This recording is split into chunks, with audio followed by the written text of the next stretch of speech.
Sleepless Dreamer, Shadow Slave World. By Monosilence. Chapter 21-40. Hope opened the door to the roof and a rush of mist greeted him with its cool touch.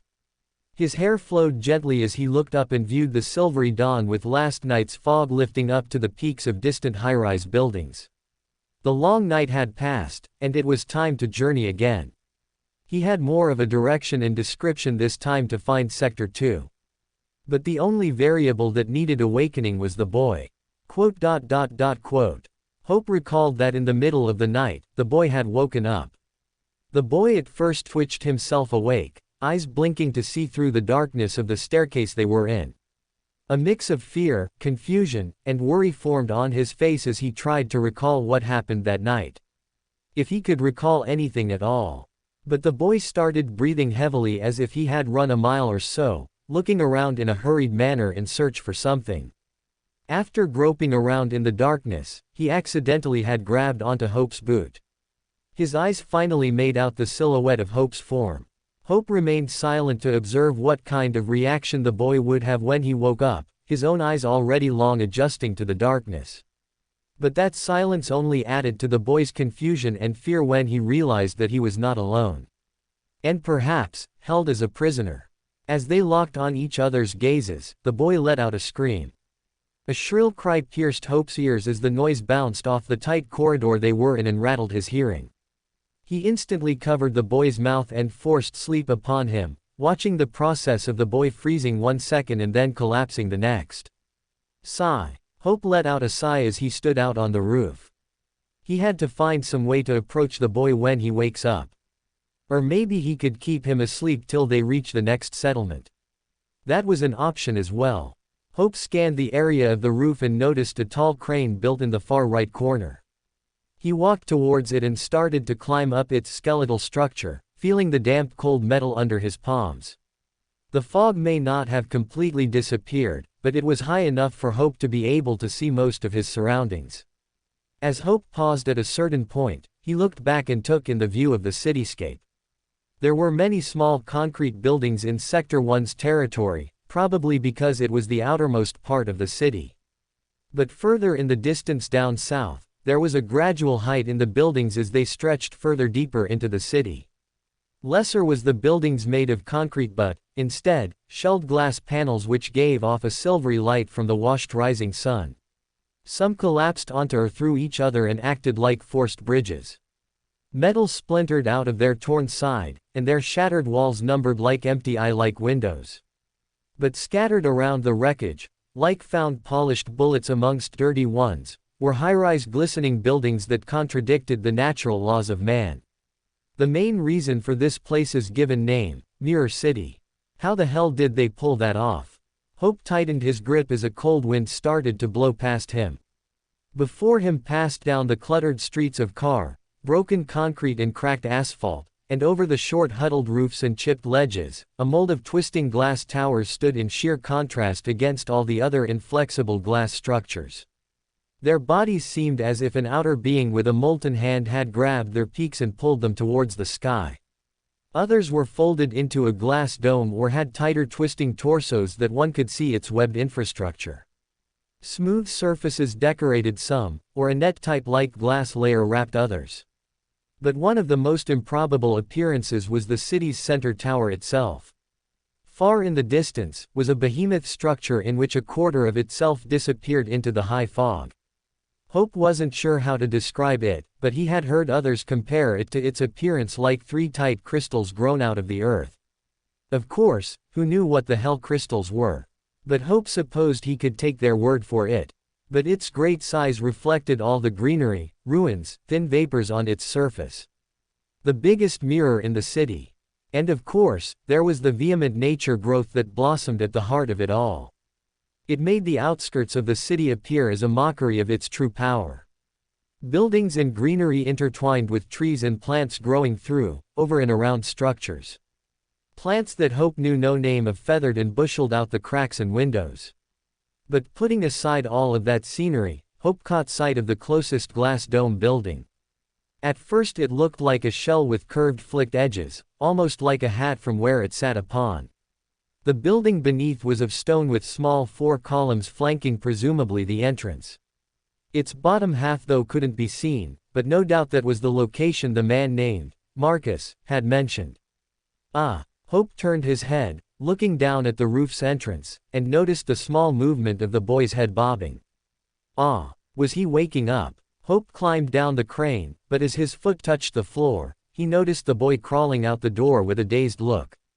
The boy scrambled to his feet, tripping back against the wall. His eyes lost as he took in the whole different setting he was in. After a few seconds of absorbing the area, his eyes finally fell on Hope. Gasp! The boy collapsed back against the wall, dropping onto the floor. He reached behind him for his pocketknife, but of course Hope had already looted that. Hope remained still as the look of surprise and horror bloomed on the boy's face. Maybe Hope should wait till the shock passes. So he did. Quote. Quote. Hope sighed and turned to walk away. Where? He did not know. But, wait. Hope paused in his tracks and looked over his shoulder. The boy rubbed his eyes as he climbed back onto his feet. Hope tilted his head as he waited for the boy to articulate himself. He knew that he had changed out of his blood-stained clothes and rid most of the rotten smell, but his body underneath all that remained invisibly filthy with blotches of brown and black across his skin.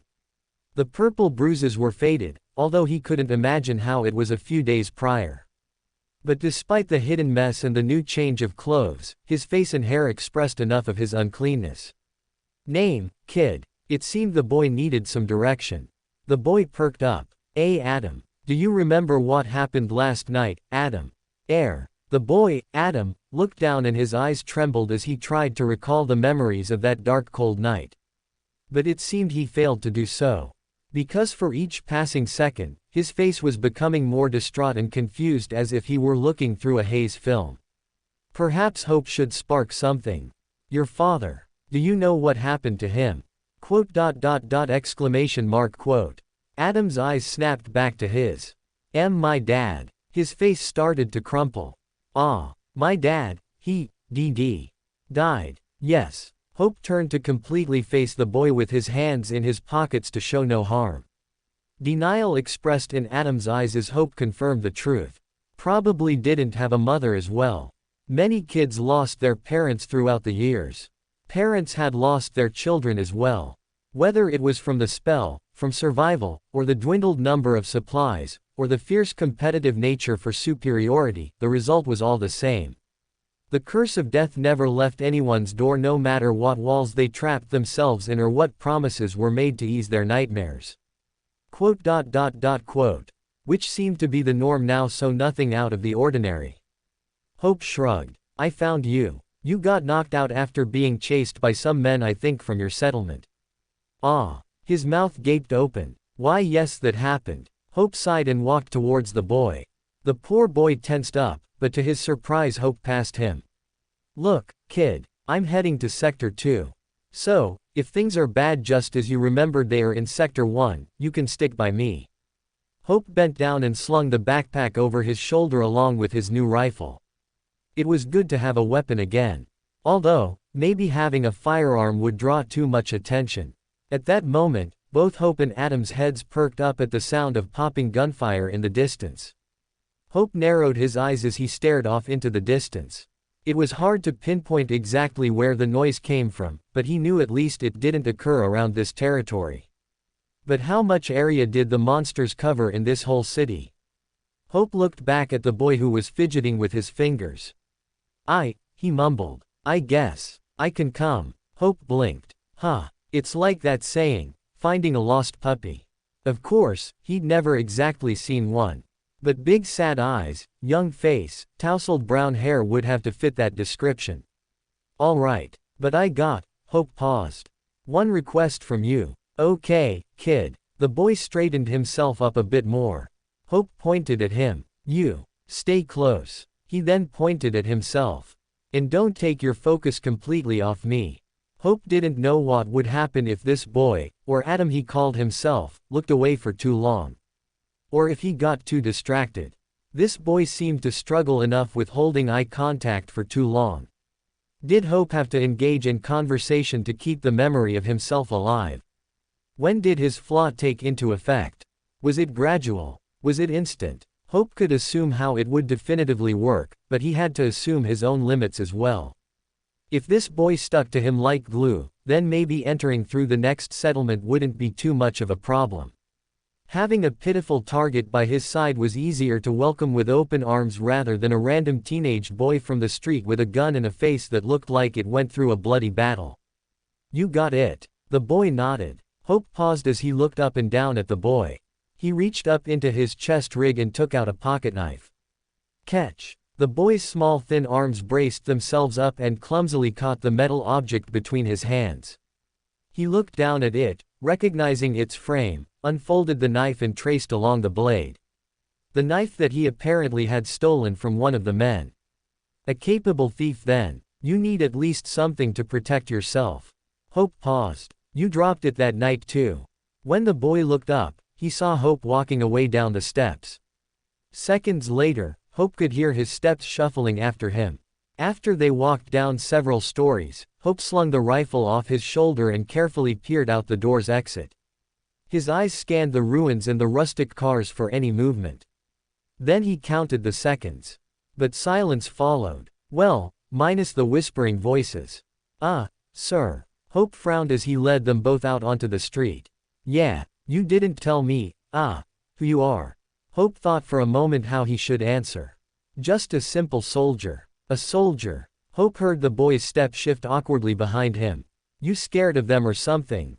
Well. There was a pause. They're not exactly friendly around here, you know.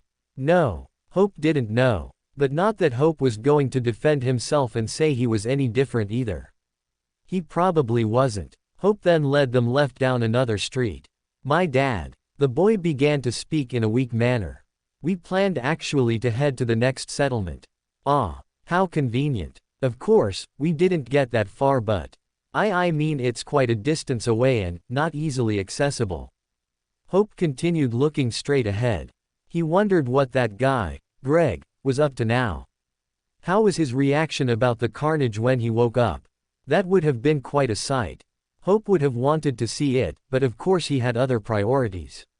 Let me guess. After the gate opened, all hell broke loose.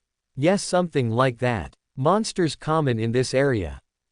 Sometimes. Usually Sector 2 stops them since they go through that way. Seems like Sector 2 carries big responsibilities. I guess. My dad told me it's a haven. The boy's voice seemed to now carry a tune. He said that they hang lights all over their ceiling. That they have gardens on their walls and plenty of water. A made-up story is what it sounds like. How does he know? Unlucky people got separated after that day. Nowhere else to turn to but our settlement. Hope climbed over the hood of a car and stretched his hand back. He felt the small hand of a child grabbing hold as he pulled and assisted the boy up. Small, thin, starved. He was sure he was around 12 or 13 years old, and yet his stature seemed shriveled. Hope paused as he reached from behind and rummaged for something in the backpack. Here. He then tossed what presumably looked like days-old cooked meat at the boy. At least it tasted like it. Hope had already taken a few bites himself from the other rations he found inside during the night. The boy caught it, taking in the sight of the meal in his hands, and then bit hungrily into it. It started with small bites, but that process was happening all too fast as he gobbled one piece and instantly gobbled for another. And another. And another. Soon, his teeth moved faster than his throat could. Tisk. Hope clicked his tongue as he lightly knocked on Adam's head. Slow down, kid. Don't want to get indigestion. Adam paused, then forced self-restraint as he chewed slower to better swallow and savor his meal. Cooked meat was better than raw meat after all. Adam looked up at him then quickly looked away. Hope wondered why. It didn't seem like a simple avoidance. Not his problem though, right? As long as he kept engaged with the boy, then that was enough before his flaw could really be taken into effect. At least he hoped. It would be an inconvenience if the boy randomly forgot about him one instance and started to bolt away because the sight of a stranger. He was still a stranger in a way. Hope walked off the car, turned around to help the boy as well after he consumed his meal, then lead them back down the street again. The streets were filled with a cold silence that felt abnormally uncomfortable. No signs of moving shadows, or the scratching of a fiendish monster below, or the hissing of any passing creature. In an area where there were so many spots to hide in, Hope had the gun readied in his hands as he scanned the shattered windows and dark narrow alleys. Threads of fog drooped down from above and trailed down like ghostly whispers. Hope wasn't sure if nature naturally did that sort of development, but it didn't evoke a threatening presence. But it gave Hope the thought if there were any flying nightmare creatures hidden in the sky. He had never encountered them before, nor did he recall anything of similar talk in his memories. But the idea of fighting monsters from above. Hope glared up at the sky. You better not be planning something, you annoying foo. Soldier. Sir. Yeah, what's your name? Hope let the silence prolong for a bit. It's Hope, he answered. Quote. Hope. Yeah, kid, I know. No, I mean it's a little ridiculous. That's not, it's a lovely name. Hope, what a lovely name. Hope flinched as his mother's voice abruptly echoed after the boy's comment. A once distant voice, a memory that was shoved in the deepest part of his mind prior to his nightmare, spoke like a clear chime. Thanks to the damn curse, it didn't have that much restraint to express itself in his ear. With that fact, Hope could confirm the exact tune his mother carried. From when he was born, to the lullabies of late summer nights, to the last goodbyes before bedtime, her voice spoke clearly to him without the effect of questionable recollection. A strange feeling tugged on Hope's chest. A sensation like a dying cold flame, small and bright, kindled inside as his mother's whispers started to cluster. Hope tried to ignore it. Distraction. He needed a distraction. I suppose it is, Hope finally said through gritted teeth. An awkward silence followed. The boy cleared his throat. My dad says Mum named me after Adam in the Bible. Adam. Hope could hear the boy kicking stones. Yeah, first man to be created. Named you that because you're firstborn. Maybe. Hope turned his head to say something else to the boy, but then paused in his tracks when he saw the boy's flushed face and tear-stained cheeks. Hope turned away. What was the average time for someone to finish grieving? Out on the field, one didn't have that luxury. But for this boy, it wasn't something that a kid his age could adjust to easily. Hope could see that a part of the boy knew that he should, but his heart, the ruler of emotions, had won over that decision. Hey! The boy, Adam, rubbed his eyes with his sleeve as he continued avoiding Hope's gaze. You want to live, don't you? Yes. Hope watched as Adam fidgeted with his fingers as if clinging or caressing onto an invisible hem. Was that some sort of soothing practice? No. Besides that, how does one exactly comfort another in grief? Hope inverted the grip on his rifle and rested it on top of his shoulder. Sigh. It's an ugly world, kid. An ugly constant battle we all have to face. Especially beyond the walls. Or maybe even further in, who knows? Maybe that haven isn't all it's made out to be either. Hope lightly knocked on Adam's head again. In which caused him to finally look up and bravely meet his gaze. You up for it? Adam licked his lips. Do I have a choice? He's aware. I suppose not. But you can choose who to do it with. So, until then, Hope gestured to Adam's bulging pocket where he kept the small spear-point knife.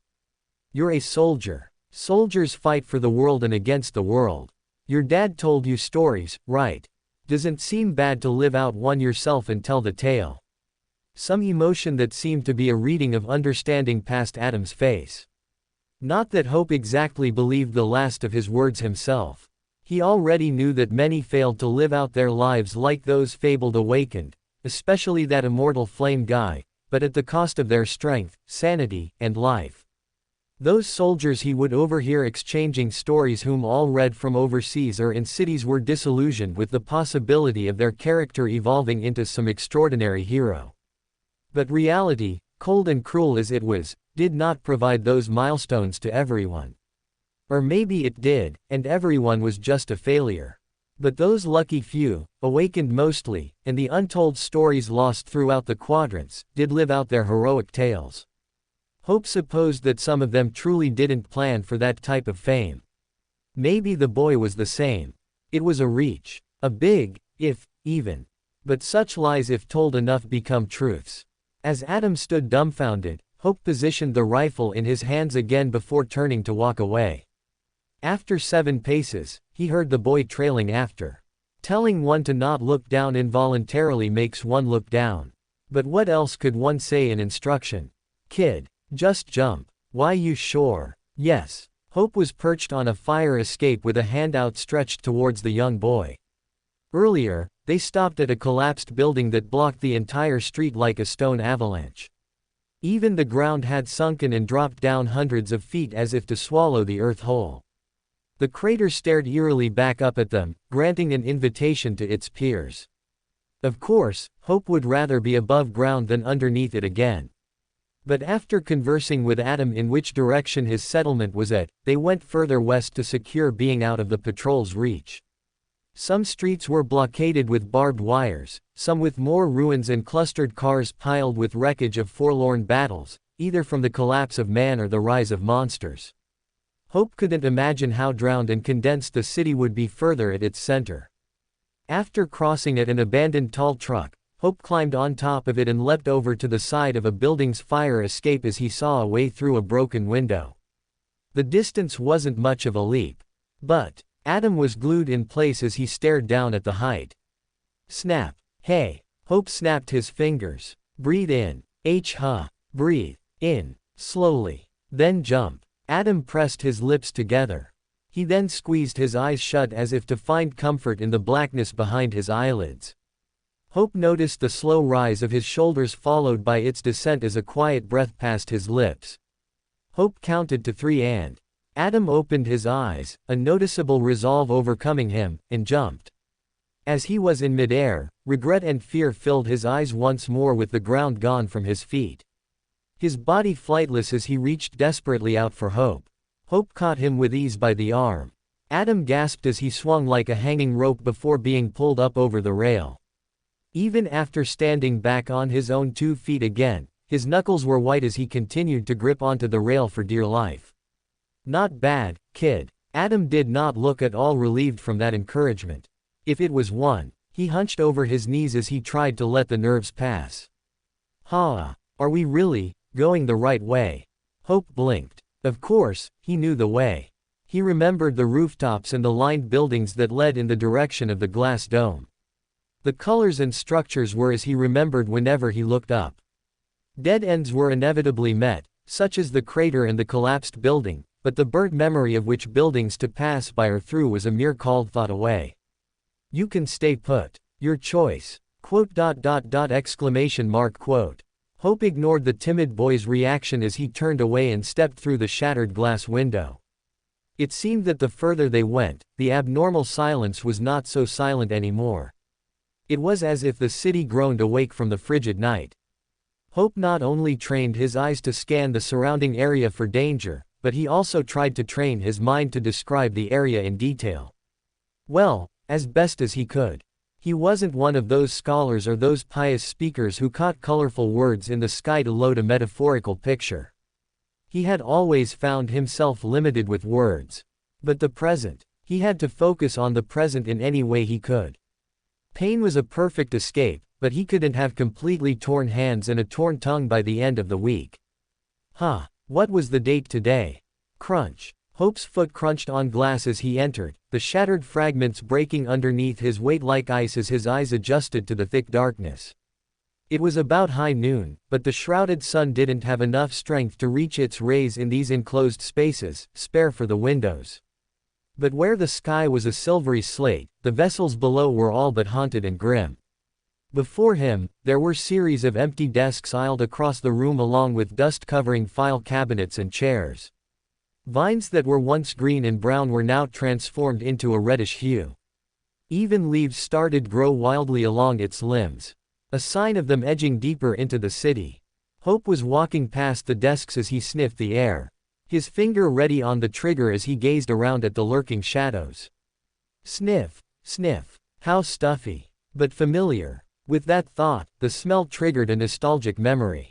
Hope almost tripped. An image of his own home bled across his vision. No, no, no, stop. But the memory began to take shape, and sharp lines became crisp like scratches as they evolved into an established image before him. The familiar clustered stained corners, the motes of dust gleaming in sunlight, the black mold trapped along the frames, and the familiar worn planks. Why would it be nostalgic? He was never particular in dwelling on memories even before his first nightmare. Hope gritted his teeth. The present. The present. He had to describe things around. Tell me all the pretty things you see, Hope. H-O-P-E. Was it getting harder to breathe? Hope reached his hand out. At least, he thought he did. Why did it seem harder now to distinguish memory from reality? It wasn't only his nose that was filled from the musty air, but now his chest felt tight and suffocated. Hope. ..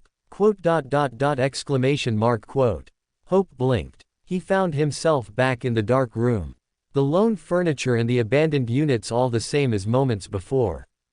The hell was that? Hope was about to curse as he heard the lingering faint voices. Even the air seemed to blow whispers in his ear. The air was whispering. Case-ish. Shit. The boy lowered his voice. I think there's something else in the building. Hope held up the rifle as the noise faintly breathed again through the room. It carried itself like a haunting melody. Not exactly completely alien, but not exactly human either. The boy scooted closer to Hope as they continued forward towards the other side of the room where a door laid on the floor opening to a dim sunlit hallway. Hope paused as he sighted shadowed figures on the ground. Hope. Are those dead bodies? Yeah, but 1, 3, no, 4. They're fresh, the boy muttered. Hope narrowed his eyes. Fresh as in maybe a couple days old. Not like some of the bodies they had passed outside where they were long rotten with gray sunken skin. Identities of mothers, fathers, and children were barely readable. But the tiny skeletons spoke for themselves. As did the hugged bodies, like a parent protecting their child till their dying breath. If life thrived in this city, it seemed impossible that it would be with rejuvenating smiles and cheerful desires through this dark, desolate age. Hope let out a sigh as he glanced at the boy. Take out your knife, kid. Right. The boy quickly fumbled through his pocket and unfolded the knife in his hands. He then awkwardly paused. Hope. Yeah. Could you teach me how to fire a gun? Hope paused as he looked down at Adam. You want to learn? Adam shrugged slightly. I'm bound to at some point. Hope hummed in thought. That didn't seem to be a bad idea. Hope didn't want to babysit the boy the entire time. How old are you? 13. He tilted his head. It would have probably been seen innocent to someone else with his answer, if he hadn't held a pocketknife with 2 hands at the ready. Even now Hope could see a slight tremble to them. Were those nerves, or was that something natural? If he's a capable thief then. Well, once we get out alive of this building I'll share some tips. First, Hope kept one eye down the hallway as he reached for Adam's hand.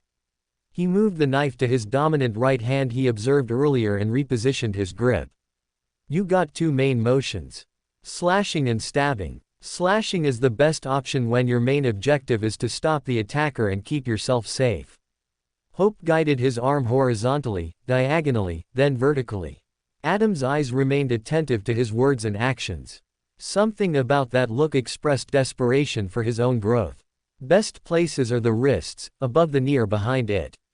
The throat as well. Hope paused. A transparent film of himself training played across his eyes as he recalled the moves he once practiced. His officers yelling in the background as they critiqued his every form.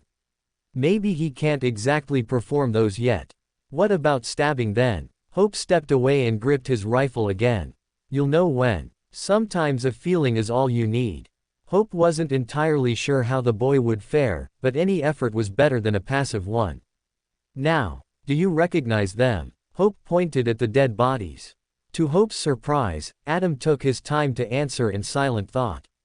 He stared back at the boy who seemed at first reluctant, but then started to carefully study the dead men's features. What he could anyway. They looked anything but restful and whole. Their faces were torn, and forcefully bitten into with sharp fangs.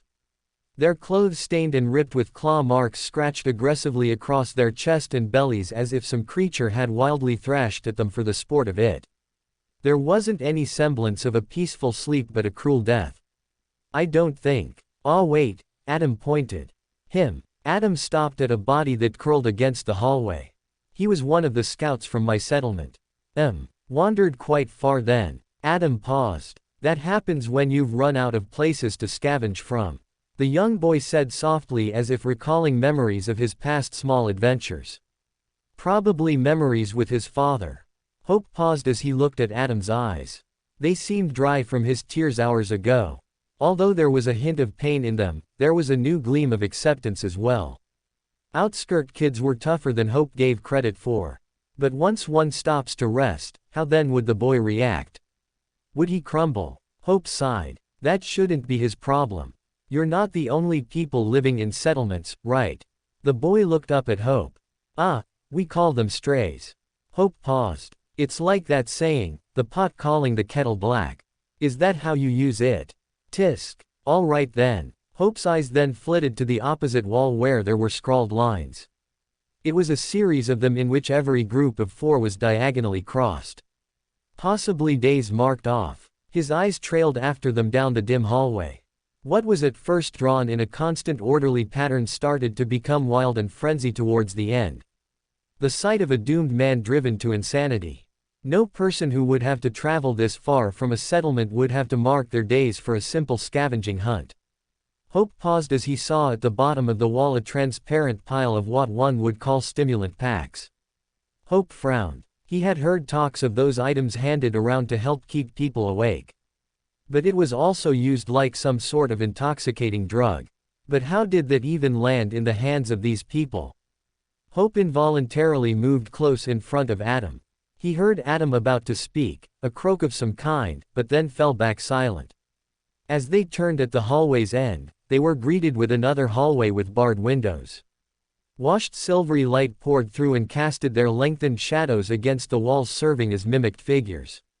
Case-ish, scritch. The further they went, it became more of a labyrinth with the noted thick doors, thicker glass windows, and mazed roots no matter where they turned. The ominous claw marks along the walls strangely pulled on their eyes. Even the strange whispers had begun to spectrally hiss and scratch through the walls like caged spirits. When Hope would pay attention to the noise, they would fade and move further ahead as if taunting him. "Huh, do you know what this place is, kid? Any stories?" Hope called back. There was a pause. "No, I never seen this part of the area before." "How unfortunate." Hope internally sighed. "Maybe it's a zoo," the boy suggested. The hell is this zoo again? Probably not. Hope frowned. Hope had never explored inside of cities before. Whatever stores he heard of selling fabrics, food, weapons, and many other unknown materials were all strange to him. Even the rumored places that displayed new and old works or trapped words that were shared around with the public for entertainment. Those in itself sounded like stories. He was already provided with enough necessities, so why would he need to buy more for himself? Maybe, more, wasn't the right word. After all, how could he gain more of something for himself in which was never his? Scritch. As they continued, the number of scratches increased. Ones that reached and decorated the ceiling, dragging itself down the floor, and crept under the doors. Were the scratches moving? Hope looked over his shoulder to make sure the boy was still with him. He could see a faint glaze over the boy's eyes every now and then as if he was also being haunted by a memory. But every time he turned around, the boy would wake up from it. An orange light was shining through the windows, setting the hallways aflame from the dying sun as they continued walking down the halls. Hope heard the boy stumble behind, but no complaint was voiced. How long have they walked? Hope was sure they would have reached the other end by now. The sun may be setting, but maybe it wasn't long. And why were the scratches so confusing now? They sprawled in ridiculous patterns that his mind strained to understand it.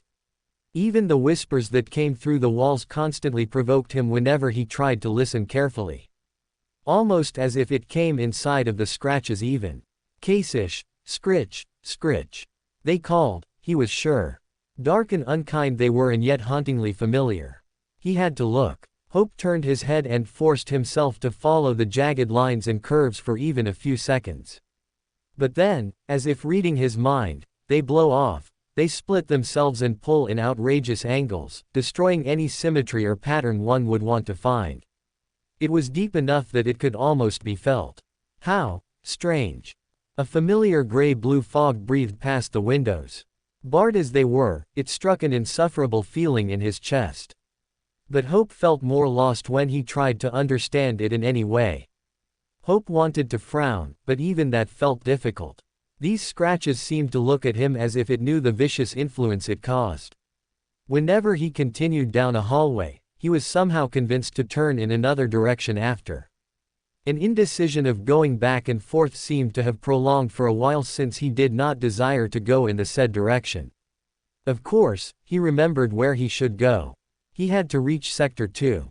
Find the new settlement. Settle in to re-equip himself before venturing off once more. But he kept putting one foot in front of the other as if chasing his own tail. Like those lengthened shadows, the thought of continuing forwards seemed to stretch out and unfold further than originally planned. Cash, scree, scritch. A hiss would be made from the sides as if frustrated that their new guests wouldn't follow the thread to its finite end. But he kept watch of the walls all the same. Along to his right, there was a recurrent spot where the scratches danced familiarly. It was always the same shape, only that it multiplied. But that memory seemed to be forcibly snuffed away. No, it was denied. Even if he played it back in his head, he became more confused.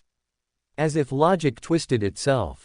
When he focused in on the memory and compared it to the walls, they seemed to whisper harshly, no, themselves. He was sure they matched. Those scratches repeated and flourished no matter how stilled they were. It was as if his own sanity was being questioned. Confident as he was with his memory, this random seed of doubt was stronger. But his mind could never fully submit to it. His own soul feeling upset that such a thing was offered. Why should he? Adam. Did he know? But Hope's body didn't turn around this time. Was it the scratches? It seemed their whisperings have turned to laughter sometimes as well. Hope's eyes pulled in their direction once more. Up, down, and sideways they bled and smiled. They didn't match and yet his mind screamed that it did. Huh, so much expression on mere lines. It seemed appropriate to laugh about it. Would it? But Hope felt no real desire to. Sometimes he could hear laughter behind him from Adam. But he never explained himself, so Hope never asked. Finally, at the sixth long hallway, at least that seemed to be the right number, they reached a T-junction. One end led to an elevator, while the other led to another disappearing corridor. Even down those walls they too were splintered, scratched, and gouged. Hope felt his face twitch as he looked between each path. Where the sun had faded, the areas that were once warmly lit were now covered with night's cool face. Hope could at least feel that. How it hugged his skin and left a dryness in his throat whenever he breathed. Or how he kept his eyes open for too long felt like icy slates whenever he closed them. Scritch, scritch, scritch. The noise returned again. A dark hush. A scratch. A hiss. A giggle. It called to him, he was sure. The scratches agreed. Where is that? Hope took a step forward, but the ground swayed at his feet. Where he stood at the junction's center to detect the noise better, nostalgia clawed Hope's mind once more. Exclamation mark, exclamation mark, exclamation mark. Reality became distorted. The white painted walls were trading itself for ashen ones. And there at the end where the elevator was, where Hope knew confidently was empty, he remembered it so, stood a little girl. Hope was about to call out. But something was different about her presence. Shadows have grown in considerable size with only night's choked blue light shining through, but the familiar girl was out of place. The light didn't form naturally across her features. Nor the shadow fall the same direction as theirs. But those features, how could he not recognize them? A weak voice called from behind him. Dad. Huh. Dad. He. It seemed the boy found something funny again. Hope wanted to turn to ask, but something forced him not to. He felt like he should laugh too, but why should he? The boy's dad was dead. How could he mistake that person with this little girl? All Hope could see was the familiar long brown hair reaching straight down the girl's waist. Eyes like warm pools he knew looked like sunset craters when one got close. The delicate frame. The sad smile. Yura. Tch. He. His body felt cold in that instance. There was no possibility that it couldn't be her. But she still looked the same age as she was 8 the last time he'd seen her. She even had the spitting image of their mother. Almost eerily so. But now she was 14. So, she couldn't be here. Could she? Damn, this curse. Was the curse able to stretch its limits to this level? Capable of this impossible painful blend of memory and reality? Although there were hints of her being detached from reality, why wasn't she going away? The smell. The hallway. The desolation of it. It was more alive in his memory than he had granted it for. They sparked to life from the nostalgic halls he was in, but something else guided it. This was too cruel. No. Hope started to walk towards the little girl. He. Stop. Hope knew he could feel that other thread of detachment, but it constantly slipped from his mind's grasp. A part of himself was now drifting away from reality. It's not real. If presence had a noise, this seemed to be it. The sad smile became an ominous one. The haunting of her grew louder, as if the memory itself wanted to be heard, to be seen, to be absorbed by him. But how could it? Hope was seeing images of her before his own eyes. None of them matched to how she was acting now. Still, shallow, empty laugh. The sister he knew would talk with chimes in her tone she carried from their mother. She would accidentally sound upset, then apologize for it or beg for some company whenever he passed their room. It's been a while, Hope. It has. But that's not what she would say. She would have tears in her eyes and bounce as if the sun shook her with jubilee at the sight of him. Hell, she would do the same thing if she found her stuffed bear doll. Were the lines on the walls thickening? Hope reached to grab her by the shoulder. If the curse too had a conscience, then he could feel it being proud of its inventive obtrusive fabrication. How cruel. Before Hope could touch her, a crack appeared on her face. Suddenly, he felt a pull on his arm and was reared back away from her. Dad. Huh. Hope shook his head and stared where his sister just was. But she was gone in a blink. He felt another tug on his arm, and he looked down at Adam. Dad, I think there. So, ro. Huh. He couldn't hear him properly. But why was Adam's face molded a lot like his sister's? Grab. Hope gripped his shoulders as he studied his face. It was as if he were staring at a jarring work that had been messily combined. Adam's eyes trembled from the stare. They began to bounce and recoil to escape from it. His eyes finding hundreds if not thousands of excuses to look in all other interesting directions but his. But Hope was noticing something else. The eerie scratches were being drawn over Adam's face in replace of another image, his sister's. That boy shouldn't have it. Why was he taking it? Maybe he wanted to surprise him. That makes sense. No, wait. That didn't make sense. Why was his mind being spiraled into an unknown den of chaos? I can't understand you. Hope paused. He couldn't hear his own voice either. Voice. The voices. Exclamation mark. Hope groaned as he bent over and clutched his head. A cacophony of voices rang in his mind. That once haunted melody now pressurized, as if clinging on to any sanity of his. It pulled itself through his own mind's corridors and tried to congest the spaces in between. But there was barely any room for it. Even if the noise came in chaotic knots, he still recognized their voices. But no memory was attached to any of them, as if they were being made up and sung in his ear to trap him with false truths. He felt a small hand touch his face and could see Adam speaking to him. Dad, he could read from his lips. But no sound of his reached his ears. His expression was weird. His eyes seemed to soften and look at him as if he were someone else. Hope, I had a scary nightmare. Shut up. Shut up. Do you have nightmares too? Hope gritted his teeth as he weakly reached for Adam's other hand where he held the pocketknife. The boy readily handed it to him, but instead of grabbing the handle, Hope's hand wrapped around the blade. The boy's eyes widened as he watched the man in front of him cut himself, being unfazed as a rivulet of his blood dripped to the floor.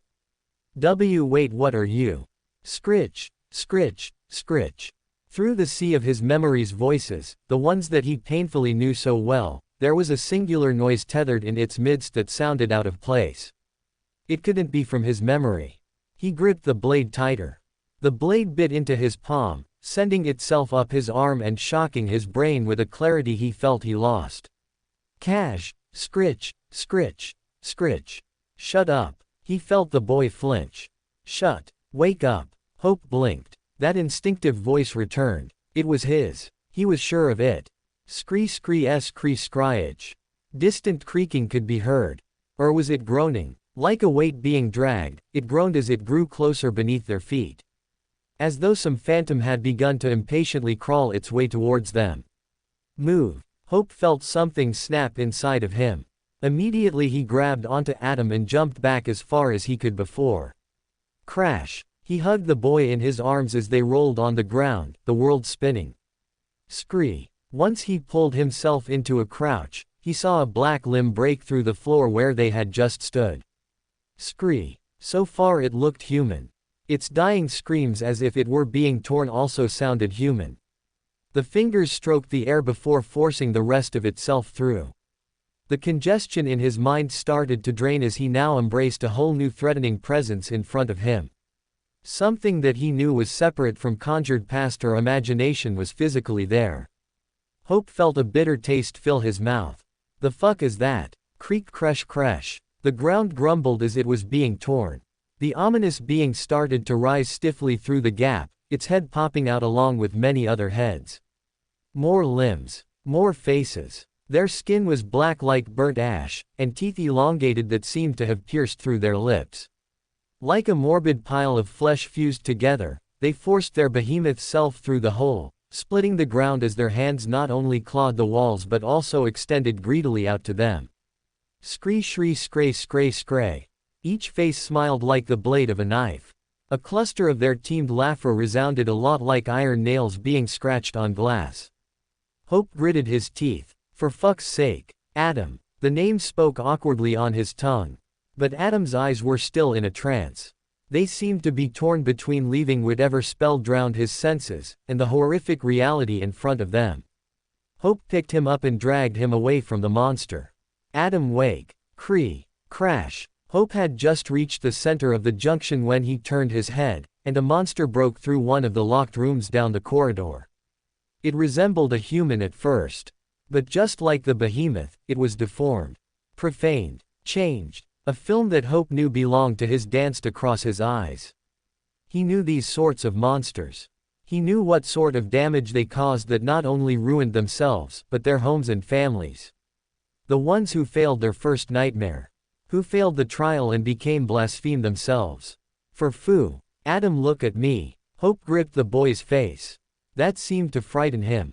The boy's body shivered and shuddered as he continued to look to the side, ceiling, and floor. Anything but his eyes. Look at me. Cree. The behemoth sang, a voice that screeched and scratched the air all at once, a distorted choir out to them. The other profaned monster looked shriveled and starved. But its forced entry seemed to awaken other distant ones as well. Or maybe it was from the behemoth itself. Echoes of other caged ones cried out in response. Their claws tore through the doors revealing lanky limbs. They hobbled, crawling exhaustively from starvation. But their eyes brimmed to life when they caught sight of the two. All of their eyes did. In the dark labyrinth, dozens upon dozens of faces with their own sets of 2 silver coins for eyes burned into them. A chance of a new meal. No. A chance of sport. A hunt. Had finally presented themselves at their lair. Scritch scree scritch. They clawed the ground as they pulled themselves closer. Finally, Adam stared into Hope's eyes long enough that Hope could see the fog unveil itself. But just as he was about to lead them both away, as Adam fully acknowledged Hope's presence and identity, he opened his mouth to speak. Who? Hope's stomach twisted. No, don't say it. Not now. Who are you? Scree. Scratched walls and barred windows dizzyingly flew past them as Hope and the boy dashed down the dark labyrinth. His right hand was clasped over the boy's wrist, tugging him along as the sound of wretched cries and laughter chased after them like a taunting host. Look out. Hope spun around and reflexively aimed his rifle. Cree, a beastly human, lost and wild as it was in its insanity, leapt towards Hope. Bang! Its head snapped back, a hole piercing through its head in which one could see the other side. You have slain a dormant beast, profaned. Shut up. Just before Hope turned around to continue their run, he caught a glimpse of the shadowed behemoth down the hallway. Scree. Blue night dimly shined through the windows, carving out an image of the behemoth, an ugly morbid fusion of piled humans twisted and contorted into a maddening knot, their faces carrying curved slits for sinister smiles. It reminded him of his first nightmare, where the townsfolk clambered over each other desperately, their bodies being tangled, melted, burnt together in one pile of jerky limbs. Exclamation mark, exclamation mark, exclamation mark. Hope almost lost his footing from the flashed image. Ignore it. Damn it. Ignore it. Scritch scrit. Their size almost filled the width and height of the hallway. But in between those tight corners were more profaned beasts trying to crawl through in hopes to race up to them. If it could with their lanky selves. The behemoth hefted its enormous weight forward, their arms and legs poking out like thorns as they mimicked the scratches along the ceiling and walls, adding to the insanity of those bustling lines. After the monster emerged, there was nothing else they could do but run. Questions could wait, and if not, then one at a time. But there was no doubt that even the boy stared at Hope differently. If there was any trust in his eyes, it was that he had found a companion to run away with from the chasing monsters. Someone that he could rely on with a weapon, had the presence of a soldier. Or a killer. But all the same of having the best chance to escape through this nightmare. The boy and Hope then turned around a corner and was greeted with another long hallway. Only this time there were no windows, but the cloud of darkness for them to run blindly into. Oh, the fucking odds. Hope roughly shook his head from the bitter thought as they continued running forwards. Focus. He had to focus. But what he needed most of all was distance. He needed enough time between them and the behemoth for him to properly act. Hope guided the boy's grip from his hand to the strap of his backpack before rummaging inside in search for something. Seconds later, he dragged out a flashlight and illuminated the dark hallway. Case-ish. Scritch, scritch. Gun in hand, flashlight in the other, as they plunged further down the shadowed hall. There along the walls as they sprinted past stood series of thick large doors with small, faced glass at their top center, keeping anyone from entering, or anything inside from leaving. More scratches to their sides and above and below also appeared around them, pulling at their eyes the further they went. A giggle and a hiss escaped those deep lines like a dark secret. But not even the boys seemed too fazed by it anymore, with the obvious death chasing at their heels. The monsters' laughter and screams echoed down the dark corridor, scratching their ears and minds with a terrible tune. Their acrid smell, the source of the musty air, of decayed flesh attacked their nostrils almost suffocatingly so. Huff, huff, huff. Poor kid didn't have much stamina either. His wrist felt thinner when Hope grabbed it earlier. He was already starved and small, but Hope could feel the subtle difference. Did the boy lose more weight? Even Hope felt slightly faint. Not that he necessarily was going to pass out, not that he could anyways, probably collapse instead, especially with the adrenaline that made his fingers and toes tingle as they raced forward. But his body felt like it was transitioning to a light and delicate state, just as he felt when he wandered in the desolate wastelands. His grip tightened on the flashlight. Just how long were they in here? Exclamation mark, exclamation mark, exclamation mark. As if on command, a fast film started to replay in his head. But of course, it all happened too fast. Like the fly of a bullet, or the blink of light. It streamed and compressed his mind as it recounted the seconds, the minutes, the hours of their constant travel.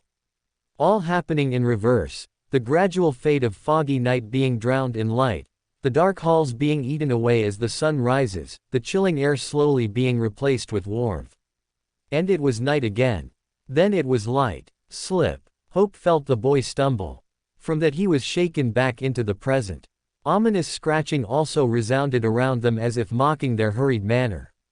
Scritch scritch. Whether the scratches could only sense whenever he observed them, they had a timely hiss and giggle at that moment. Hope narrowed his eyes from the sound. It didn't matter anymore how long they were in here. What mattered was to escape. Escape. Escape. Escape. He had to escape. Even the scratches agreed. In their provoking way. After what seemed to be forever down the throat of pitch darkness, Hope's flashlight illuminated a dark rectangle hole in a wall. They skidded to a stop in front of it and were revealed it to be leading to a stairwell. However, the path to the bottom was blocked with large broken cement stacked into one mountainous heap.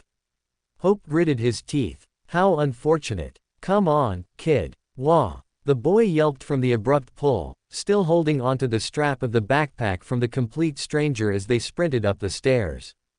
After 4 flights of stairs, as high as they could go before another barricade, they reached another hallway with barred windows. Hope had an eye for only one window, which was at the end of the hallway. He quickly shoved the flashlight away in the backpack before breaking into another run. He didn't know how the behemoth would catch up to them, maybe through breaking the floor again, or maybe stubbornly climbing up the stairwell as well. If it did, that would buy them some time too. Crash. The hell. The sound of loud metal crashed behind them, screeching as it clashed against the floor. Hope turned his head and saw in that moment a black limb from a profaned beast reaching out and grabbing onto the boy's leg. Ah! Cree! Hope forced himself to halt in his tracks and reach for Adam. Damn it! Hey! Wham! Before Hope could react, before he could grab onto the boy, the door next to him exploded as well and slammed him right into the barred window. Glass cracked in his ear. He slid down the floor as the door weighed fully on top of him. Pain spiked through his back and head, a stinging sensation icily burned him from the impact. Hope choked back on a painful grunt as his arms braced the pressing weight of the door. Past its small glass window, he could see a profaned beast snarling, baring its teeth as it thrashed wildly at him.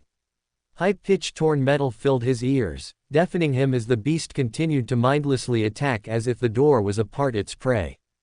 Quong, quong, quong, erg. In the forced tight space, Hope struggled as he reached behind his pocket while using his left forearm to press against the door. Kirsch. He then thrusted his right arm forward, breaking through the glass. Tiny shards of the window pricked through his sleeve like fangs. The monster's face froze, eyes still wide from its frenzy, as a black shard in Hope's hand pierced deep into its throat. You have slain a dormant beast, Profa. Hope ignored the spell as he wiggled his hand out of the flesh. He finally pulled away, the body collapsing on the door, his hand stained once more, and he slipped out from underneath. He stumbled forwards as he grabbed the rifle on the floor and raised quickly to aim. Weak. But Hope's finger didn't pull the trigger. He stopped. Hunched over a couple meters away was Adam. The boy's back bent forward as his hands clasped around a knife's handle. His face sullen and his breathing shallow as he stared in shock at a profaned beast's head underneath his blade. He hastily pulled it out and scrambled away. The monster dropped at his feet, its eyes following him hauntingly like guilt. Maybe it was for the boy. Because at that moment there was a look of realization forming on the boy's face as he stared longer at the monster. Human it was. And yet, it was not human. What only remained was a remnant of someone who had all but tried and failed when they entered their nightmare. That revelation stirred something inside the young boy. He gulped as he looked down at the bloody knife. Hope stepped forward. Not bad, kid. .. Adam made a noise of surprise as Hope hoisted him up. No time for stalling now. Still holding onto the boy, they sprinted again back down the hallway, the cold night illuminating to their right as their shadows faithfully clung to their feet. Hope again could feel a phantom crawling, scratching beneath their feet, as if tracing each quaking step they took no matter how fast they moved. Scritch, scritch. The scratches. Scree scritch scritch. The scratches listened, he was sure. Outrageous as they were, darkly grinning as they did, a smile that stretched and curved and repeated madly at and of itself, breathlessly laughed between the lines. Finally, as they reached the end of the hallway, Hope tossed something to the boy. "Lucky day, kid. You're going to have an early practice." "Huh, why what?" Adam caught the rifle clumsily between his thin fingers. His sunken eyes frantically looked at the firearm in his hands as if he were holding a ticking time bomb. Sure, he probably wanted to learn earlier. But maybe the pressed time was overwhelming. Possibly. Not that the boy had any recollection of the talk they had before. "But I didn't promise exactly, did I?" Hope cursed silently in his head after that thought. Promises. Promises. The invisible tie of holding one down responsibly because of some words for actions that are yet to be fulfilled. He didn't explicably say, "I promise," or any of the sort. But it felt like he did. And he hated that. "Sir, what do you mean for me to I mean I can't?" "Listen." Hope quickly repositioned Adam's hands. "Steady hand grip here. Back rests on your shoulder. Elbows in. Aim the crook at the beast and fire. Well, fire when it's close enough." "Okay. When it's close. Don't want to be wasting any more damn bullets." "How close?" "You'll know, kid." BSSCCCHH. A white, blue light hummed and flashed across Hope's left hand. The dancing light swirled harmoniously as it took its shape. Adam's eyes widened from the sight and his jaw dropped. "Are you a?" Ignoring him, Hope raised his arm and swung it against the barred window. Kersh. A cracked gash appeared on the glass. As Hope peered through it, he could see the next layer were the bars, but after that was another layer of thick glass. Tisk. Hope clicked his tongue in annoyance. Who the hell built this sort of place? Hope swung his arm again and again, striking the shield through till he could make a big enough hole for the size of them. Kersh. He could see Adam move awkwardly to the side as he continued on. Maybe from an outside perspective it looked like Hope had some animosity towards a simple window. Kersh. Well, maybe in a way he did. Because years after this building had been built, it has now served as an annoying inconvenience to someone who was being chased by a bloody monster. If there was something else to it, then Hope supposed it was from releasing his bitterness towards the spell in this way. As Hope was about to swing for the last time, scree. A scream, terrible and thick with terror, suddenly sounded below them. It was the same sound of nails being scratched on glass. The sound of a discordant choir that scratched the air. A piercing tune that pinned and twisted inside one's mind. Hope wouldn't be surprised if their collected voices could cut through flesh and bone. Down in the middle of the hallway, a crack rose on the floor. Like a tiny hill, it grew until finally a crack appeared on its head and black burnt hands pushed their way through. Soon after, their arms appeared.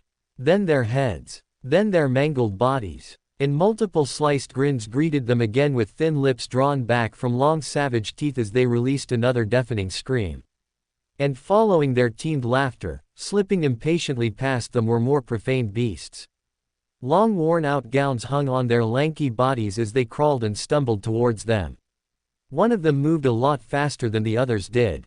It fidgeted on the ground, limbs pacing like a spider as it released a hollowing screech and bang! A thundering blow hit its chest, sending it flying backwards. Its body toppled and crashed over the other chasing monsters. Hope instinctively turned and outstretched his arm, catching the boy just in time from the gun's recoil. Adam's eyes were stunned from the sudden rear, his hands gripping tightly around the gun in case it too would fly away. Like I said, not bad. Hope grabbed the rifle from his hands and slung it over his shoulder as he quickly perched on the ledge.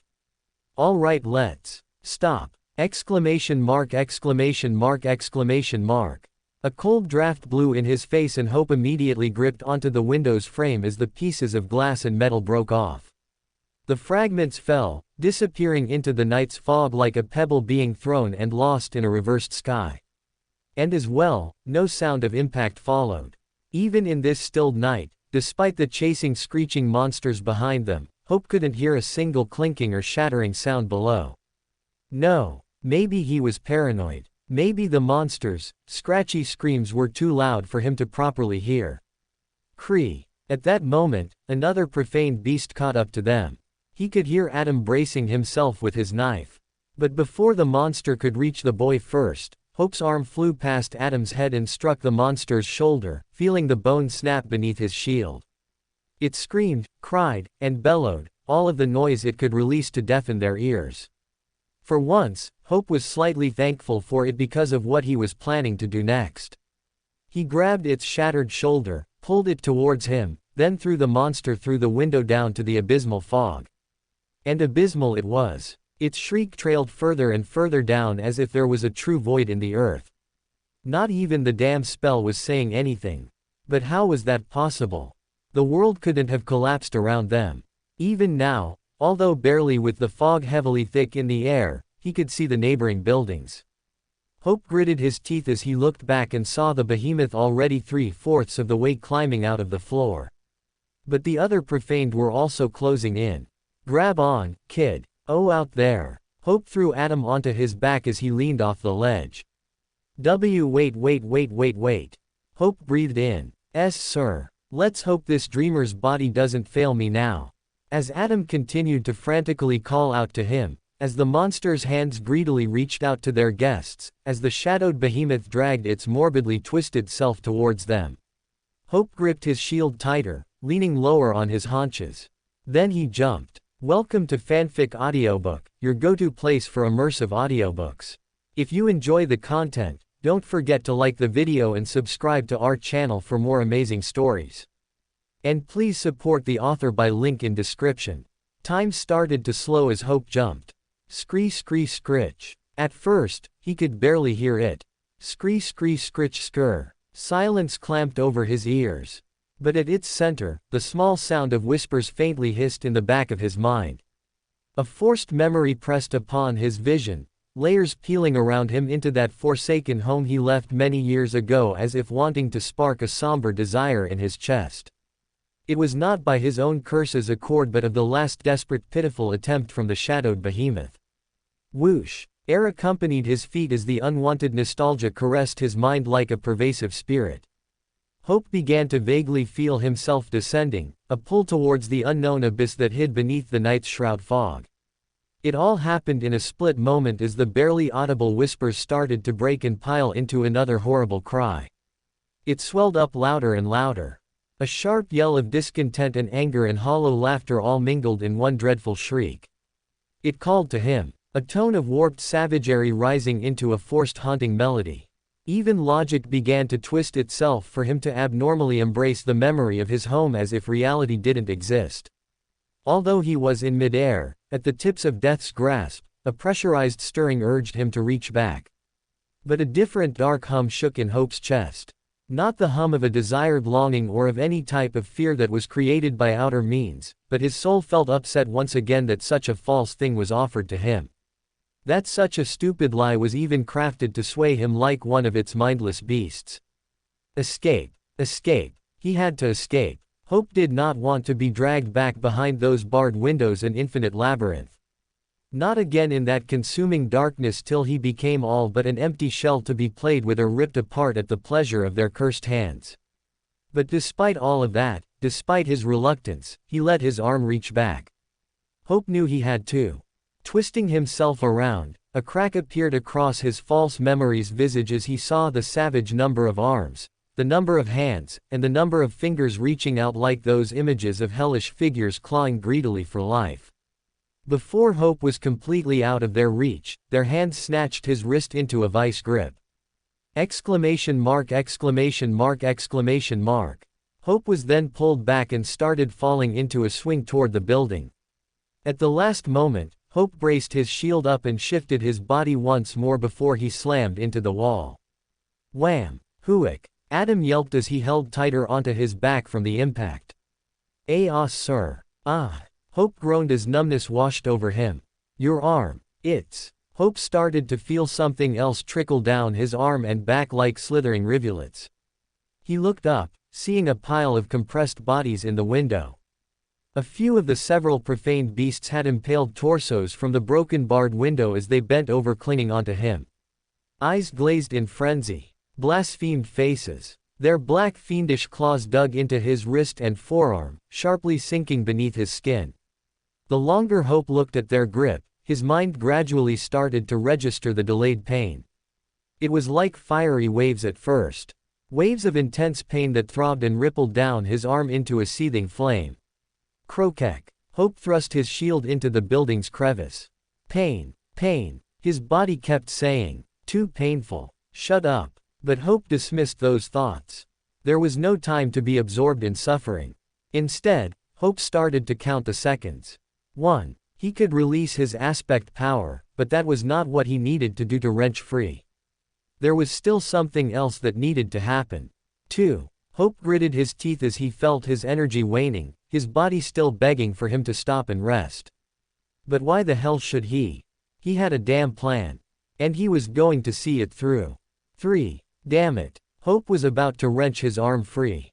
Even if it meant the possibility of leaving gruesome scratches and torn flesh, right now he didn't care. But before he could, he felt Adam fumbling for something behind him. Hold still. Quote. The boy's breath breathed hotly on his neck as he then began to climb on Hope's shoulders. 4. 5. And Hope saw not a sheen of metal, but a familiar black shard in the boy's hand as he reached up. Hope blinked at the sight. Capable thief. 6. It seemed the boy was possessed by his own fight or flight mode. The only thing reflecting in his eyes was the determination to move forward. Whether that was guided by forgettable knowledge or his desire to survive, he reached up just enough and swung the shard through the monster's wrists. Cree. The boy swung again and again, his weight shaking on Hope's shoulders, till finally, the wrists were weak enough for Hope to pull his arm free. He wiggled their severed hands off, their grip releasing and disappearing into the gray fog. A second later, Adam lost his balance and tipped over. 7. Crash. Hope quickly grabbed onto the boy as a crash exploded above. Wisps of rubble and the profaned fell behind them, the sound of giggling and hissing blowing past from the scratches left on the stones. Scree. Hope gritted his teeth, holding the boy close with one arm as he looked up and stared at the ugly behemoth. There you are, you bastard. Scree. Scree. The behemoth had broken through the wall. Half of its piled self hung over the edge. Its hands gripped around to prevent itself from falling any further as its multiple silver-coined eyes flitted down towards them, brimming to life like a predator sighting its prey. But their curved slits for smiles held a hint of strained frustration as they released a hollow-teamed laughter, an invading sound crawling and shaking in the corridors of their minds. Ha! Hope flinched as he looked down as a dazed laugh breathed out of the boy. I don't. The boy's eyes trembled. What's happening? Hope could see the boy's face relaxing. No. The boy's mind was being carried away into the behemoth's whispering sea of conjured memories. Hope tried to shake the boy. Hey, wake, scree, boom boom boom. The building shook, shivering even, as the multiple horrid arms and legs started to skitter down and stretch their twisted self toward them. For fuck's sake, with the boy already fainted, Hope hoisted him over his shoulder. Whatever spell had attacked the boy's rush of fight or flight, the moment he started to relax, his body started to give into that relaxation and shut down at the opportune moment. Croquet. Hope thrust his shield again in a crevice as he scaled down, leaving bloody streaks and blotches of red above from his wounded hand. Not only was it clawed from the monster's grip, but he still had the gash on his hand he made earlier to wake himself up from the monster's spell. But Hope abandoned the luxury of pain with each climb. His body and mind merged like a synchronized machine as he stemmed down the wall. Croquet. Hope couldn't blame the boy for fainting. Many of those wasteless hours weighed on them, more so on the boy, which Hope could not properly detect behind his eyelids. But now, Hope was carrying the boy like baggage. How unfortunate. Croquet. Scree. Hope stole a glance above and caught a glimpse of the shadowed behemoth untwisting itself. As if realizing that it couldn't carry its whole weight down, the mold-contorted bodies began to separate. The complexity and disturbing sight revealed its foul pile entangling each black limb and torso as it dipped further over the edge. Bodies slithered past each other, hundreds of arms crawling on and pulling over one another as they all competitively reached out to him. Croquet. Breathe. Croquet. Focus. Hold. Climb. Croquet. Hope continued scaling down the cracked crevices, his shield acting as an anchor at every other grip. But he knew he couldn't keep this up for long. At the corners of his vision, Hope could see trailed-up vines growing thicker with each descent. After passing what was to be 4 stories, he could see one of the thick vines beginning to curl away from the wall and disappear into the night's fog. Hope quickly wrapped his arm securely around it and leaned back as if he were standing horizontally on the side of the building. Scree. Did he have to kill it? Not necessarily. But Hope wanted to hurt it. TK. Hope angled his rifle up. If he could, he would want to return the pain whether twofold or threefold. But even if it were less than that, no powerful being would be satisfied that something lesser than itself had left a mark. For how much of their pride breaks or is chipped away when a prey successfully snaps back? As Hope beheld the monstrous sight, those hundreds of scratched smiles on their faces seemed to float and dance across his vision like a mirage. Like those in the hall, it stretched and bled and screamed and pulled in impossible directions. Screewi. Somehow even the behemoth shook those danced lines as if strangling them. But hidden between those folds of flesh, at the center of the pile underneath the limbs and torsos, were bigger-sized eyes that were wide open. One hideous look from them and the lines began to sinisterly laugh at him. How the hell? Their hands were still a distance away, and yet the scratches had already reached him. Spiraling, in and out his ear, clawing out of spite.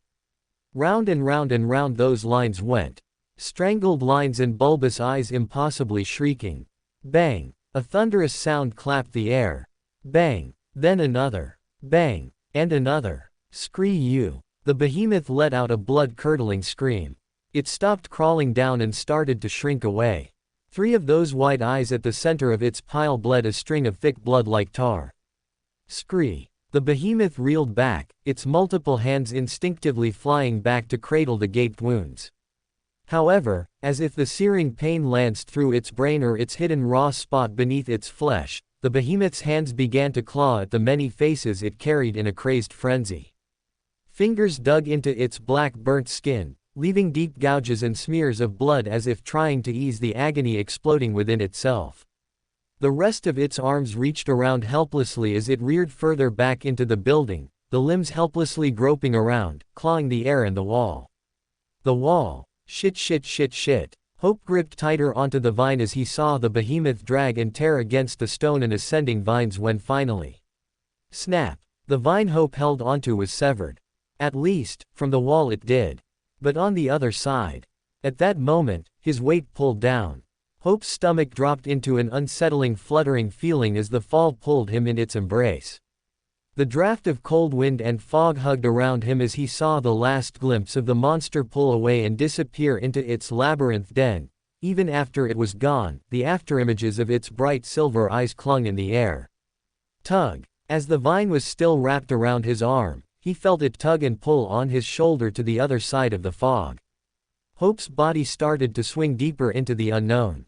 WSSSSSHHH. The night's mist breathed across his skin and whistled in his ears. Any traces of pervasive sounds from the behemoth were now fading away completely, his mind feeling unburdened as its congestion pulled away with each distance. But where was he going now? In the blinding fog, Hope could see a darker wall growing in size as if to swallow him whole. The sound of rushing water could also be heard. Hope raised his shield and braced for impact. But surprisingly, he continued into the darkness. Wait, what? Snap. Shit. Hope instinctively covered the boy's head with his shield as they flew toward the unknown. A wall, no. The ground. Splash. Cold water slapped against him. It soaked him through his clothes, chilling him to the bone. Instead of hitting hard pavement or earthen soil, his body sank into several-inch deep water and a ribbed planked floor, rolling as the pitch-black darkness enveloped him. Hope finally stopped and lifted his head. Cough. Cough. His muscles spasmed as he pulled himself up and gasped for air. Where? Hope spun his head around in every direction. Where am? Hope held the boy close to his chest as he leaned on the floor for support. A ribbed floor could be felt underneath his hand, almost reminding him of when he awoke in the bloody carcass. Where the hell am I? Hope grimaced as he repositioned himself on his knees. As his hands continued to grope beneath the waters, he felt his fingers trace a long thick metal limb. He reached behind and another limb also lay behind him. Through the throbbing pain, Hope tried to reimagine the structure in his head. Two parallel metal limbs, ribs connecting its center. Wait, these are called tracks. An image flashed in his mind of the closest resemblance to what he could feel now. Hope had only ever seen these railroad tracks above ground, albeit destroyed either by warfare or the spell, but he had never imagined them being built underground. Hope picked the boy up as he weakly stood on his feet, his legs wobbling from the action, and pushed against the water to what he assumed was the direction of a wall. And his foot hit stone. Blindly he reached forward and felt a stone block reaching to a height up to his chest. Hope grunted as he achingly picked up the boy and raised him over the wall. He climbed after, but once he realized he was back on solid ground, his body collapsed. Urg. Hope fell face first. The soreness weighed on him as if his soaked clothes plus all the items he carried weren't enough of a burden. Please. His body seemed to say. Rest. We need rest. Urg. Hope grunted as he swung off his rifle and backpack, already long dismissing his shield before, and cast them to the side. Hope then sagged to the ground. The pain was rising in him now. Hope could feel his arm being drenched in a different wetness, the smell of exposed flesh touching his nostrils. Water dripped down his hair and face, the taste of metal and foul blood touching Hope's tongue as he licked his lips. Sigh. This journey was supposed to be a much shorter one. Who knew he would be trapped in a damn building for so long? Rest. Rest. Even if his body didn't speak at all like the cramped voices in his head, Hope could feel it plead in his bones. Yeah, I got it. He swallowed back a painful grunt as he rested his forehead against the cold concrete. This wasn't what he meant when he said he wanted to take a bath either. The rush of water murmured behind Hope, traveling down the tracks where he assumed it to be going down the abysmal fog from where he came. Hope remained at the mercy of his body's collapse on the ground, laying in the same spot in the same position as if any effort to move would waste any energy he was saving. His cargo pants, black sleeved shirt, boots, and chest rig were all damply stuck on like a heavy suit of armor. There were times when he doubted his eyes were even open. Hope was sure they were. But the world remained the same in darkness, eyes opened or closed. Was this another tunnel perhaps he was in? A very big one if it had to fit a damn train. But the thought that Hope was underground in dark confined walls again brought an uneasiness, different compared to when he was in the labyrinth den of the behemoth. It stirred a distant feeling, but not from feeling another threatening presence.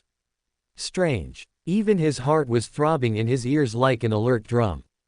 Hope frowned. He was certain traces of the behemoth's effects had sapped away, so why was he reacting like this? What the hell? Hope muttered. Maybe he was paranoid. Or maybe his body didn't let go yet of the close experience of death almost snuffing the life out of him. Hope paused as he listened to the thoughts in his head. He felt his rational mind intact. The annoying voices there as well. But whatever the manner of fact it was, Hope took deep breaths till the tightness in his chest loosened. It seemed his body was acting on its own again, in contrast to his calm mind, which he hated when it did that. I'll just wait a little longer. But as the minutes passed, eventually hours, a light gray fog started to appear on his far right. Hope turned to look as the mist started to brush away by dawn's wake, lifting itself vapor by vapor, slowly clearing the view to the other side. And there, down the tunnel from where he'd came was a wide broken tunnel mouth. Stone protruded around as if it had been broken off like a pipe. Light reflections from the rushing water could be seen as it poured off into a disappearing waterfall, and beneath those waters, Hope saw what he presumed was right, were train tracks.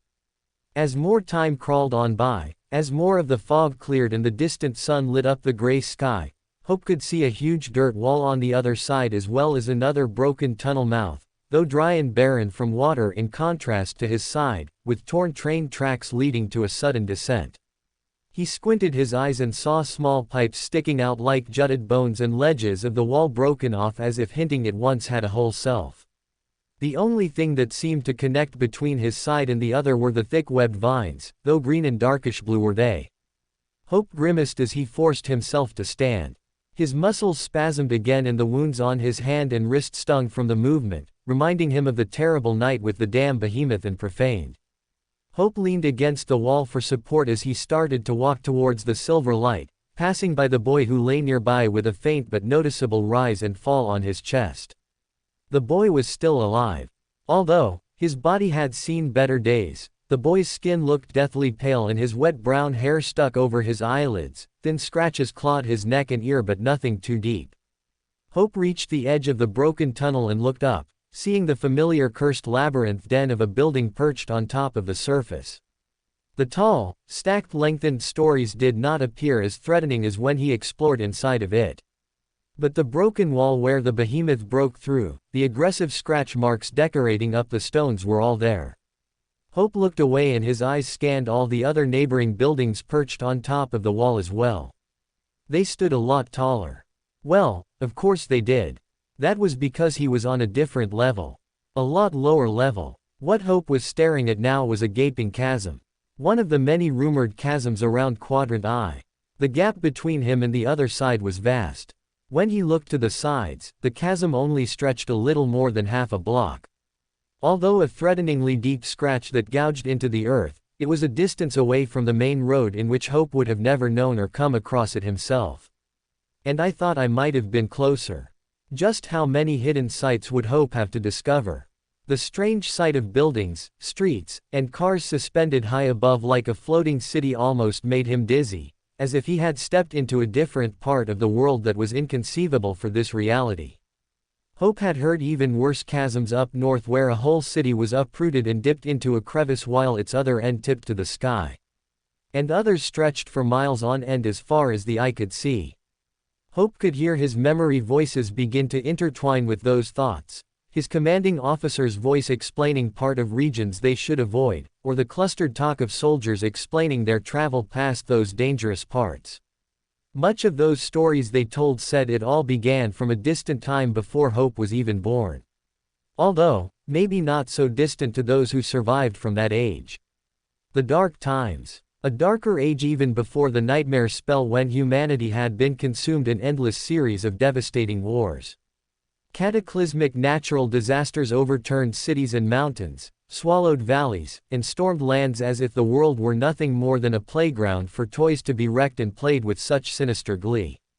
A time when the earth felt inclined to join and wreak havoc along with the frenzy of humanity's self-destruction. And leave its mighty wrath upon the world. Tap, tap, tap. Hope nonchalantly tapped on the ground as he crouched next to the young boy who still laid unconscious. Hope's eyes observed the wet concrete beneath his feet as if it was the most interesting sight to behold without regard to the gaping chasm to his far side where morning continued to silverly shine. Well, Hope wasn't exactly transfixed by the ground's surface. At the moment, Hope was carefully going through his memories of the time when he traveled through the Mirror City with the convoy. The government did a decent job of having the main road available as much as possible for them to travel through. And Hope was never one dealing with much trouble during those travels, but he had heard other convoys having to battle their way through sometimes. Hope tilted his head, his eyes glazed with a detachment. Hope absent-mindedly reached down and traced the ground with 2 fingers, faintly feeling the moist flat stone as a film played over his eyes. He recalled that once entering through the gates, the road would curve 45 degrees left for 4 blocks before veering back straight. Eventually, it curves again, and heads left for about 10 to 20 minutes, depending on the size of the convoy, narrowly passing by the city's center, and then curves right to exit out of the Mirror City. Hope blinked as he pushed away the film memory, switching his focus to the throbbing pain in his hand to bring himself back to the present. Once his vision cleared, he could see the faint trace he made on the ground. Hope wasn't sure why the government didn't give him a visual map of the Mirror City. Not that they necessarily had to. Especially when he would only follow the one path to travel on with the convoy. But it would have been beneficial if he had even caught a glimpse of it.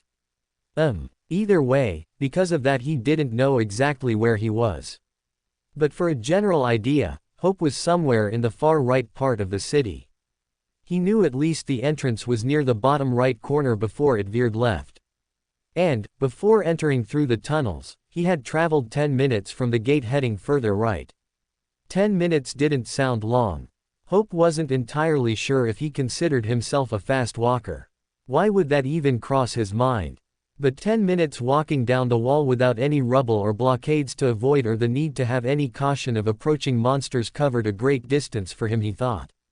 Hope rubbed his face and took deep breaths as a frustrating throb started to pulse on the sides of his head.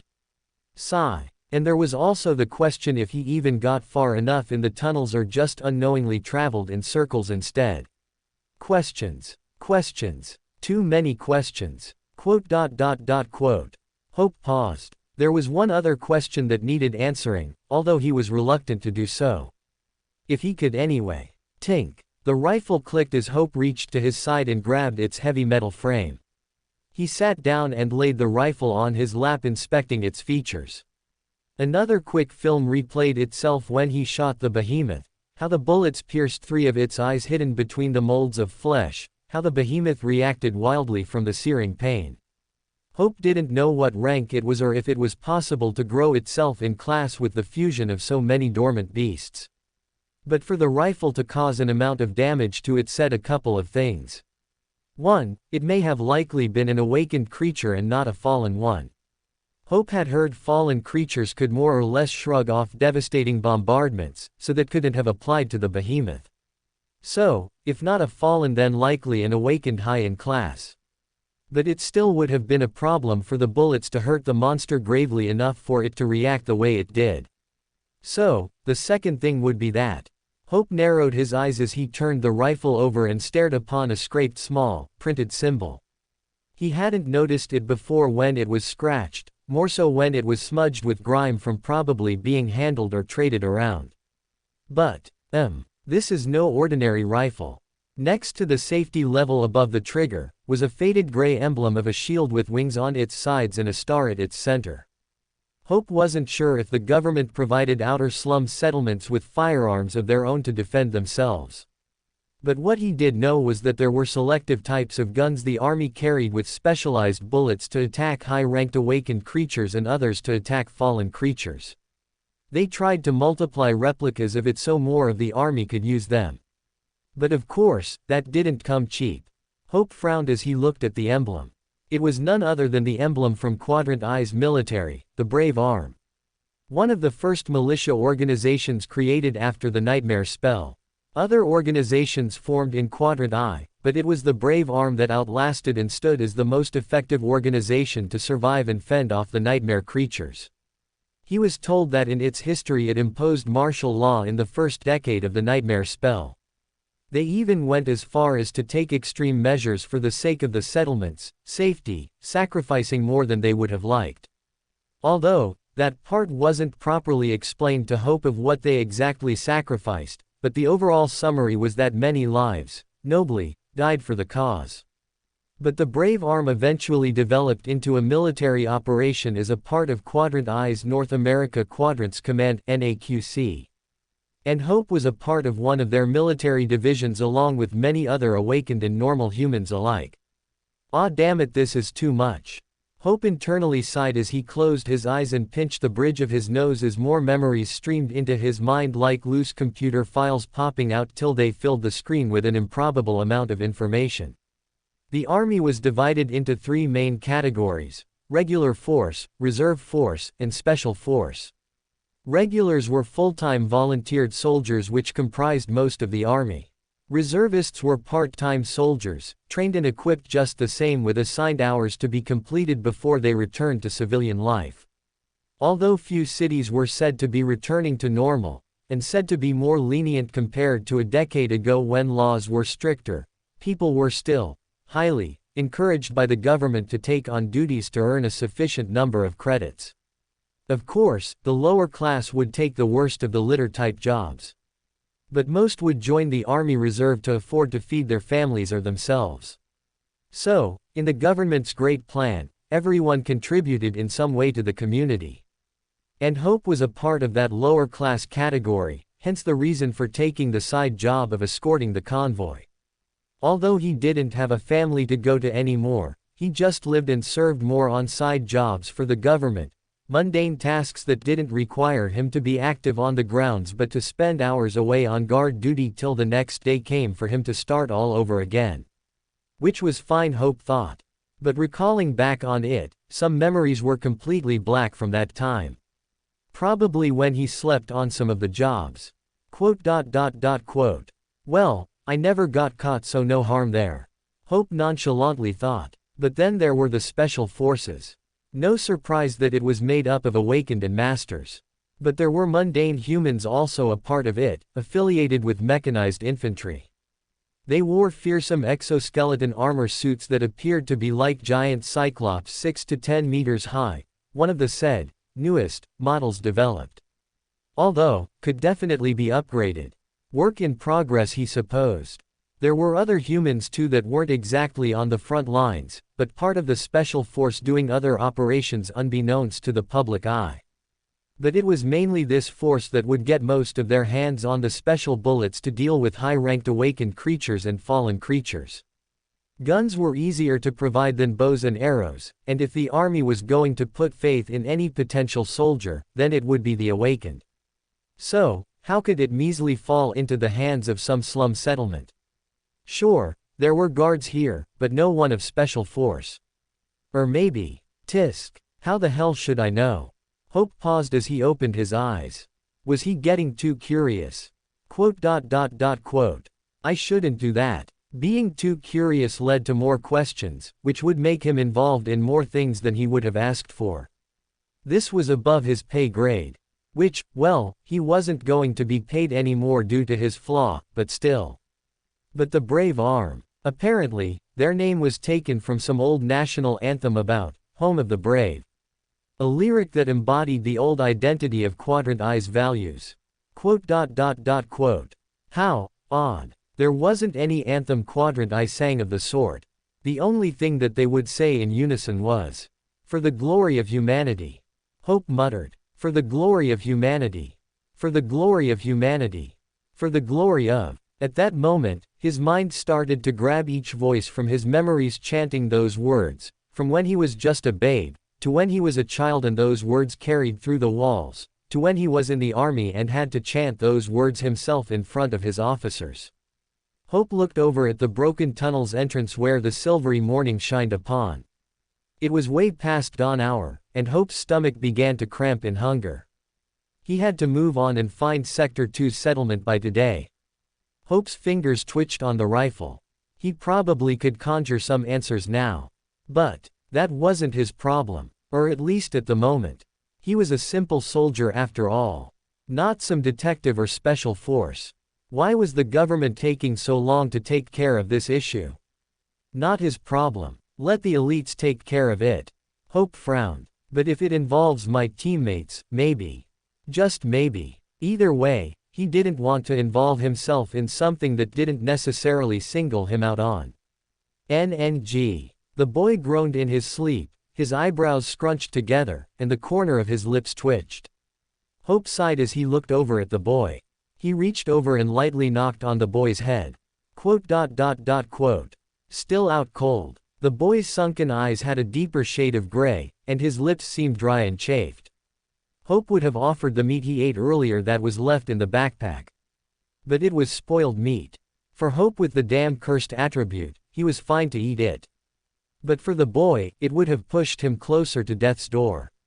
Hope grabbed the backpack and rifle and swung them over his shoulder. His clothes and chest rig were still damp, but not much he could do about it except wait for the rest of the day to dry them off. He then knelt and picked up the boy on his back. Hope paused as he observed the boy's face up close, which rested on his shoulder, a memory beginning to threaten to resurface.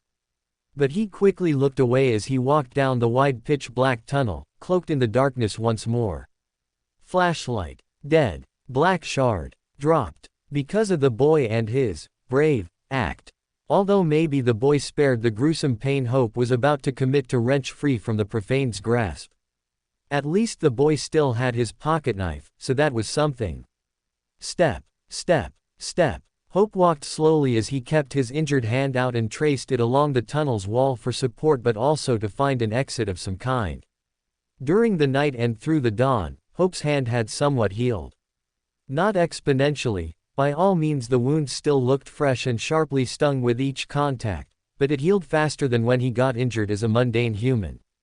And there was the fact of his cursed tears of sorrow's attribute curing maladies, so, his wounds wouldn't get infected and therefore worsen in the process. Step, step, step. Hope's steps echoed in the darkness. The silver morning light he left behind could barely reach any more in these thickened shadows. Even the water next to him, which had appeared like a liquid of ink with flecks of rays in it, started to merge with the rest of the darkness into one blinding black wall. At some point, he turned right, and light simply ceased to exist at all. Down underground, deep under the old walls of whatever mind-crazy man had the idea of building for a train to pass through. Hope didn't know entirely much about his quadrant's history before the nightmare spell, but all of these audacious yet ridiculous acts of craftsmanship were too strange. Step, step, step. Besides the never-ending memory voices in his head, he could hear the water to his side rippling and bubbling downstream towards the broken mouth of the chasm, the only bright sound in this cloak of ominous darkness. But another element that was not so bright was the smell. Hope's nose tickled from the mixture of stale, stagnant water, rusted metal, and mold. It created a dank and foul smell that wetly grew in the air, tainting the atmosphere as it started to stick to his clothes and hair. Smelling bad. Tisk. What else is new? Step, step, step. But Hope was walking a bit slower than usual. It wasn't because he was cautious of threats in the darkness, but his feet started to strike something stiff every now and then. He paused as he shifted his feet to make out the anonymous object, and realized he was stepping on a human's hand. Other times he felt legs splayed out or whole bodies stretched across. Perhaps those people found the idea of hiding underground from nightmare creatures a better alternative than running away from them above. Or maybe from humans alike. Hope nonchalantly stepped over their limbs and torsos, making a comical large stride. It consequently shook the boy every time he struck another corpse or had to awkwardly move across. MNN. Hope felt the boy stir on his back. Here we go again. Hope held back a sigh as he felt thin fingers weakly grip onto his shoulders. The boy groaned, turning his head side to side but didn't lift. It was as if he was too tired to fully wake. But maybe he should stay awake. There was always that possibility of dying in one's sleep. And when was the last time the boy had a proper meal? Hey, kid, Hope said. Kid. That was a bit ironic. The boy was hardly 3 years younger than Hope was. Did that make a difference? Maybe not. Or maybe significantly. How were kids supposed to act nowadays? In this day and age, what did it mean to act one's age? Adam felt his body floating. His legs suspended from the ground, and yet he felt his body hugging onto something. He blinked himself awake, but light did not appear as he expected it so. Not the familiar gloomy morning or his father's presence in the next bunk over, but darkness. Adam felt deathly tired as he sluggishly recalled his memories. He remembered he and his father were escaping to this haven he mentioned. Bedtime stories of a place where peace wasn't as far-fetched as the settlement they lived in. Garden walls, hanging lights, tall ceilings. But his father was dead now. Adam frowned as he shifted his head and tried to recall more of what happened after that. But he couldn't help but feel like he was still moving in this sea of darkness. That there was an echo in here of footsteps that did not belong to his. An echo that made it sound like someone was walking behind or in front of him. But besides those footsteps, Adam thought he could hear the quiet sound of breathing. He was about to dismiss that as a fearful imagination until the sound came again as if it hovered next to his face. Hey, kid. Adam's eyes widened in the dark, the hairs along the nape of his neck stood up. He pulled his head back, feeling dizzy from the simple gesture, as he prepared himself to see a monster, or a ghost randomly appear. But nothing did. Adam hoarsely spoke. Who? The voice did not respond. Adam almost doubted it came in the first place. But he could now feel his hands gripping onto what he thought were shoulders and cold-soaked clothes beneath him. But his clothes were soaked too. What happened? Adam hesitated and reached his hand further up into the space and felt a neck, then damp hair. It really was a person. But what kind of situation? Who are you? It felt impossible to keep his voice from trembling.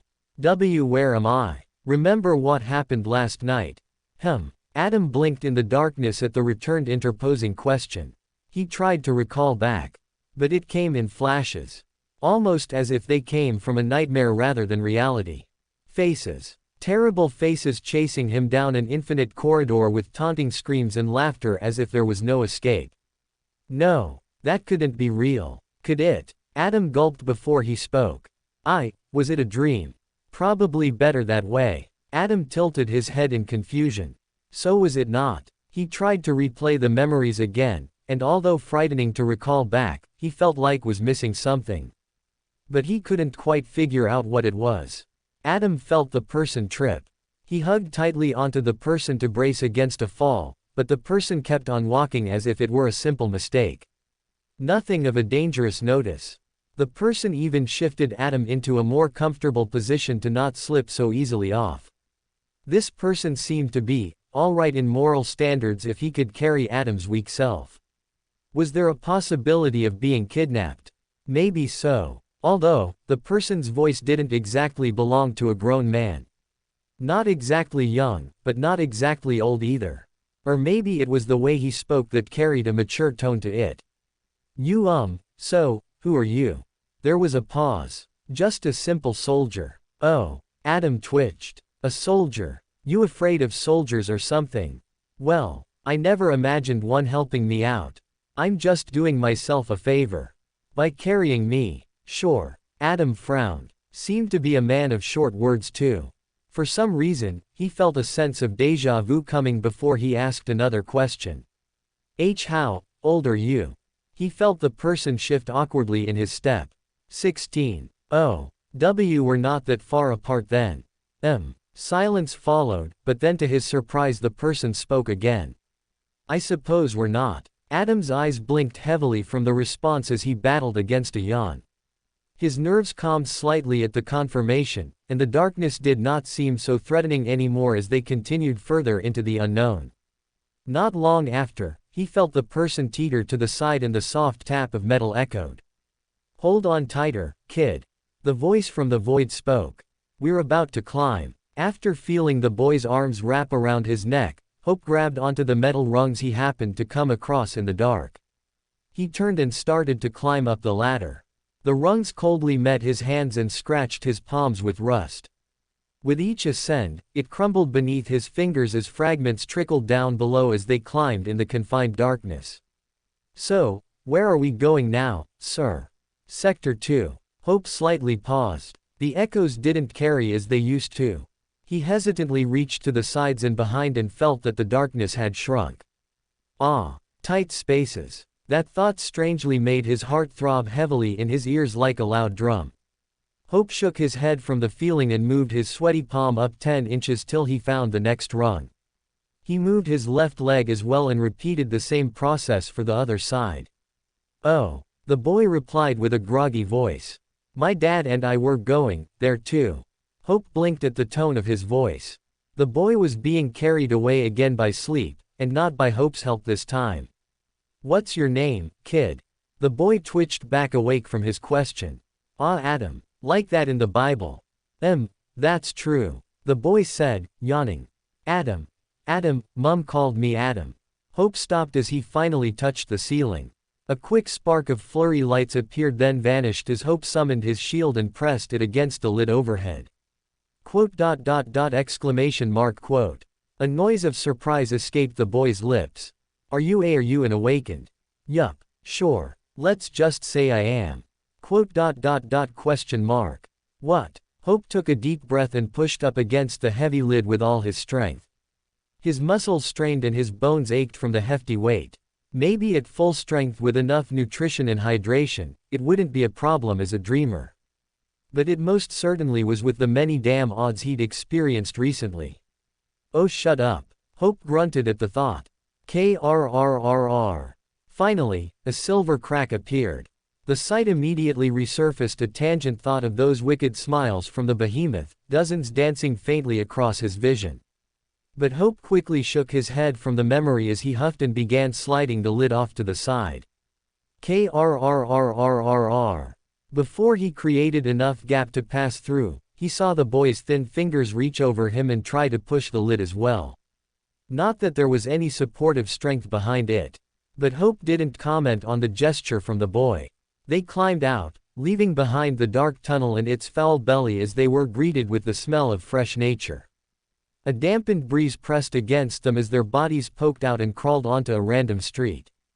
Hope dropped to one knee to catch his breath, dismissing his shield, and felt the boy slide off his back. The boy paused as he stood nearby, his feet awkwardly shifting as if he were on loose ground. The hell is he thinking now? What? The boy hesitated before speaking. You are an awakened. It was Hope's turn to respond in silence. Now where the hell did he get that confirmation? Hope would have assumed it was from dismissing his shield, but he felt the boy's eyes inspecting something else on his face. When he met his gaze, he looked hurriedly away. Tisk. Never mind that. Hope stretched his arm out to him. Don't even think about trying to walk. Just climb on my back. Okay. With the boy on his back, Hope walked down the streets close to the ruined buildings if they ever needed to run and hide for cover. Buildings of long-past apartments and stores gloomed overhead, words printed over doors and windows. Some in English. Others were in ridiculous printed language that didn't look at all like runes but bizarre, nonetheless. And that uniqueness changed every other store. Just how many languages were there in the world? The streets were like frozen crowds of automobiles in every dull color of red, black, white, blue, etc. They were like cocoons that shelled their rotten passengers, gray bodies slumped forward or back with noticeable bullets in their heads or savage claw marks across their necks. But the bodies weren't much of a distraction. For the first couple of minutes, Hope was confused on where he was. The greenery was thicker here than there was on the main road, as if some unnatural spell had encouraged its infestation. Had a lot changed in simply a month and a half? But to silence his confusion, Hope looked up and observed the rooftops. In all their arched shapes and flat ledges and colored walls, he remembered again where he was in the distance to the glass dome. I never thought I'd see this part of the city. The boy muttered as he slumped on his back. Hope stayed quiet for a few moments. What was the saying? He remembered. Of course he did. There's a first for everything, kid. As he continued forward, the vines became thicker and bolder as nature roped themselves everywhere. No longer did they hide in corners or slither meekly on the street like veins, but their numbers draped along the walls like tattered curtains and hugged on buildings like a large shadowed hand. Down one street was a collapsed glass building. It had 1,000 shattered holes where windows used to be. Vines wrapped around its hollow vessel as if wanting to drag it down beneath the earth with it. In other buildings as well, they crawled between their frames and choked them as if exploring their insides with their multiple meddling stems. Tall grass grew between the cracked asphalt and leaves cluttered like busheled hair on vines. Some had streaks of red under their layers, others green with a tinge of yellow, and some others blue. Was nature always this colorful? Did such a world exist like that outside of cities before the spell? That seemed hard to believe. But maybe not as unfathomable compared to a monster gate opening and releasing a titan with its colossal nature infecting a whole city. Hope blinked. What's your name, sir? Before Hope responded, the boy continued, I feel bad I don't know your name, especially you carrying me and all. It's not worth remembering, kid. The boy awkwardly fidgeted on his back. I still would like to know. Hope frowned and waited again for the silence to prolong just a little longer. It's Hope. Hope. Yeah, kid. I know. No. The boy's voice croaked. I mean it's. Hope frowned as he waited for the boy to finish what he was going to say this time. If he could even finish what he was going to say. Yes. It's a love. Anything but that, kid. It is anything. But, the boy quickly clamped his mouth shut. Hope had already felt his mother's voices rushing in his mind, and quickly tried to shut them down. At this point, Hope had been doing somewhat well in training his mind to rear back away from the rising sea of voices. Sort of. Failed at most times. But there were certain subjects that his mind refused to easily pull away from. It was always half and half for him to dismiss them completely. Who named you that? Quote. Hope cursed silently in his head. My mother. Hope answered flatly. Mine too, you know. And she named you that because. Hope could feel the boy playing with his hair now. Propaganda. Prop.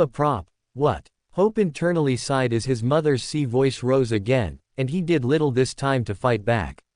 He couldn't blame the boy for proposing the question. But he also could. But at that moment, not only her chimed voice started to ring in his ears, but images of her fleeted past his eyes. Hope, my dearest. You know the sun shines at least once a day.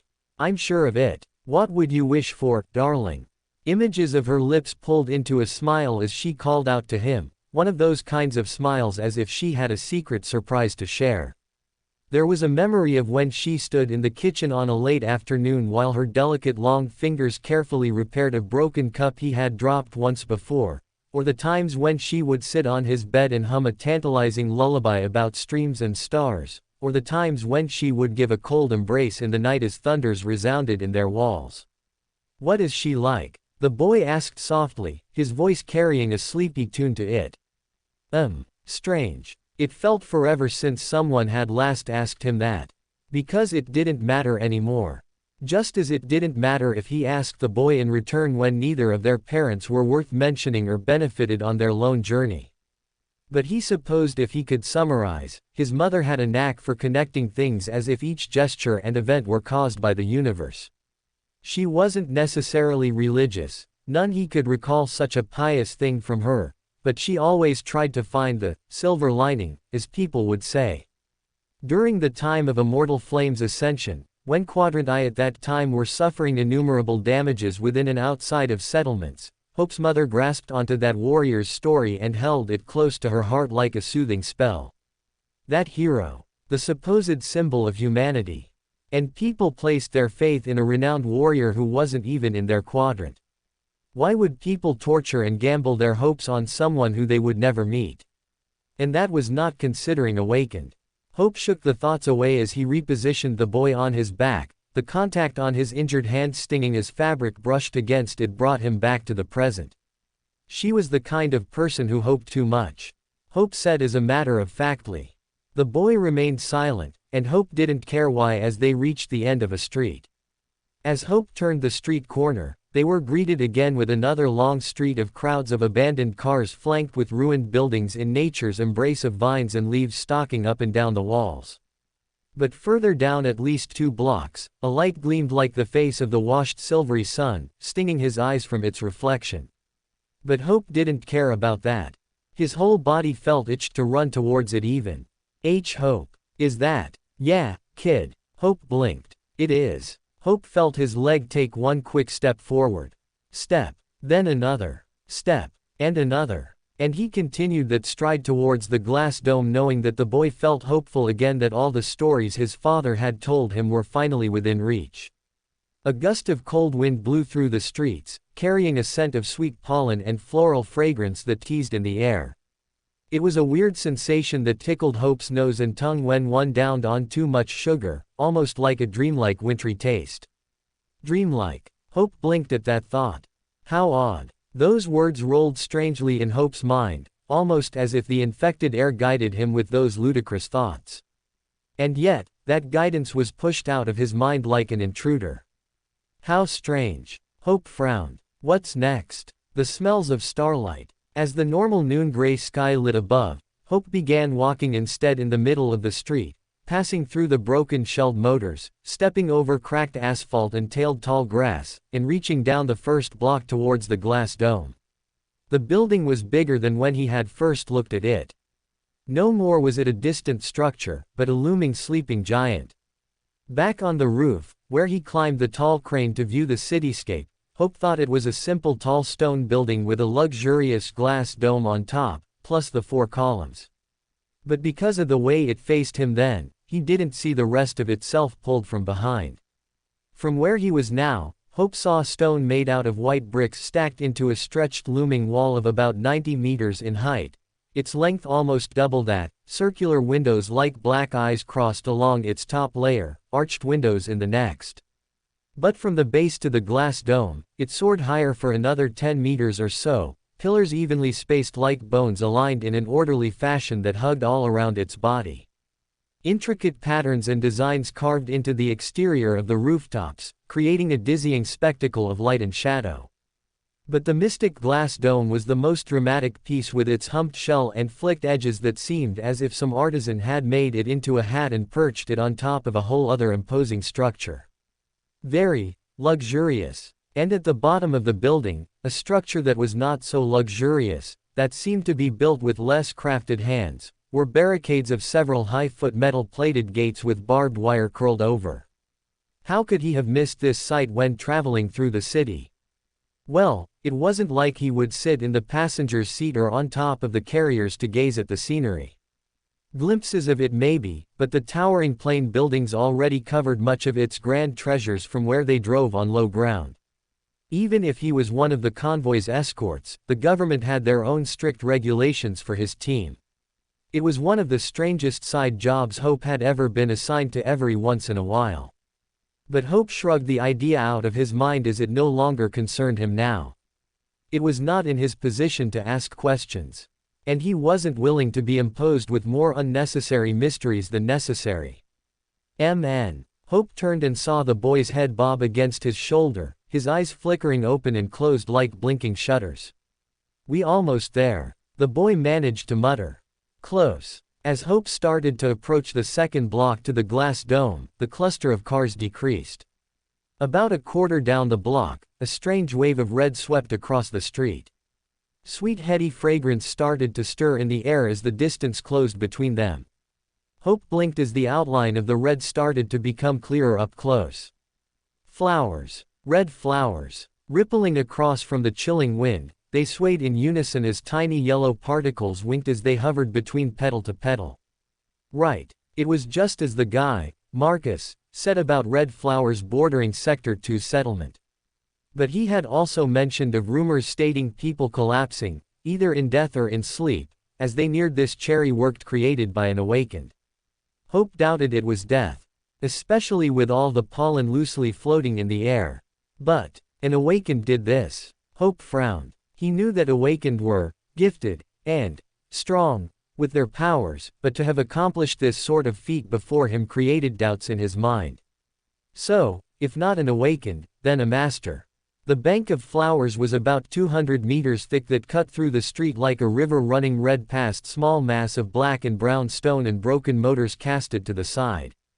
As it streamed across, it climbed even up the ruined walls on each side of the street, disappearing over the rooftops, almost like sight of a waterfall as Hope's eyes followed its course. Hope paused, then looked back at the boy who was still battling off sleep in one desperate attempt.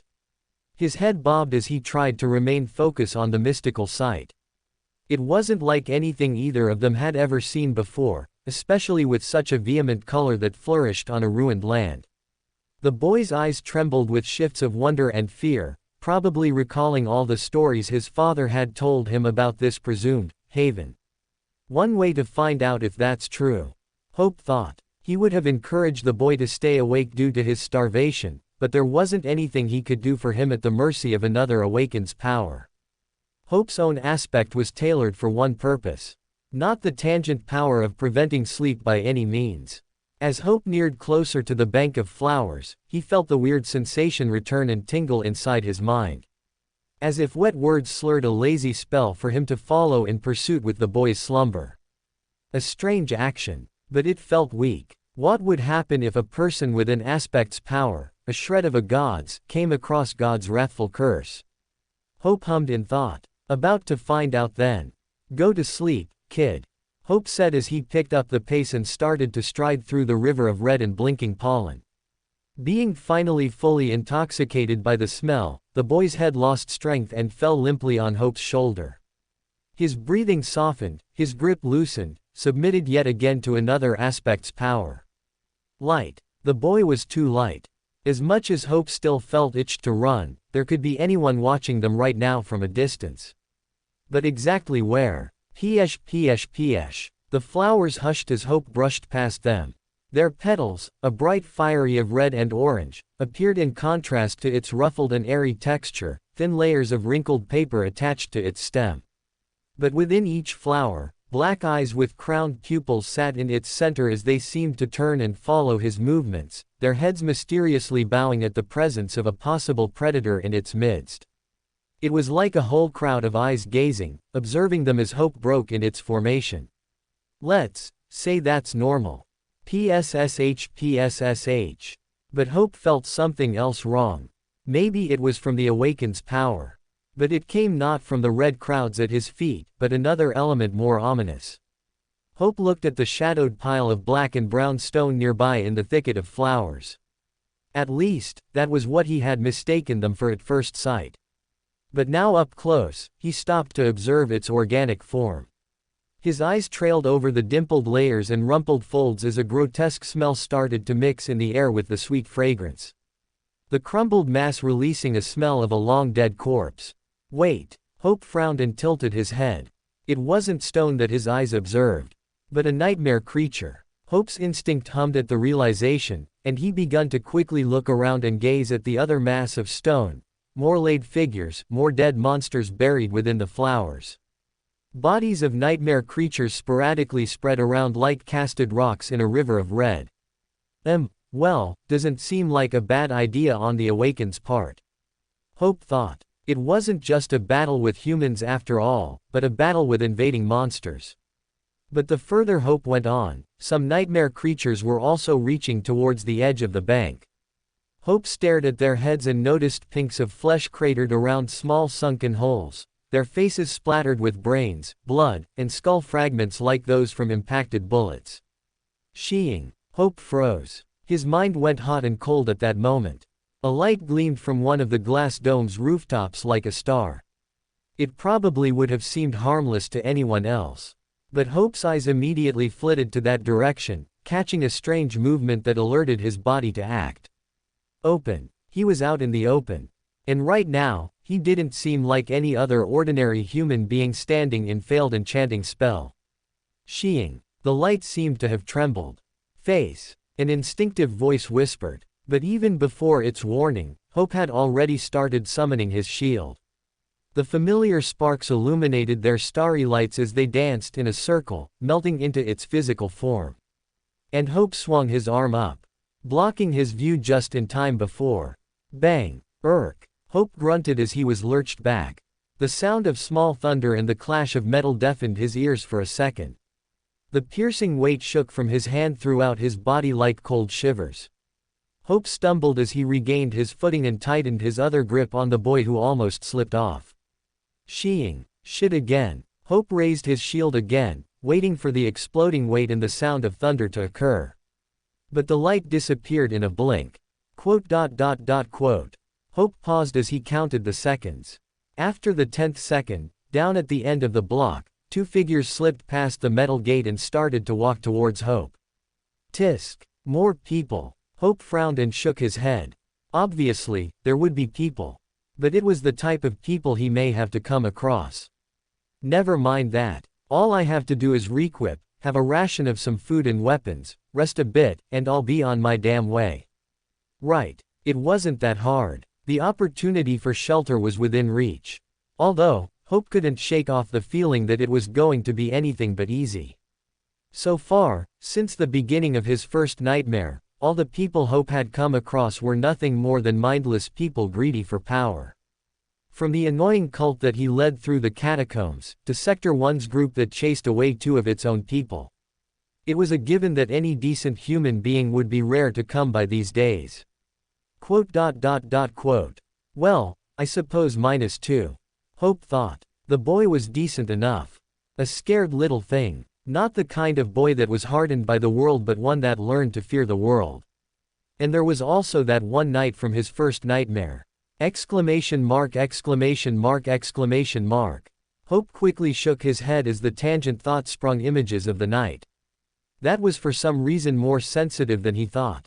Ah, damn it. Whatever. That wasn't important now. What was important was that these two figures carried guns in their hands and gas masks over their faces. Some disillusioned thought wanted him to believe that all was well. But of course, with his damp black sheet attribute, in which had always lurked in the corners of every stressed thought and situation, this encounter would probably be anything but of smooth sailing, as one would say. Hope stood near the edge of the bank of red flowers as the two men approached, stopping about 100 meters away from him. Although, Hope could see that the pollen didn't fly as loosely towards this side. One guy was tall, gaunt face, with a buzz cut, the appearance alone screaming trouble. And the other was slightly smaller with an appearance of about 60 years old. His eyes seemed to hold less aggression in them. "Who the hell are you?" the buzz-cut guy said. Hope restrained himself from frowning. "Just someone who needs shelter." "But this boy," Hope gestured behind him, "needs help." There was pause. "He is human," the old man muttered. Hope blinked. Obviously. Hope thought. Although, he could understand the man's confusion. Hope was still standing in the crowd of red flowers, unfazed by the sweet pollen that even they had to cover their faces in caution. "I am sorry about the guns, boy," the old man said softly. "Necessary measures, I'm afraid. TCH. The guy sneered. "Like hell. Maybe he's in some fucking disguise like those other mo." "Watch your tongue, Kurt," the old man snapped. "Look at him." Kurt gestured again with his gun. "He's still awake. If Maeve's power didn't work, then what the hell is he?" Kurt continued to glare at Hope. "Now answer properly, smartass. Who the hell are you?" That seemed a bit of a complicated thing to answer. Although, it didn't seem harmful to answer honestly to some degree. Not that the truth would be retained long enough in their memories. "A dreamer," Hope said. Quote. "You mean a sleeper, boy. If you guys call it that, then sure." Both figures blinked in surprise. Although, there was still a hint of skepticism in their eyes. Hope continued. "I have an attribute that makes me resilient to certain enchantments." Kurt frowned. "PSH. A sleeper, huh? A live one at that." Hope blinked. Was that disappointment? But that, the old man muttered, would make sense. Through the gas mask, his eyes stared at Hope with what could be read as sympathy. It was probably rare for anyone in this city to accomplish their first nightmare, a doomed fate resulting in ultimately being a profane to most. "Let's bring the poor boys in." "No. It could be a damn trap. Remember how the other settlements. Lady Maeve would allow it." "I'm sure of it. She's not here," the guy hissed. "Then Lady Lita. Think, young man. There is no need for excuses," the old man said firmly. Hope paused. Lita. The name itself sparked something in his mind as the memories hurriedly streamed and blossomed at their usual unsolicited manner. Whispers from his commanding officers and soldiers mumbled the name like a tale, the noise fogging his ears. It couldn't be her. That wouldn't make sense. Hope paused. Wait. Hope frowned at the thought. PSH. We can't take any more strays. Hope narrowed his eyes. "The boy needs help," Hope said as he walked out of the flowers. Tink. Kurt immediately raised his gun. A typical rifle it was. But no brave arm emblem it seemed. "We have to do a search on you." He gestured to Hope's items. "Drop them." Hope held back a sigh as he knelt down and carefully laid the boy on the asphalt. He then slid the rifle and the backpack off. "Back away. Arms and legs out. This is too much, young man," the old man shouted. But Kurt ignored him as he walked over, kicking the rifle further to the side, and led Hope a few paces away. Hope started standing with his legs spread shoulder-width apart and arms out. These extreme cautions made sense. Hope wouldn't have welcomed any stranger in a city of lawlessness. But still, how annoying all of it was. Hope's eyes fell back on the boy as the old man walked over and inspected the boy's condition. The boy looked worriedly thin. Color drained from his face and sunken gray eyes made him appear as someone on death's door. He most likely was. Hope had seen that familiar look before. Too often when growing up. No fucking sudden moves, you got it. Kurt hissed as he felt through Hope's pockets, patting him down from the front and back. He then stopped and pulled out a pocketknife. This it? Yes, Hope said nonchalantly. Kurt frowned and placed it in his own pocket. He then walked back in front as he pointed the rifle at him. Now what kind of fucking kid with a gun walks around and... His voice stopped. Hope wasn't sure what caused it, but the moment their eyes met, he saw something shift in the guy's eyes. It was the same familiar expression from the boy when they first crossed paths. Confusion, fear, panic. Shit, he is a monster. Wait. The gun's barrel aimed quickly at Hope's face, an inch away from the spot between his eyes. Young man, what are you? Bang! A clap of thunder exploded in Hope's ears. His hand burning as if he were wielding fire. Both of the other men froze, their eyes widened in shock as they stared at Hope holding the gun's barrel that he redirected at the last moment. Aw fucking hell. A calm shadow filled Hope's body at that moment as he met the man's panicked gaze again, the gaze of a man who made a grave mistake in acting too bold. And he did. In one swift motion, Hope yanked the rifle away and barreled it into Kurt's ribs. He exhaled explosively as his ribs cracked and collapsed to the floor. Thud. Kuhayak. The guy cradled his stomach, eyes squeezed shut as he gasped for air between long pauses. Hope tossed aside the gun as if it were an annoying object and walked over towards the old man. The old man hurriedly braced his firearm up but froze as Hope simply bent down and picked the young boy up as if there wasn't any other threat remaining. Old man, Hope said as he stood. The boy needs help. Gulp. His gas mask fogged, and Hope could hear the nervous smack of the old man's lips as he fumbled for words. And inconveniently, Hope's hand was shaking as he held the boy. The skin brimmed with hot stinging pain as its burned flesh met in contact with the damp fabric. Cut. Clawed. Now burned. I need a first aid kit.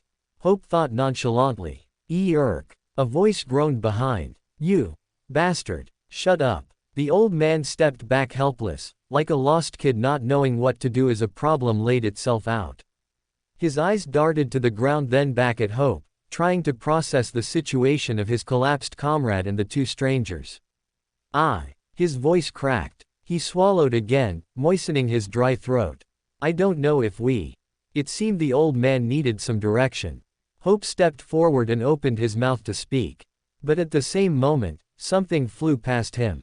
Wish. Hope's body went rigid as the sound of a hissing wind whipped past him, a deep red blurry movement out of nowhere flashed like a bullet.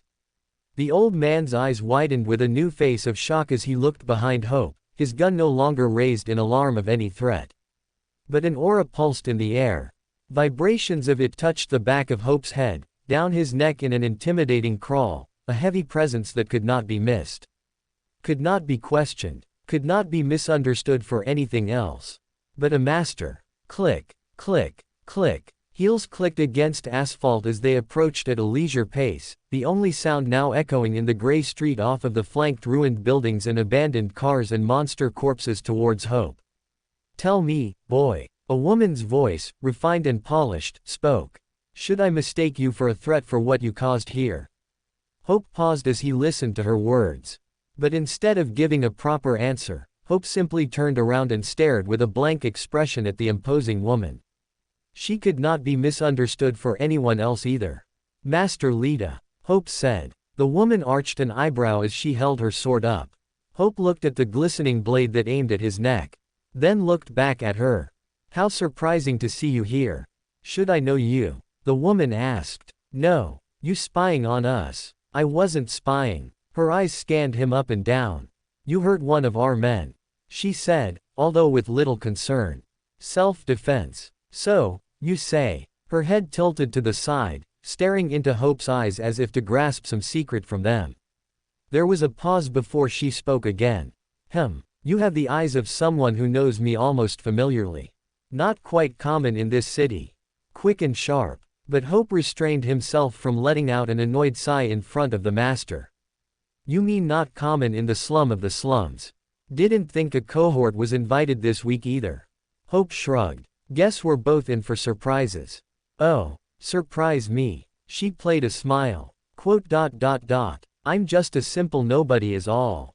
The woman stood between him and the collapsed pitiful man on the floor who still cradled his ribs in pain. Although she stood with a heroic poise, especially without a gas mask of her own, the man was of little importance in both of their eyes.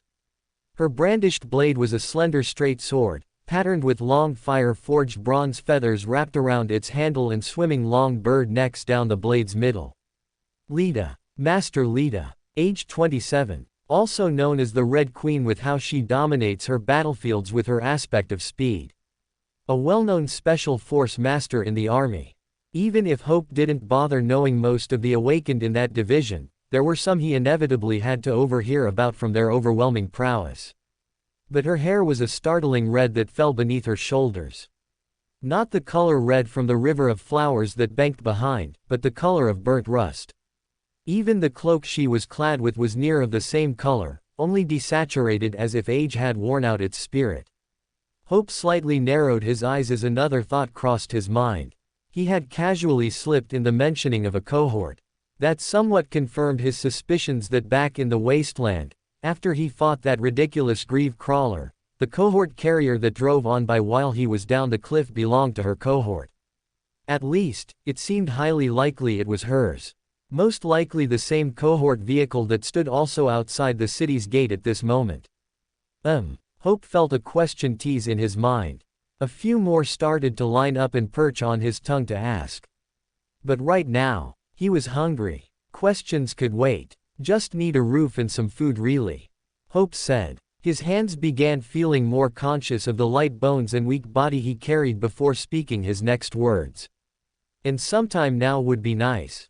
Master Lita finally glanced at the boy, her eyes scrutinizing as if making sure it was a sickly person and not someone hiding behind an act. She then flickered her eyes towards the old man. Jeevan. She continued to play her smile, not exactly forced, but a naturally sly one. Care to explain the situation? A nervous gulp sounded before words choked out of him. A sleeper. He and the boy are strays, we think. But Kurt, oh. He acted mad all of a sudden and almost shot the boy. A painful groan responded on the floor, and a voice tightly spoke through gritted teeth. It's a monster, I tell you. He's a monster. A monster. Master Lita went silent and looked at Hope differently, as if he were a sign on a road that had arrows pointing left and right. She seemed to have decided on which direction, as a soft laugh rasped out of her. Seems human enough to me. Besides, he's not a mundane human anymore, but not a true awakened either. Tools of the trade. She finally lowered her sword. Don't mind Kurt. One of those loose screws, if you know what I mean. Hope blinked as she opened her hand, letting her sword sizzle and flake into thin air like wisps of whirling ember. Huh, that's a lot fancier than a small damn shield.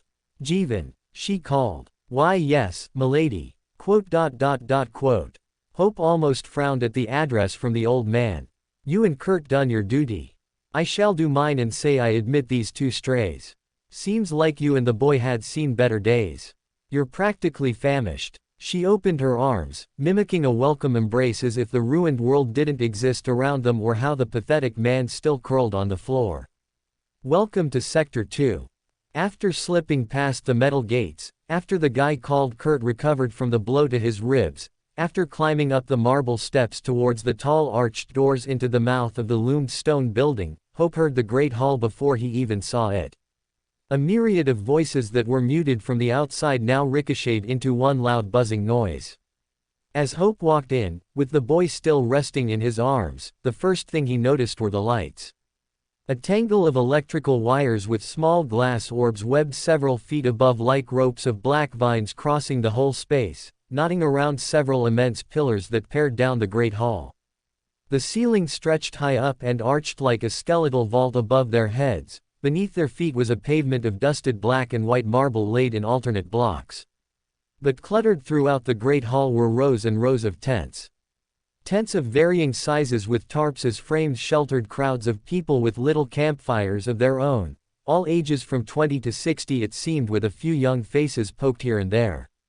As if it weren't condensed enough, along the sides were overgrowth of flowers trailing up the walls and windows. Flowers Hope had never seen before were thick and closed into fists, peeled with thin tongues out its crown's center, heads folded and hung like upside-down cups. A nature that didn't seem forced but encouraged, as if it were a long-lost secret liberated to flourish extensively, its variety sprouting and maturing like those of the crowds throughout the space. A number of people lifted their heads and stared at the newcomers. And as if regarding Master Lita's presence, finding comfort in a powerful figure, they returned back to their business and conversations. Laughter and a few mean squabbles slipped in the air, but nothing that roused mad chaos of the sort. Hope blinked. The hell? His eyes continued roaming around. Am I in the same world? Ha ha ha. Master Lita's voice burst next to him. You should see your face. Ha ha. Jeevan, take him to your tent and do what you must to keep him comfortable. I'll send someone else to replace the rest of your outside shift. Yes, milady. Jeevan bowed, already having taken off his gas mask. And Kurt had already returned back to his post. The stubborn man refused to back down even when his face seemed blue. As Lita was about to leave, Hope quickly interrupted. Master Lita. The woman stopped as she turned and looked at him with an arched brow. Where can I meet you again? Hope paused. Is there a passcode or something that I should know? PFT. No. Just ask one of the guards at their post and they'll lead you along. Guards. Hope turned and looked around at the guards that stood against every other pillar wearing tattered clothes, a mix of them wielding guns and swords. Not exactly professional security, but guards, nonetheless. Hope looked back, but already was she gone, like a red flame that kindled bright and immediately swept away into the air without so much of a trace. Hope felt a tug on his sleeve, and he turned to see the old man pointing to the crowded midst. Come with me, boy. I'll set up a fire for us both. Now lay that boy over there with Clara. Here she comes. She'll take care of him. Okay. Oh, you poor young boys. Jeevan, why didn't you bring them earlier? Now, we just welcomed them, so no need to burst a bubble. Should we move the boy to the wall? The wall? No, he's too young for that. Take him to your tent. All right then. Give him here. Wait, Hope began. A middle-aged lady's hands flurried forward and removed the young boy from Hope's grasp, leaving him empty-handed as he stood there blankly. Oh, and your hand. The lady, Clara most likely, a robust one at that, gaped at Hope's wounds.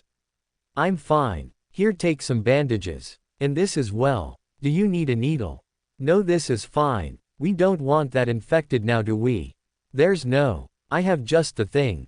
You don't. Here it is. Hope pulled his hand away before the lady laid another product in his hand. That's enough. She frowned. All right then. Her eyes widened as a new thought crossed her mind. Oh, and tell me, what's the boy's name? Hope blinked. Adam. Why, he is lucky to have you as a brother.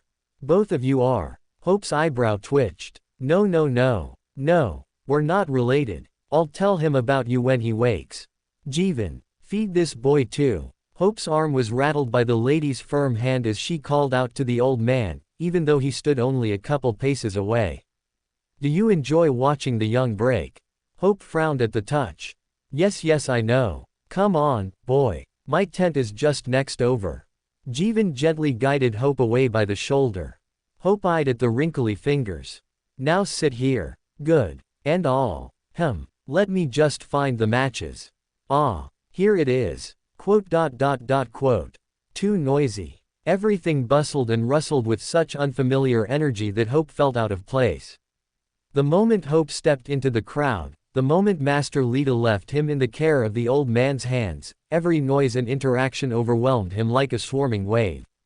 Hell, it was even more overwhelming than fighting a horde of monsters. Hope sat in an open tarp tent as the old man set down Hope's rifle and backpack. He then shakily grabbed one of the matches in his tent before striking it down and sparking a flame. Not long after, a small fire breathed to life, licking and crackling in the tight space, warming up Hope's boots and fingers with a soft greeting that easily fought the cold he had so long adapted to over the past week. The old man hummed a tune, his nose wrinkling as he knelt near Hope, and reached into one of his bags and brought out a clump of meat. Hope blinked as he recognized the meat belonging to a nightmare creature, the familiar strange blood and flesh that was purplish with streaks of red in between juiced out as the old man punctured it with a stick and hung it over the fire. Hope looked down and nonchalantly wrapped the bandages around his right hand up to his forearm. Finally, he was able to manage the wound after applying the ointment the lady gave him. The coolness of his damp clothes also started to properly dry thread by thread until it felt like a warm blanket sunbathed in summer. But it's winter. Hope looked around, and surprisingly, no one was starving. The buzz of constant voices eased into laughter and whispers. But when some looked long enough in Hope's direction, fear and fascination bloomed on their faces. Some expressions repeated after they looked away for a little while.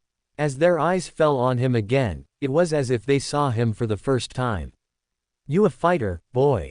Hope turned his gaze to the old man who continued to hum a strange tune as he busied himself with the small fire, a delicious smoky aroma emanating from the meat. "I suppose I am. Not just anyone could act the way you did. Instinct really. Too bad my bones won't respond the same way. Maybe I'm all good for fear than action." He chuckled as he raised the meat off the fire and handed the stick to Hope. "But we all do our part, don't we? At least I try to." Seize. The meat sizzled. Fresh off the grill, as they would say. But what was a grill? "Here you go," the old man said with the corners of his lips raised. Hope simply nodded before accepting the stick and stared at the meat's cooked layer. A brown-reddish hue was crisped over as the heat sprang and pressed against his face. His stomach was already cramping from the smell alone before he opened his mouth and bit into the flesh. Warm salty juices ran from the bite, an intense rich flavor coating his tongue as he chewed. A pain stabbed in the back of his mouth as he salivated from the long-awaited meal that finally satisfied his hunger. Did nightmare creatures taste this good when cooked? Weird, but tasty. Better than what the army had served. And there was no additional seasoning from the old man. Simple. Just the way he preferred. Before Hope knew it, he felt his teeth gnash onto the stick and the sound of wood splintered in his mouth. Jeevan chuckled. "Slow down, boy. Don't want to get indigestion, do you?" Hope paused as a memory crossed his mind. But dismissed it. "No, old man. We got plenty more. Hunters have plenty to hunt for with that fortunate incident. Honestly saved our bellies." He hummed again as he prepared another clump of meat on a stick, a little too carefree. The incident at Sector 2's border seemed to become distant to the old man. Or perhaps the confirmation from the master herself was enough to lessen any of his worries about Hope's admission. He treated him as if he were a familiar neighbor. Hope licked the grease off his fingers. But fortunate, huh? Hope supposed that the monster gate from a month ago had its perks. But still, a strange choice of words. Hope's eyes flitted towards all the other animated heads and carried voices that filled the great hall. Some eyes Hope again came across, then leapt away from the contact and tried to feign indifference, but Hope could see them watching from the edges of their vision. Eventually, their faces slowly relaxed again, as if a burden were lifted and pushed into the back of their minds. Hope frowned at the repeated reactions as if he were in a looped time. His flaw made more sense now. He could see it working its magic on the ones who forget. Then remembered. And forget again. But the reactions were a different matter. It was always a mix of uncertainty or curiosity, a gaze that one would find staring at a new creature for the first time rather than staring at a stranger. As if he were truly a strange anomaly. Hope had purposefully decided to not mention himself as a soldier before, not that he looked much of one anymore. And his chest rig didn't have any army emblem of the sort. That topic could wait with his conversation with Master Lita. So, what else caused it? Hope felt like he already knew. But he would rather not tap into those runes again just because he thought of it. Bezik. Quote. Oh, for fuck's sake. Hope narrowed his eyes as two of his attributes weaved out in front of him. Tears of sorrow, attribute description. Chimera, attribute description. Quote. Hope blatantly stared forward as the tears of sorrow attribute hovered close to his face like a mocking ghost.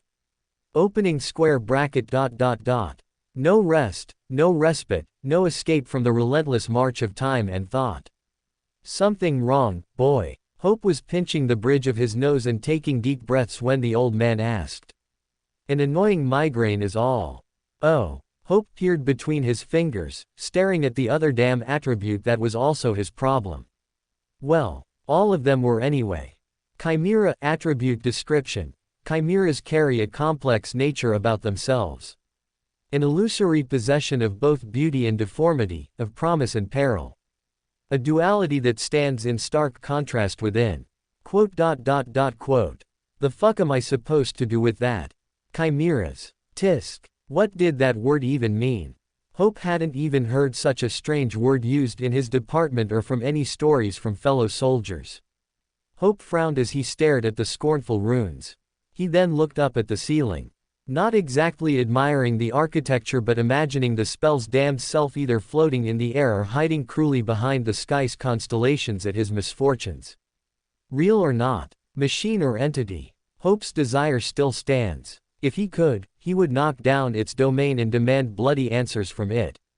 Damn spell. Excuse me, boy. Hope swept a hand in the air to dismiss the runes. Yes, old man. Jeevan paused, then awkwardly smiled. Can I ask what your name is? Ah, it's Hope. A flicker of amusement crossed his eyes.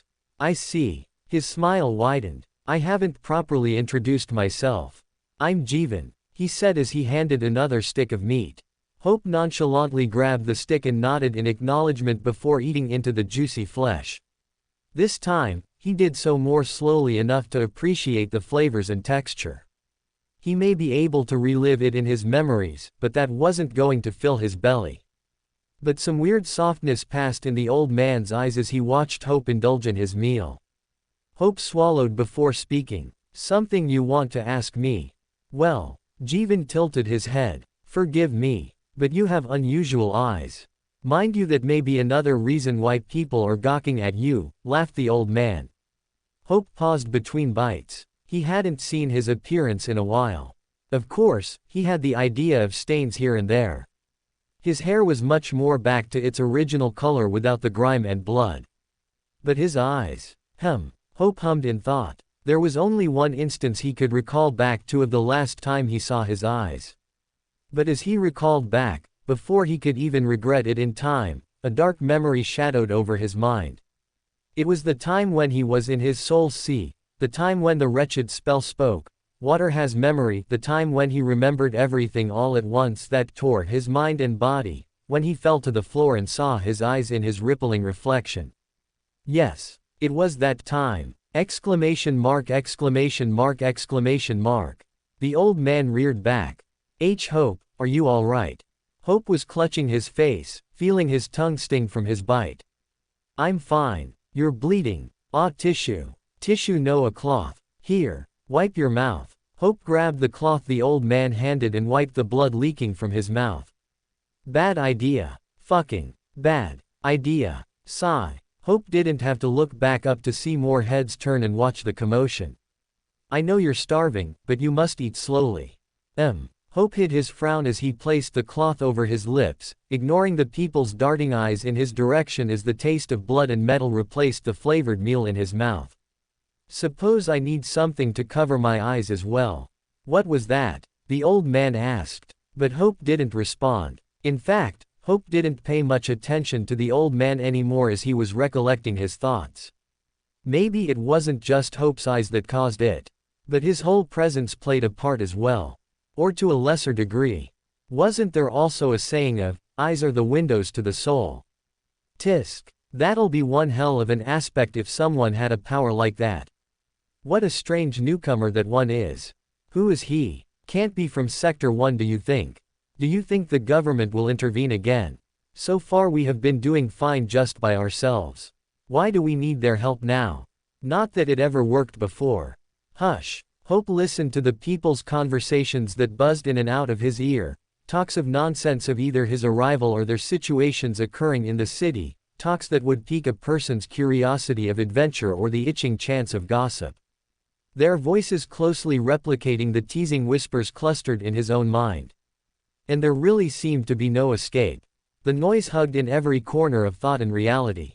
Voices that filled every crevice, every bud, every tent, and every ear just as the day remained lively awake before it fell into night's slumber. Too loud. Hope gritted his teeth. It was all too loud. Hope didn't think he would experience this type of predicament in staying too long in a dense crowd. Could he force them all to sleep? It was only a fleeting idea. An entertaining one to silence all the voices. But Hope was beginning to hardly tell apart of which grouped voices belonged to his. And it wasn't like he should try and recognize each voice of his memories. He had already experienced the painful attempt before. So, Hope started to fix his focus on the fire, watching the flames sway side to side as they began shrinking by the second before the old man decided to throw another stack of an unknown material that breathed the fire to life again. "You don't have to hide your eyes," said the old man. Hope lowered his hands, resting his elbows on his knees as he looked back at the old man. So, the old man did hear him after all. Can't say it'll do me good. Although, Hope didn't think sunglasses, or a blindfold would lessen suspicions either. The old man also looked up and met Hope's gaze, his eyes slightly drooped and brows crinkled. "You say that as if it's a curse. Quote. You have no idea," Hope thought but remained silent. Although, he supposed a conversation would help narrow his focus and help lessen the confusion in his mind. But before Hope could reply back to the old man, he continued. "Your mother's. Aw damn it." Hope regretted that jinxing thought. He felt his body stiffen from the man's inquiry as the simple mention of mother was enough to threaten for his memories to resurface. But there was another face that also teased in the midst. Hope's eyes returned to the fire. Father's him. He attempted a smile. Generous, wasn't he? The only thing I suppose. Hope casually tossed the now bloody cloth aside. If he recalled correctly. Of course, Hope did. But this time carefully. Hope remembered the priest garment he wore in his first nightmare. How the other side of the black cape mimicked the same rich color as his eyes. Same as the sacred pool of tears. Cold, yet warm. Like dusk hour. Richer than any clear sky I've ever seen. Hope muttered as his mind began to drift elsewhere. But for the first time, his memories struggled to recollect images of his father even if the mention of his name tried to spark it so. Not that there was any benefit to it. Past was the past, wasn't it? He didn't necessarily want to relive those memories like he did back in the wasteland. Father, mother, sister, brother, damn brother. Ah, the hell kind of journey is this? Hope thought as he rubbed his face. Not at all what he had planned for.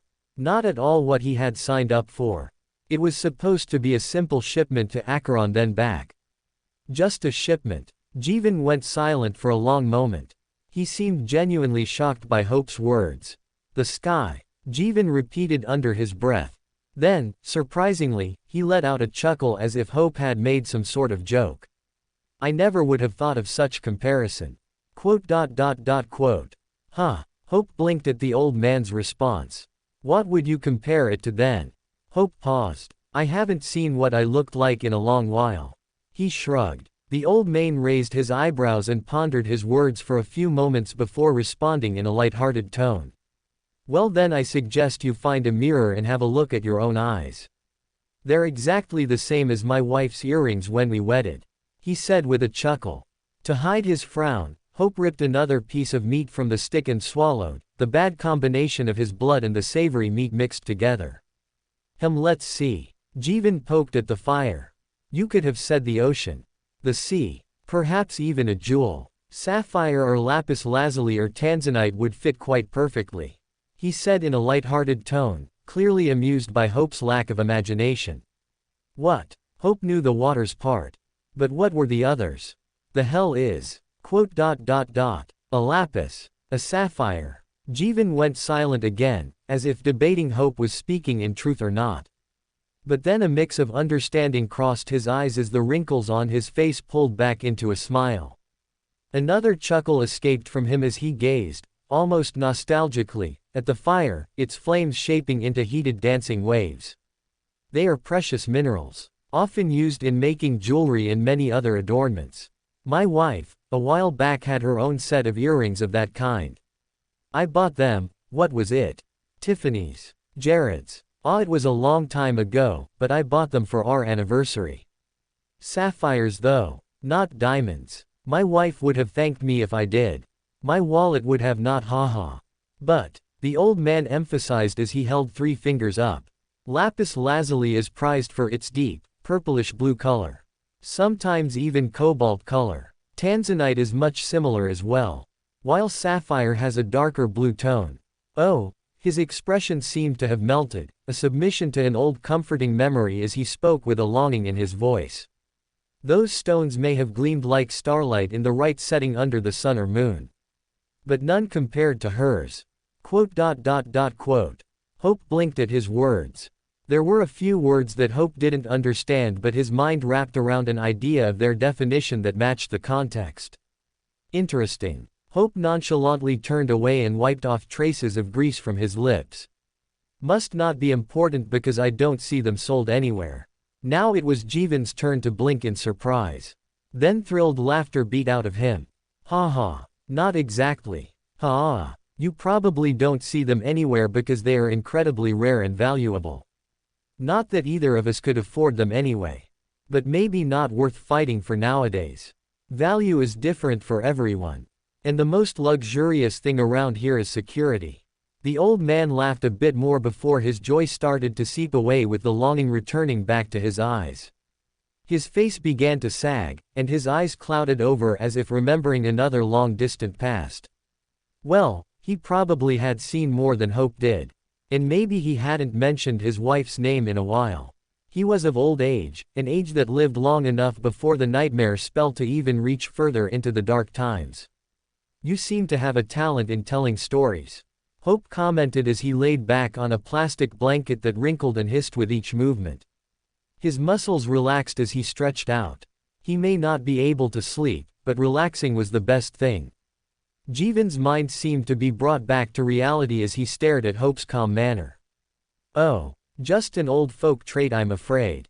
Hope paused as half his vision was blocked by the tarp overhead and the other half of the soaring high ceiling with the webbed wires and orb lights. Afraid, huh? Hope closed his eyes, slowed his breathing, and loosened his body as he faked sleep. Hope supposed it didn't matter the number of battles one had to endure. Stupid fears, great fears, uncommon fears, feigned fears, all of them seemed to chase at people's heels. No damn wall or power of an awakened could erase that. Why the hell did he feel like he was being dragged again into something that regarded no part of him? If anything, he'd wanted to avoid it. And if it did involve him, then how? Nope, forget that. Hope did not want to imagine it. After he regains enough strength back in his aching bones from all that damn traveling, he would have to ask an audience to see Master Lita. And find out once and for all on how to leave this city. Haven or not, Hope wasn't going to be confined here just because of some laughter or food. Anyone would be a fool if they'd think sitting here was enough to satisfy their needs. Maybe it would have been for Hope, but not in a Discord city with an open monster gate at its center. And he wasn't going to wait until something blew over for him to move again. He still wanted to leave for Acheron, an intentional fortified place made by the government. Where there was at least some order there and not rampant crime threatening every corner or down a block. And then, well, he would have to decide later what he would do then. Could a lot change within a minute? Yes. 5 minutes. Half an hour. A full hour. Most likely as well. Hope thought he was a testament to that from when he completed his first nightmare up to battling life and death to reach Sector 2. But Hope didn't know how dependent he'd be with time. Or how much of an enemy it could be. 1564, 1565.1566. At first, there was somewhat of a peaceful balance before Hope had started counting the seconds in his head while he pretended to sleep. All around, the voices of the people hummed in the air with pauses of laughter, the orb lights twinkled like tiny bottled suns above, and food was a hand reach away. But Hope also noticed that any talk with the old man seemed to lead to personal inquiries. Every time Hope pretended to wake up to eat more of his meals, the old man was ready to pry on Hope's identity. Another question about his mother. Another about his father. Where did Hope come from? Was Hope brothers with the young boy? How did he manage to survive? Who taught him how to fight? Was there anything else he needed? The hell is this guy's problem? Do all adults interrogate their guests like that? At that time, Hope also heard the Clara lady making a ruckus when the young boy had finally woken up. Almost relieved actually. Her voice rang in the air that could not be missed by any means. An annoying shrill. "Oh, you're awake. Here you must eat. Eat. I have some cooked meat just waiting for you." "Huh. My name. Why it's Clara. And you're in Sector 2. I'm sure he's only tired. Not deaf," Hope thought as he glanced over from the open tarp tent. Her racing words flooded the poor boy as she started to hand him his cooked meal. Later on, she also handed him a jacket as the air slowly chilled towards sunset hour. Although, the jacket she'd given him was worn and stained with black patches, its length passing his waist and fingers from what Hope could see. "Oh, thank you." The boy made a puzzled and worried expression with no choice but to accept the items placed in his arms. "Oh, don't you worry a thing, boy. Oh, your name is Adam, correct? I think I heard from, oh well. I've heard your name is Adam. Haha, just like the Bible, isn't it? Lords will be done. Fitting for this place really. Now let's not get cold. Tell me anything that's worrying you and I'll be sure to fix it. We are all quite handy and do our part here." The lady was quick in laying out empty comforting words left and right as if the boy would cry at any given moment. He gave a nervous smile. Then his pale cracked lips parted as he took a bite from the cooked meat and a blossom of relief and excitement bloomed on his face. Of course, there was no mention of any brother or a person accompanying the boy as the lady had promised. Not that the boy seemed distraught either for his ghost companion.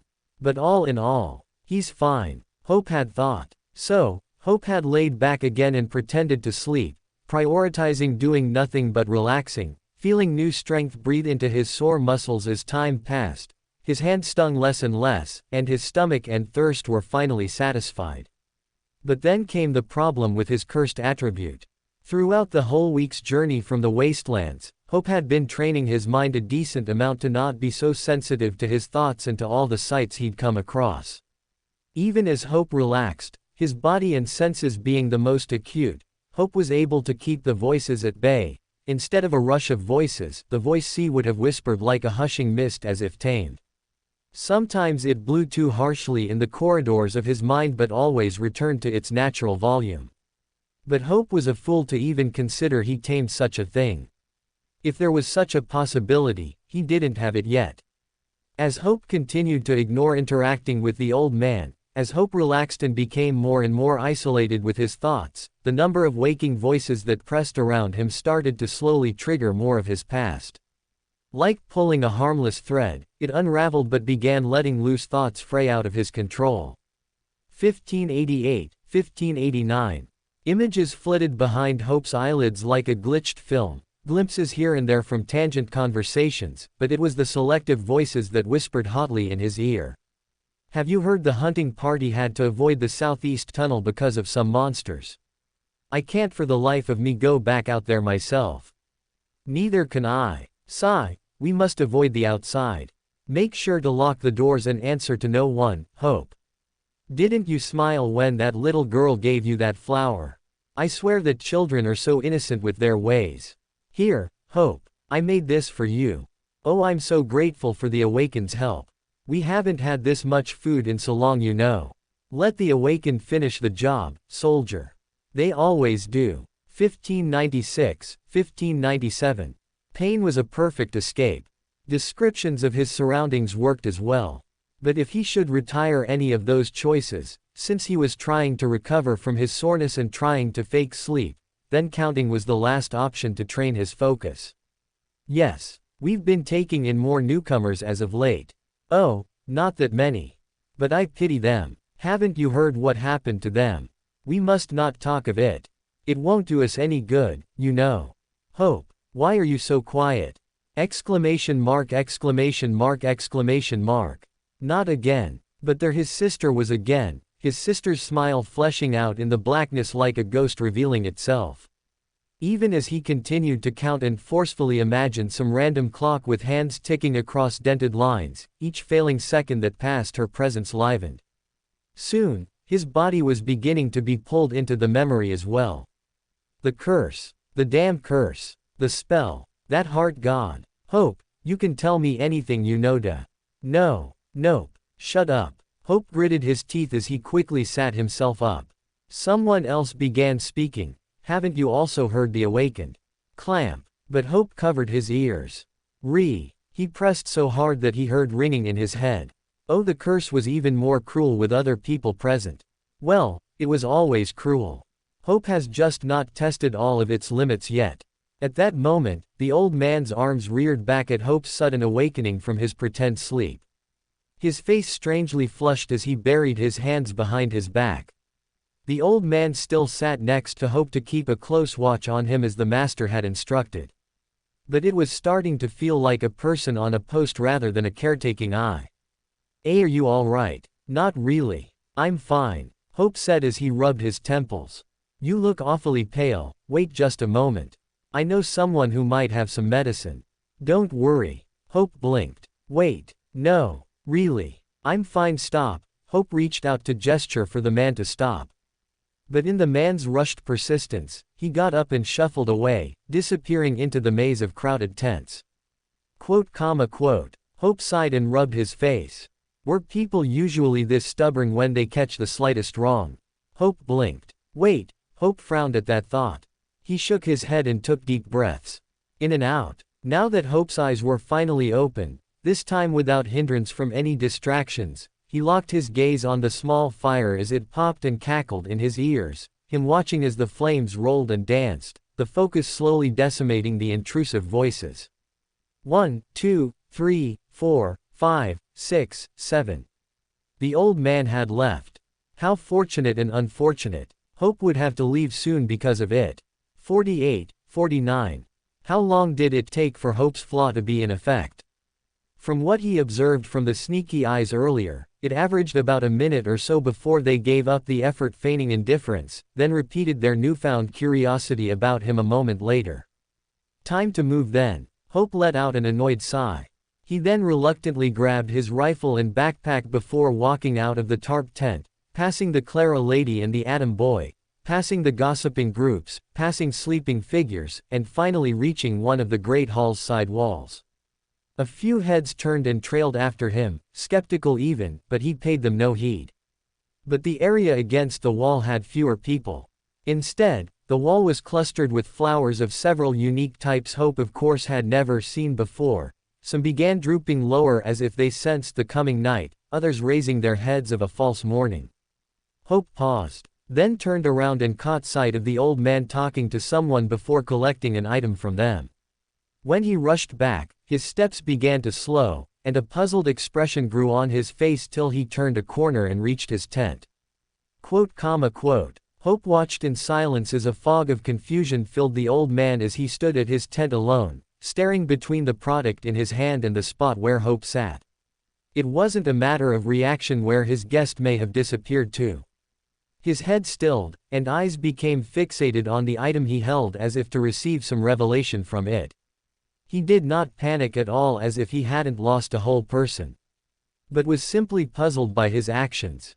Before, he may have seen a path laid out in front of him to fulfill a task, only for it to be randomly cut off and lead to nowhere, leaving him to wonder why he even was acting the way he did in the first place. Of course, Hope could only observe the aftermath of his flaw.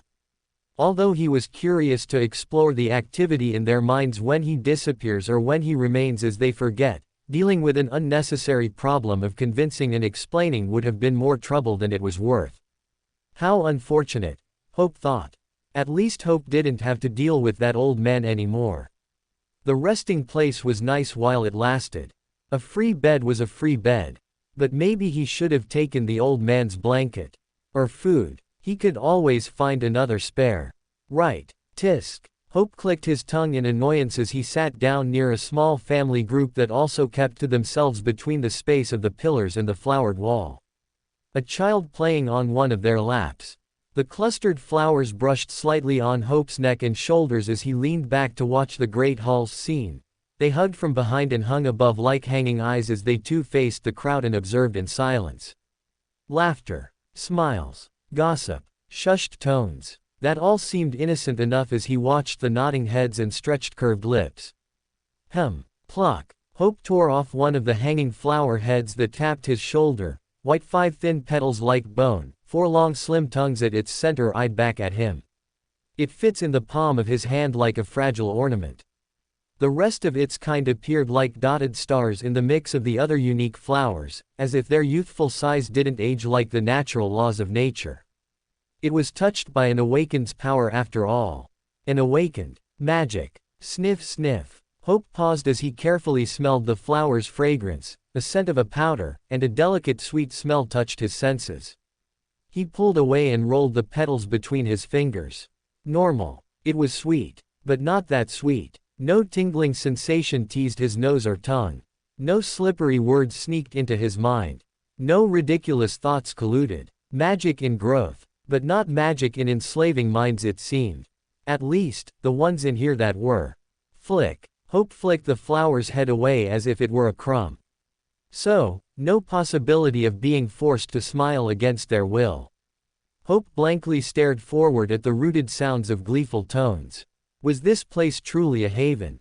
Tap, tap, tap. Hope nonchalantly tapped on the marble floor as he continued to watch the scene. The warmth of the fire that accompanied him before now thawed as the cold ground started to climb from his legs to his stomach to his back. Whenever he turned his head, he would catch a whiff of the flower's fragrance again, the fire-smoked traces from campfires, and cooked meat from the whole room.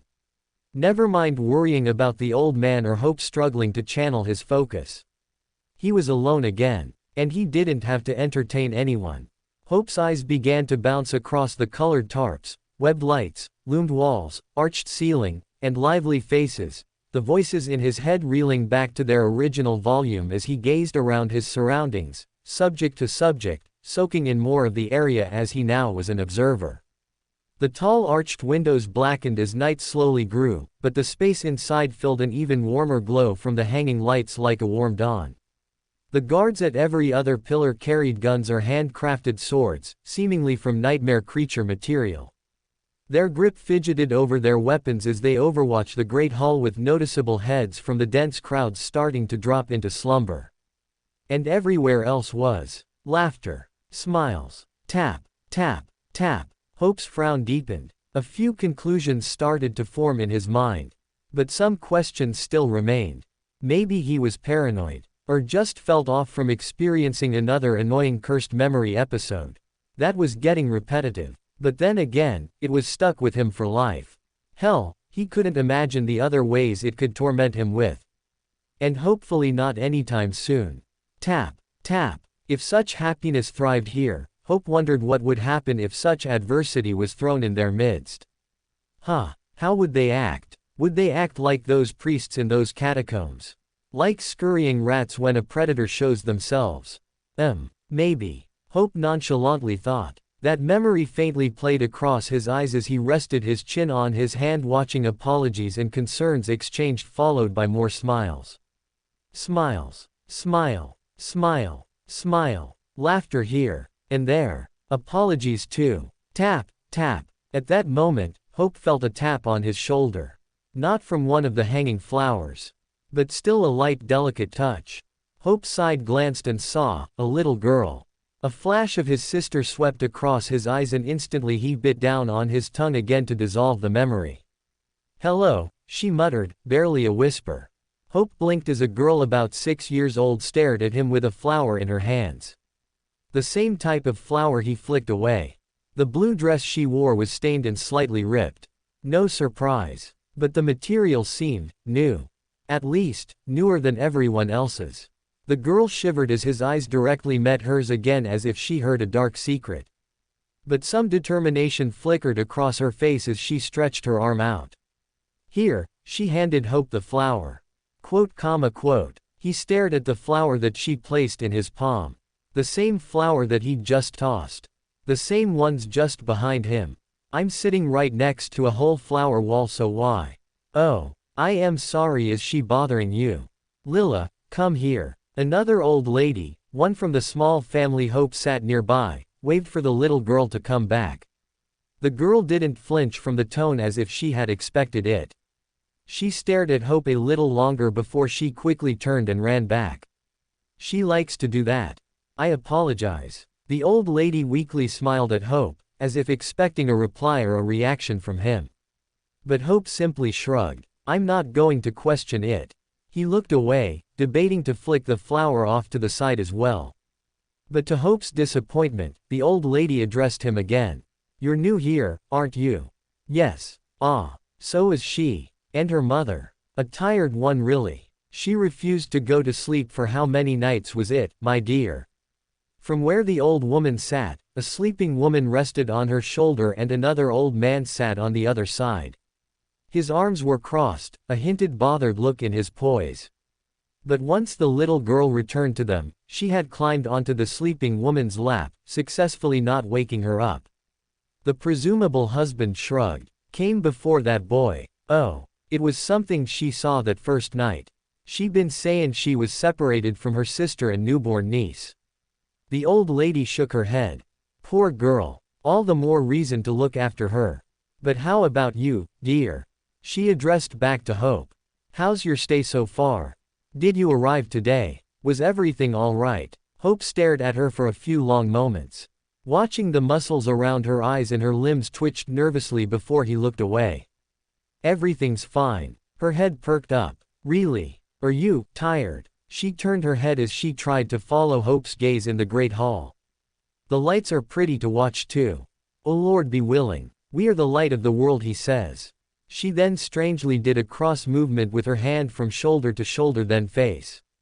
But Hope didn't pay attention to that. His eyes fell on her other hand which shakily held onto the sleeping mother's wrist as if she would slip away. Not my problem, Hope thought as he looked away. Hope didn't want to get involved in whatever conspiracy was hinted there. It didn't necessarily harm him in any way, at least not at the moment, so why burden himself with it? They're just lights, Hope said flatly. Now there is beauty in everything.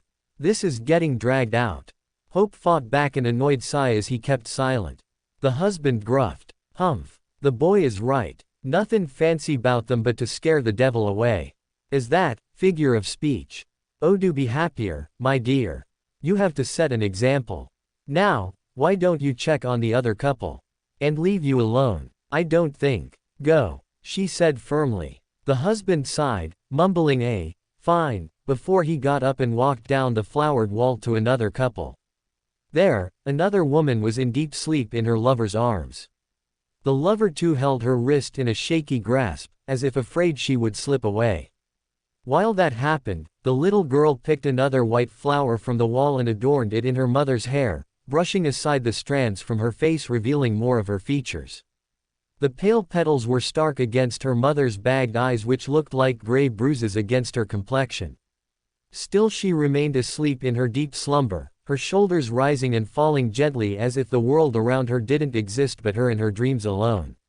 Not my problem, Hope thought again as he turned away and scanned the great hall. From what he had learned throughout his whole time here, there was more of a system in Sector 2 than he'd expected. There were hunting parties split into different groups that explored above ground in the ruined buildings and below ground in the dark tunnels. There were corners in this room where people repaired clothing, stitched patches, sewed blankets, and crafted weapons in similar style of what the posted guards were also using. But the incident with the monster gate from a month ago had caused more harm than what was evident in this room. Whatever awakened they managed then were all but none now in Sector 2 it seemed. Most likely because they all died defending against the waves of monsters. Except maybe the awakened who created the red flowers.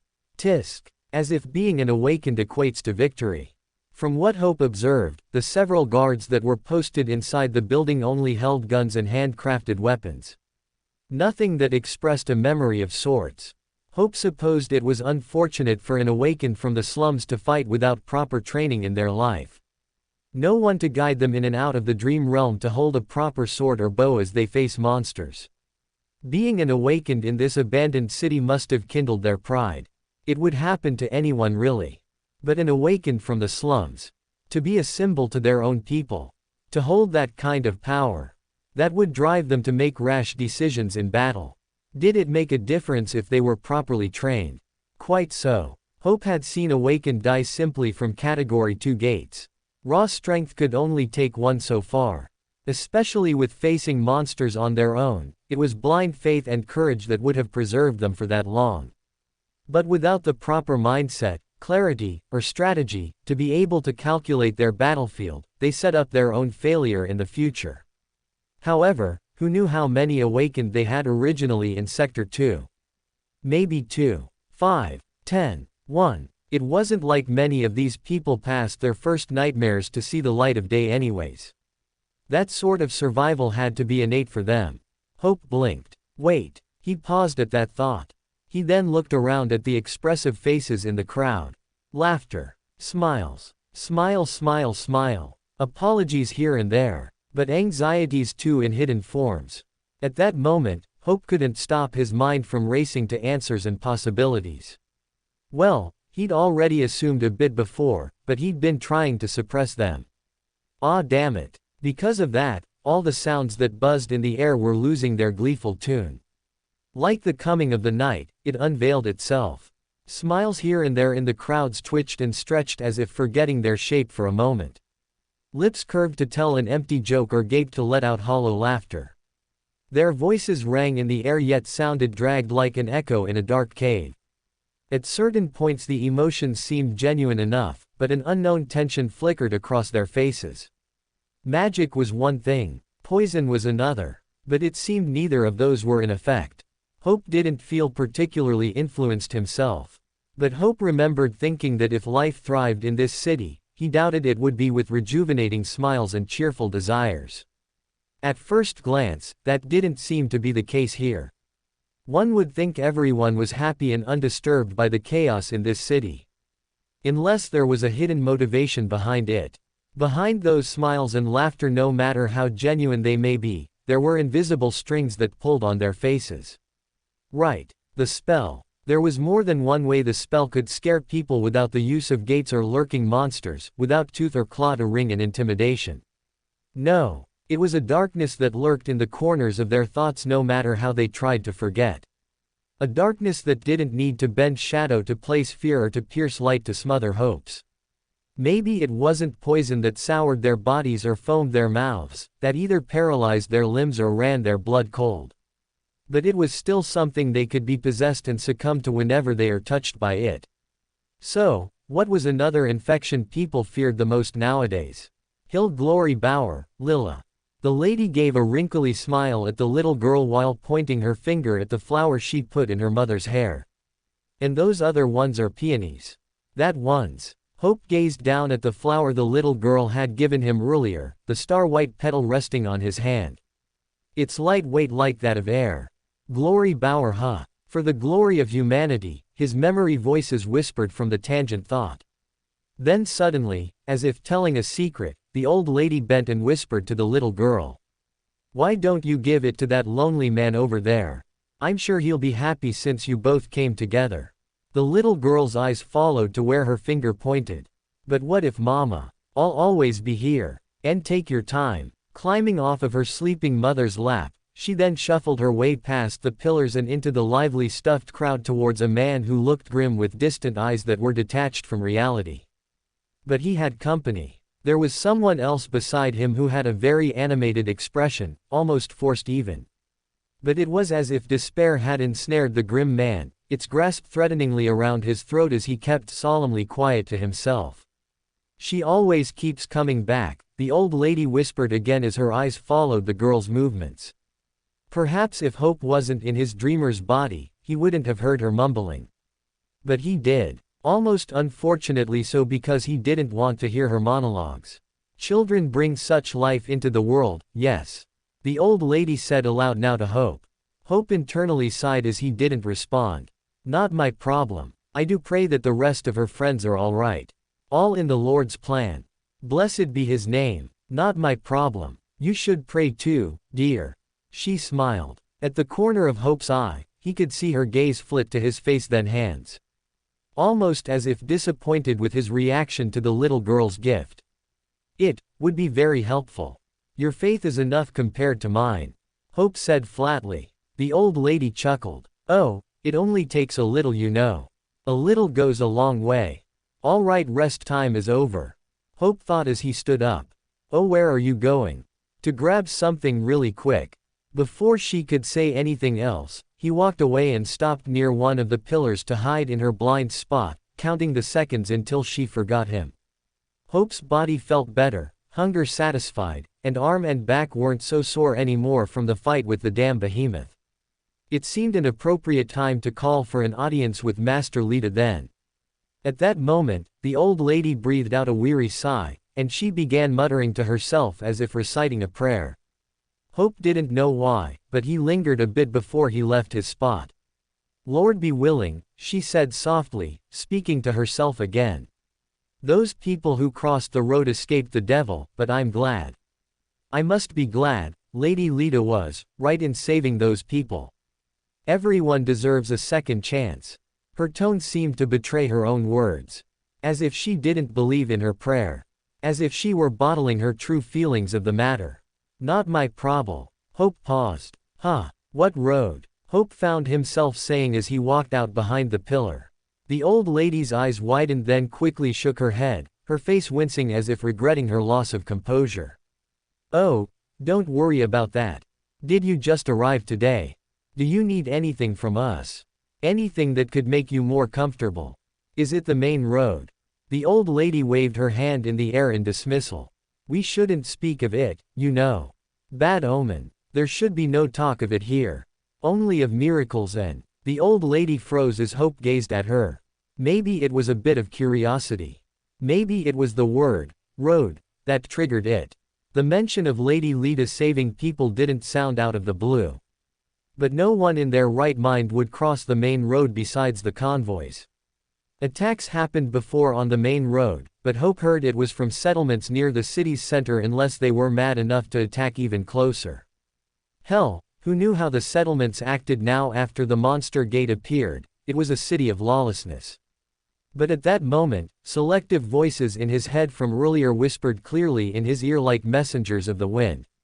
We've been taking newcomers as of late. Oh, not that many. But I pity them. Haven't you heard what happened to them? Hope felt his instinct darkly humming ever so loudly now.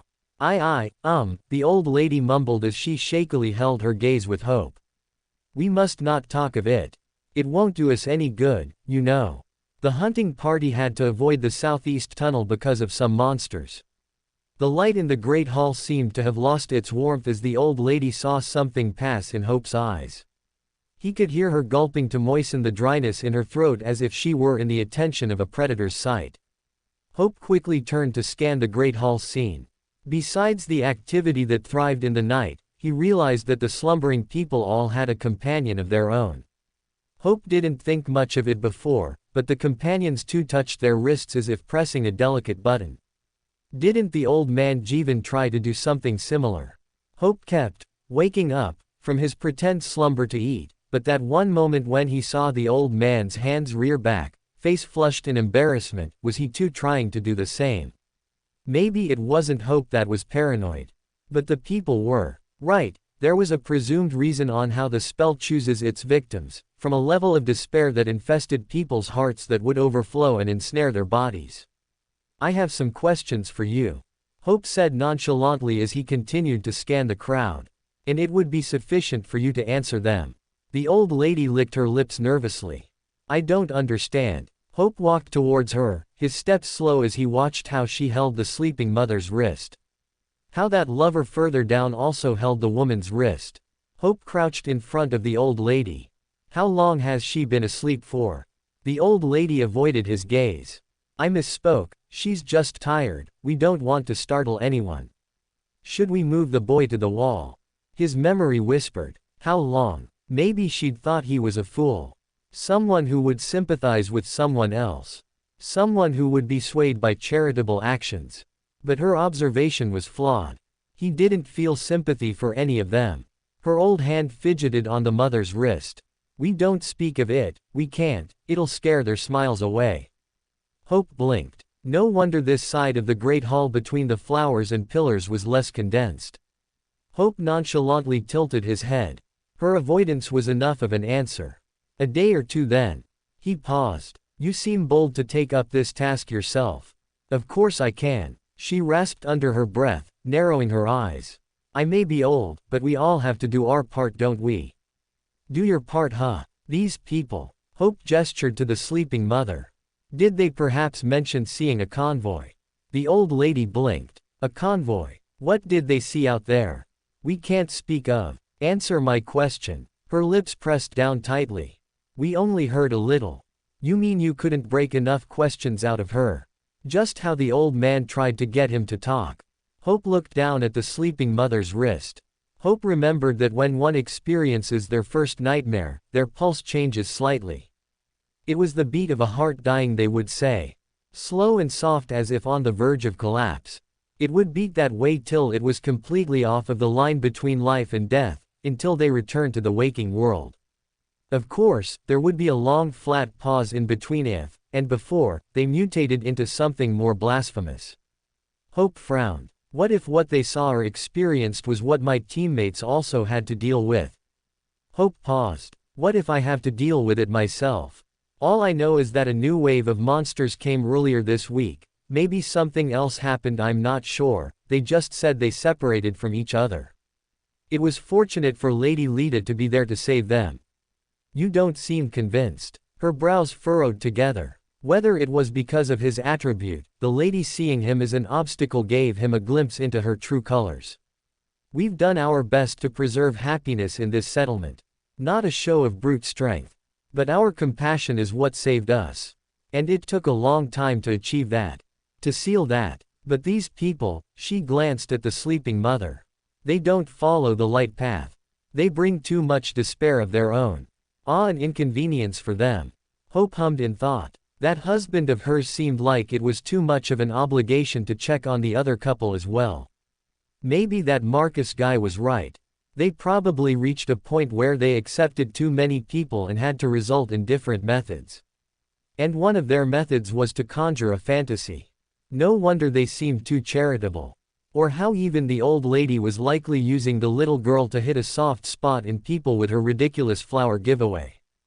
They were afraid any of the newcomers would be subjected to the spell and bring harm to their people. But was that all they did to preserve that security? No one was innocent, no matter how much they proclaimed to be. So a new wave of monsters earlier this week, and whatever else. Hope stood up. He supposed he had to make a move now. It was going to be harder than he thought to get out of Mirror City to reach Acheron. Maybe he could have sneaked a ride on the cohort's vehicle, but why did they leave that behind? Ah, damn it. Questions, questions, questions. Hope frowned as he ignored the old lady's followed gaze. Tisk. Now where the hell is Master Lita? Get off of me. A shout pierced the air. All the hums from the crowd ceased as heads turned to follow the source of the noise. The grim man from before stood up with a fuming expression. In front of him was the little girl Lila, who was on the floor, cradling a stomped flower in her hands. The hell you guys are on, huh? They're out there. Those monsters are out there. And you're all wasting away as if it's not big deal. Well, look at that. Someone finally snapped. The old lady's brows furrowed. I knew it, enemy of the light. Hope blinked. Huh. Hey, calm down. You don't have to worry about that. You're here now. There's no need to. Shut up. The man shoved someone away who tried to approach. I don't need any fucking hoaxing. I was supposed to be on the ship. On that damn ship. Guards of course had their weapons ready. But at this distance, Hope could see cold sweat from their brow. As if debating if blood was worth spilling here. A dark memory that would forever be burned in people's minds. What the hell is this guy talking about? Hope hesitated, then he walked forwards and helped the little girl up. She sniffled, wiping tears from her eyes as there were scrapes on her knees and elbows. He didn't take the flower, she mumbled. Hope blinked. I don't think that's the main concern right now. You. Everyone turned their eyes on Hope. Huh, me. Hope answered. The grim man glared at him. You're an awakened, aren't you? Hope paused for a few silent moments. Those moments felt forever as Hope tried to process his words, the voice replaying over and over in his mind if he'd heard it right. And of course he did. But still, what do I look like and awakened? The grim man stomped forwards and grabbed Hope by his chest rig. But instead of an insult, he started speaking beggar words. Take me, please, take me to the ships. I'll pay you anything, anything. If you haven't noticed, you seem broke at the moment. The man shook his head. When I get to the port, I can pay you. I'll give you a check or whatever you need. Please just take me. The man quickly turned his head towards the crowd. You, and you, don't you want to leave? We paid for our ticket. We shouldn't be here. Someone shook their head. I can't go back out there, I can't. The grim man gritted his teeth as he turned to other people. What about you? And you? Doesn't this feel unjustified? The little girl Lila ran back to her sleeping mother. Mama. She hugged her lap. Please wake up. Please. Please. See. Even that damn girl wants to leave. They've been cheated, we've been cheated. And none of you are doing a damn anything about it. Everyone muttered under their breath, their glee facade far gone as trouble sprang in their midst. They glanced back at the guards in an effort to find assurance, but they too seemed affected by the man's words. Or at least puzzled on what to do. The grim man and some others seemed to be the people Master Lita saved. Who would kill the people under the master's care? The grim man's eyes widened in a craze as he backed away and clutched his face, dragging his nails down his cheeks as if the pain would wake him from this prison. The people separated, giving an empty circled space from the man as if his insanity would explode and reach them. He then chuckled. A desperate, sorrowful chuckle bellowed out of him. Those bastards, those useless bastard soldiers couldn't even protect us. Lita can. But that bitch isn't even willing to. Hope felt something snap inside of him. Before he knew it, he felt his body pull forward. He lunged. The ground gone beneath his feet. Grab. Kweok. The man choked, clawing the hand that seized his throat. Everyone gasped at the sight. A couple of guards ran out the room, probably to announce the situation to Master Lita or whatever awakened of hers who would listen. But Hope didn't care about that. He didn't care even if the master was called a bitch. I may be overreacting, Hope faintly thought. But he couldn't let go of the man's other words. Soldiers. Useless bastard soldiers. Kweok. Why was the timing fitting for it? Tell me, Hope said in a flat voice. He remained perfectly still as he met the man's panicked eyes. Hope thought he could hear the people shouting now, people jerking in the crowd, heads whipping to each other if they should intervene or not. But that didn't matter either. What do you know about those soldiers? Hope asked, his fingers bruising the man's throat, feeling his pulse beat vibrantly against Hope's palm. As if he were in death's grasp. What are you doing? Let go of him. Don't shoot. There are children present. What if he's an awakened like he said? The roaring, the pleading, the rasping finally reached Hope's ears. And yet, the noise didn't faze him in the least. His eyes remained on the grim man who thrashed in his grasp, fingers clawing on Hope's hand and forearm desperately. The poor man's eyes bulged, and his face squeezed red as choked gurgle sounds emitted from his throat. People scurried in the great hall like rats. The several that were in relation to the grim man, the ones that Master Lita had saved, all broke down in tears as if reality had been stuffed in their mouths again. The horrid truth of all the loss they'd suffered. Although, Hope didn't know what. But it was a loss that the rest of the people in this room tried to slate over with empty smiles they wore so they too could replicate like babes. And with food they placed in their hands as if training an animal. But the people in tears grabbed them, yelling in their faces, demanding answers of what was to come of them and their future. And Hope noticed something else about them. Nearly everyone in this room had the appearance of years of worn survival on their hands or clothes. But like the little girl, their clothes too seemed new despite the smudges and tears. The fabric, though dirty and worn, appeared to have a fresh quality to it and the rips appeared to be less frayed. Distraught as they were, there was an absence of toll and survival like those of the sector that wasn't expressed in their words and actions. Their fear and unease were palpable even in the chaotic crowds.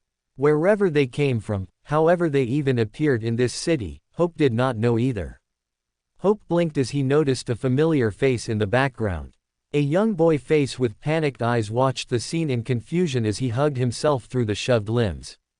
Adam. And further down his left, there was the old man named Jeevan who too was being shoved left and right. His aged hands trembled in front of him and his mouth gaped open at a loss for words.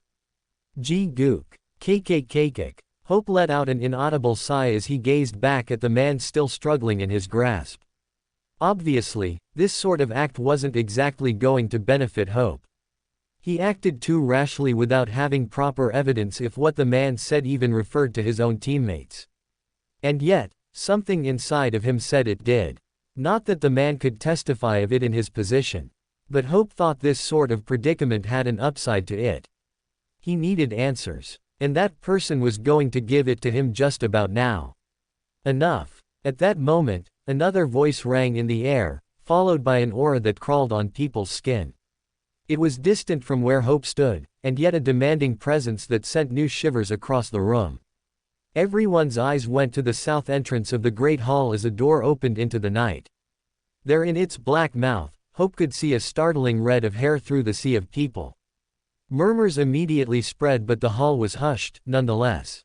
Even the electric webbed lights that hung above trembled like shaky stars. Click click click. The sea parted as the figure walked straight down the middle. Passing over the tarps of colored tents and personal trinkets clustered around. Passing the small fires that crackled also in greeting, the familiar heels clicked on the floor with each step, at times being muffled from the spew of blankets but still a demanding presence that echoed in people's ears. Click click. The heels stopped, and there to Hope's left was Master Lita, who stood with her hands on her hips. Her dark eyes like dry blood darted between Hope and the grim man as if she were watching two kids idiotically quarreling with each other. Hope still had not moved from his position. If anything, he loosened his grip on the man's throat just enough for the red to dim from his face. Master Lita, Hope said nonchalantly. She frowned. Tell me, is this your idea of fun? Hope blinked. No. Do you have a grudge against this man? No. Did he insult you in any way? No. Her face twitched and she let out a long sigh. Then why on earth are you attacking this man and causing worry for everyone? It is not in their best interest. Hope tilted his head. Of course she had also caught on their weird methods, but she was doing her part in playing along. Hope shrugged. I suppose that's my mistake. He's not the one I need to speak to anyways. Hope felt his soul essence brim coolly inside of him as he let loose his power. The pulse against his palm slowed and the man stopped thrashing around like an animal. Hope let go and the body dropped like a broken doll. Anyone could have mistaken it as Hope choking the man to sleep and not necessarily using his aspect power. He wouldn't have carelessly used it. But Hope thought it logically faster to do it that way. He didn't want to deal with the man's rash behavior anyway. His eyes remained on Master Lita as if what he did was nothing but dismissing an annoying obstacle. She looked at him with a frowned expression. Then, a soft snore echoed at their feet. He's alive, Hope said. Yes, I can see that. Hope paused before speaking again. I need to speak with you. She scoffed. Huh? Why on earth would I let you do that? Shouldn't I throw you out on the streets and be fed to the monsters? Or give you a night of solitude in a locked room somewhere? Kick him out. He doesn't belong here. Throw him away. Master Lita, please save us. Master Lita, why are we still here? Shouts barked left and right like a mad riot. The facade of a peaceful charitable settlement immediately shifted from one mad seed alone that sprouted chaos. And Hope was in the middle of it. The wonder of humanity was easily swayed. But neither did Master Lita and Hope seem affected by their words. Hope fully turned towards her. At this distance, they were 2 steps away from each other. And Hope took another step closer.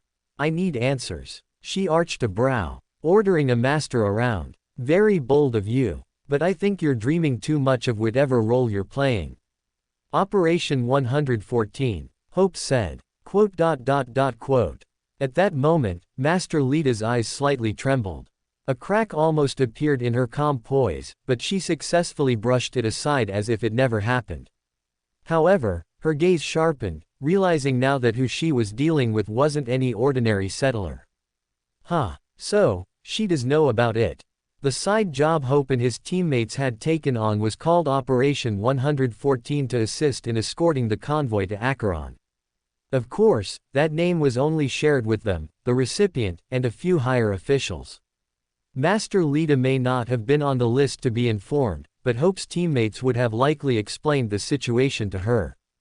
Hope continued. 4 vehicles, 3 cargoes, 3 leading soldiers. From the corners of his eyes, Hope could see the guards trying to calm the crowds down, their stressed expressions spouting out whatever nonsense to tame them. Master Lita studied him for a long moment. Then her gaze swept across the panicked room. Sheeing. Hope stood back. A gleam of light flashed in the air that caught everyone's attention. It sparked, and as if echoing her hidden frustration, it also sizzled embers as it transformed into a threatening long sword with a bronze winged wrapped handle and a gleaming blade under the warm orb lights above. Finally, a stillness fell across the great hall, broken only by the crackle of small fires and the little girl's sobs who still hugged her sleeping mother's lap. A moment later, Master Lita spoke.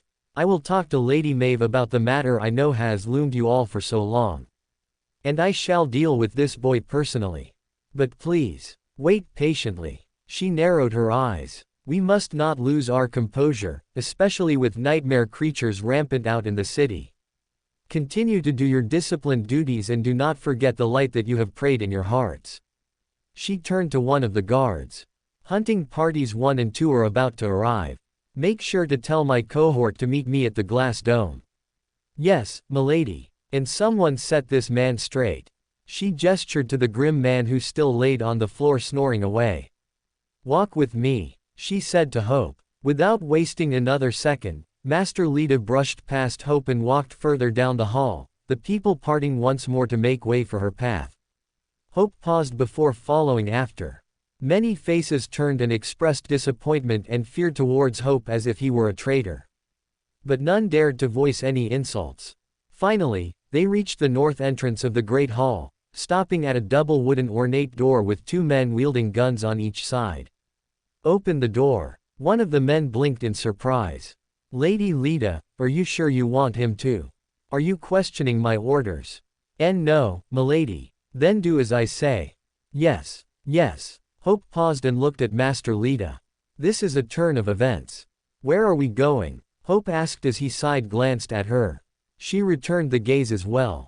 Didn't I just say so? To talk to Lady Maeve, of course. Quote. Hope looked away. To Lady Maeve then, huh? But most of all, up to the glass dome tower. Click. The door closed behind them. For the first few seconds, Hope could see a large empty circular room with mosaic floors and spined columns along the walls before darkness engulfed Hope's vision. But another last thing he saw were stairs. Silhouettes started to form from a dim blue light high above in the ceiling that opened to another room, the stairs leading and spiraling up like a coiled wire. Master Lita didn't say much else as she led the way. And Hope followed her in silence. She held her head high as they climbed the tower's stairs, her gaze locked forward, unwavering, as the cold started to hug around them with each ascending step, their steps echoing against the stone walls. Finally, they reached the top where the door was already opened. After she came through first, as Hope followed in after her, they entered into the great glass dome. A large glass dome shelled over them was bathed in soft blue light from the night. Scratches between the dark clouds slate revealed the hidden firmament in which tiny stars winked here and there that Hope had not seen in a long time. In the waking world that is his soul's sea. Nope. No. Forget about that. Hope quickly shook his head. But what was the most surprising wasn't the view above, but what was inside the room. A strong nature smell of greenery, pollen, and sweet fragrance hit his nose. It was still dark in the room, but more forms could be detailed out of shadowed leaves, walled flowers, and tall flower heads with unique petals sprouting in interesting shapes. Hope stopped in his tracks as he watched Master Lita continue towards the middle of the room. Hope slightly frowned as it seemed it was just the two of them. Are we early? And why aren't we turning on any lights? Hope thought. It'll take just a moment. Master Lita said with a hum as she paused in front of a tall, shadowed chair.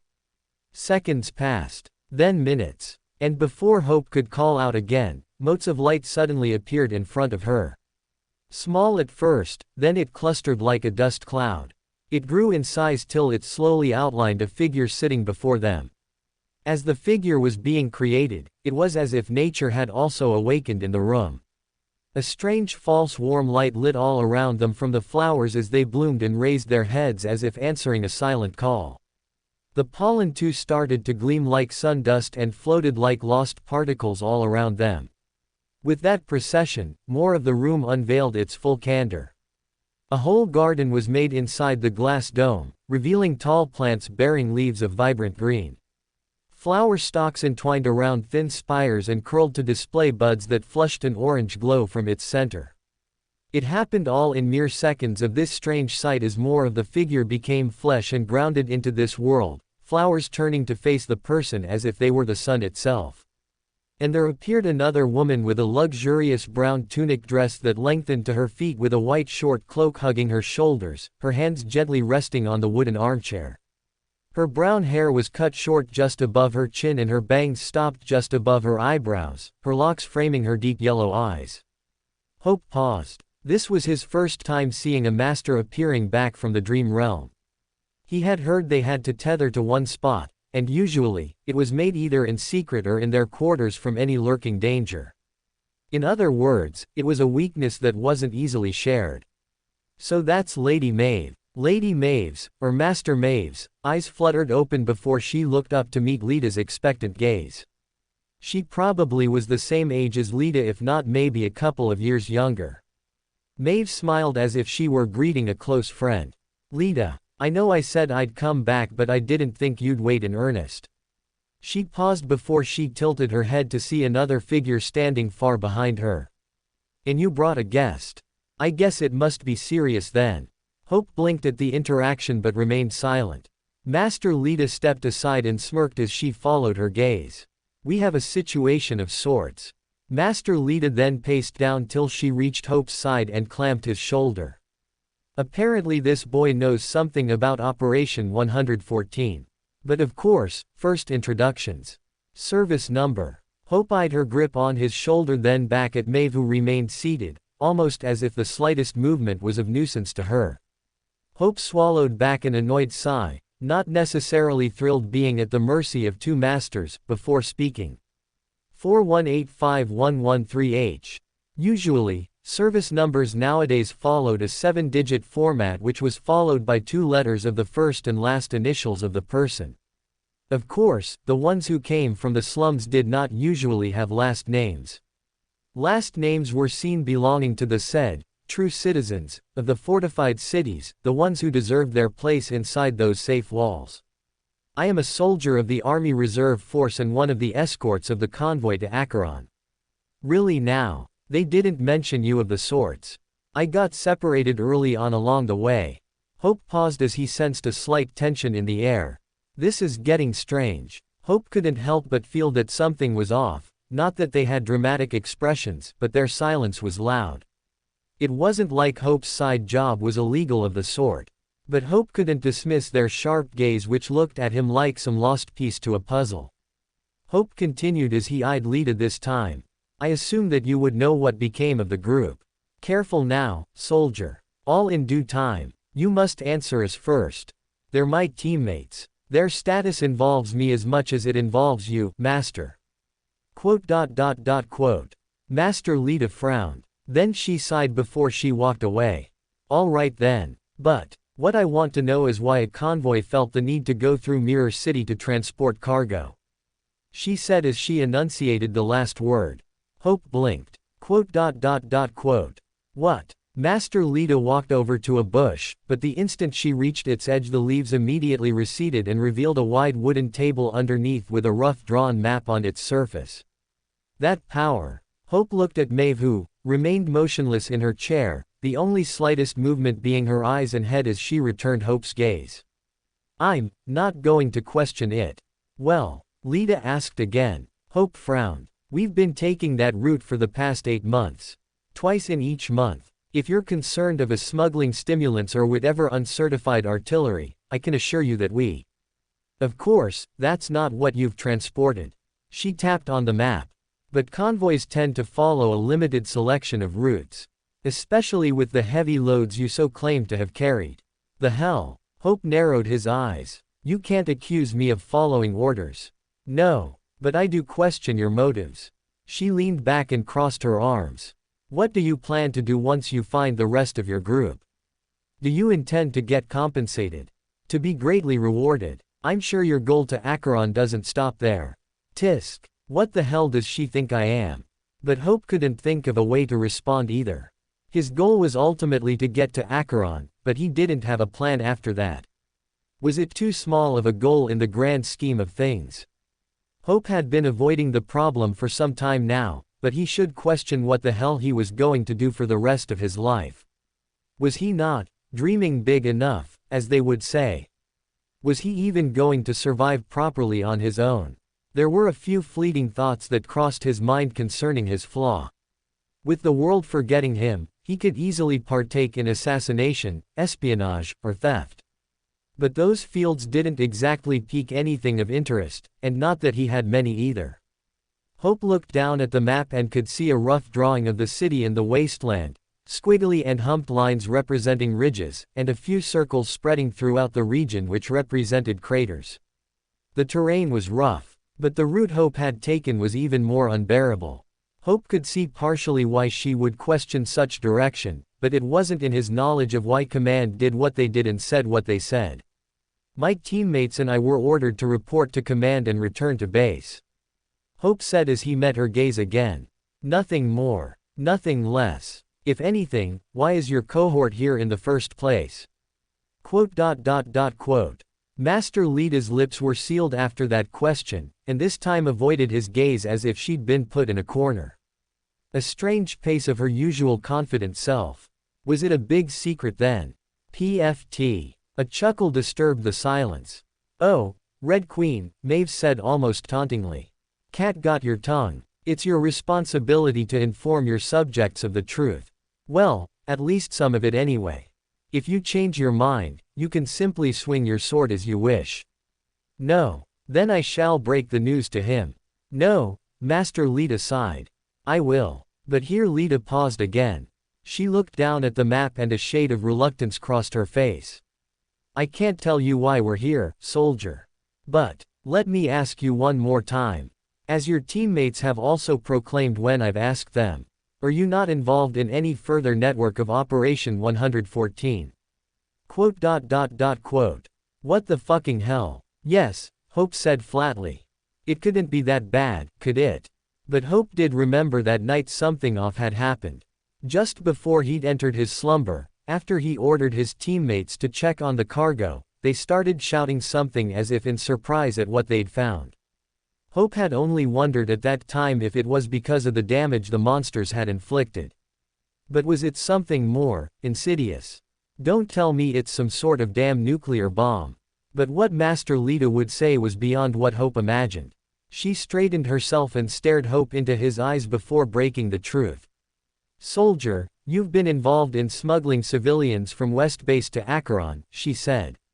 Perhaps the entire 8 months you've been assigned along with your teammates. What? You heard me. Of course he heard her correctly. Her voice was replaying in his mind like a glitched tape. But still.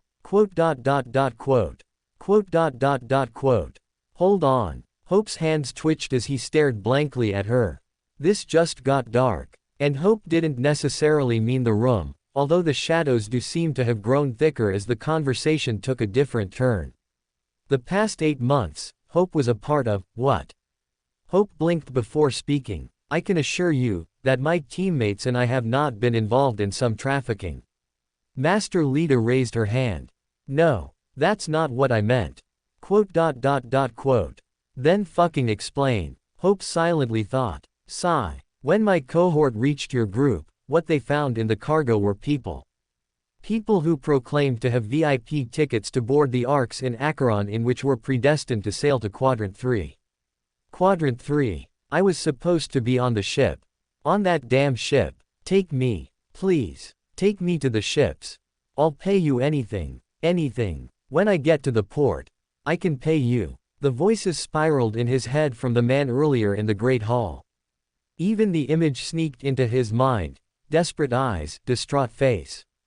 Acheron was an exclusive society with its strict entry and identification process, so already the concept of smuggling citizens through was a big crime. Even if people throughout Quadrant I had enough currency to access the arcs, it usually applied to the Acheron citizens as the ocean was just outside their window. Escorting groups of citizens from city to city was difficult as it was. If one place was enough to satisfactorily dwell in, then there was no reason to move to another location. But even so, tickets to board the arcs were expensive that not many had the luxury of buying.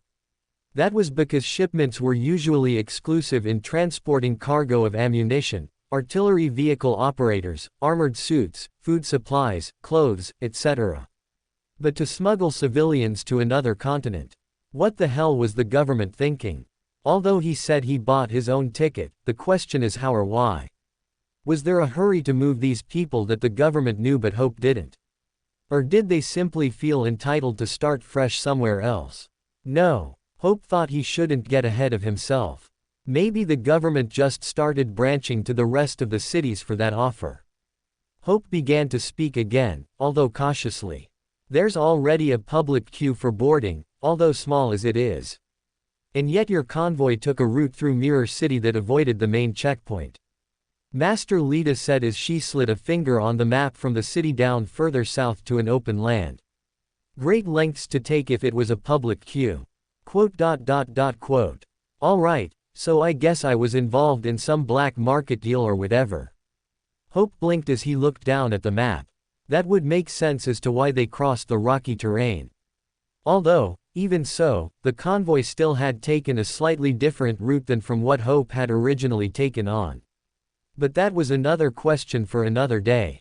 Either way, it was not a normal route that a normal convoy would have used. Tisk. Not my fault. I just took on a damn job. Even if he participated in this operation willingly, Hope didn't receive any benefits from it. He couldn't recall his life becoming any easier after completing these operations. Food didn't taste colorful. His room remained plain. Treatment was the same. So, Hope thought he was probably, in a way, a victim of their schemes. That doesn't sound any better. In the silence of the room, as the glowing pollen floated around and the flowers opened their petals like ears to listen, the world suddenly felt bigger and more ominous at that moment. Lita's eyes studied Hope's expression, and as if resolving any of her doubts, she frowned and looked away. An Army Reserve soldier, you said. I guess we had high expectations of you for this sort of knowledge. Hope brushed off her words as he looked back at Maeve, who still smiled and sat in the tall wooden chair observing quietly their conversation. Might as well be a throne with the way she's been acting. But if what Master Lita was saying were true, and those rescued people inside this building were once a part of his group, then where were the rest of them? So, Hope asked, what's become the rest of the group? Maeve stretched her lips into a mocking smile. Does it not concern you of the crime you've partaken in? No, Hope answered nonchalantly. That's not my problem. And you can put me in chains later if that puts your conscience at ease. But I've told you what I know. So, what happened to the rest of the group? So what if Hope was involved in a crime? With his flaw, Hope could easily disappear just by stepping out of the room as if he were the wind itself or the shadow of the night, indistinguishable. Maybe the people in that group captured too had kids of their own like the sleeping mother downstairs, or had lovers or siblings instead. But Hope felt no attachment towards them. He only knew of their proper existence at this moment, and that didn't kindle any moral obligation either. The people weren't his responsibility. But his teammates were. Forgotten or not, he was still their team leader. Of course, he did not need to explain that to the masters. Him being involved and knowing bits of this situation were enough of his credentials to even stand in this room. But clearly, they wanted more information from him. And he couldn't provide it, it seemed. Maeve continued to smile before signaling her eyes to Lita. Lita let out a small scoff. All right then, soldier. Master Lita walked past him and then pointed southwest out the glass dome. The glowing pollen dimmed slightly as if hushed by an inaudible command, and Hope could see tall black shadows leaning against each other in the distance like drawn inked lines next to a larger shadow, most likely the city's center tower. Sector 5. When my cohort and the convoy were near reaching the city's center, chaos unfurled itself. Lita's red locks fell against her face as she turned to Hope, her brows furrowed. Regrettably, soldier, at the same time a new wave of monsters hit us, there was also an ambush attack from that sector, practically bombing the freeway that separated us in action. Hope paused as he absorbed her words. Ambushed. Attacked. Bombed. They're hostages. Suddenly, images of his teammates raced across his eyes like a montage film. Then their voices. Then the memories. Their comic grins. Their ridiculous questions they'd entertained themselves with. Their shared training, the battles they've endured, the stretched hours of guarding together.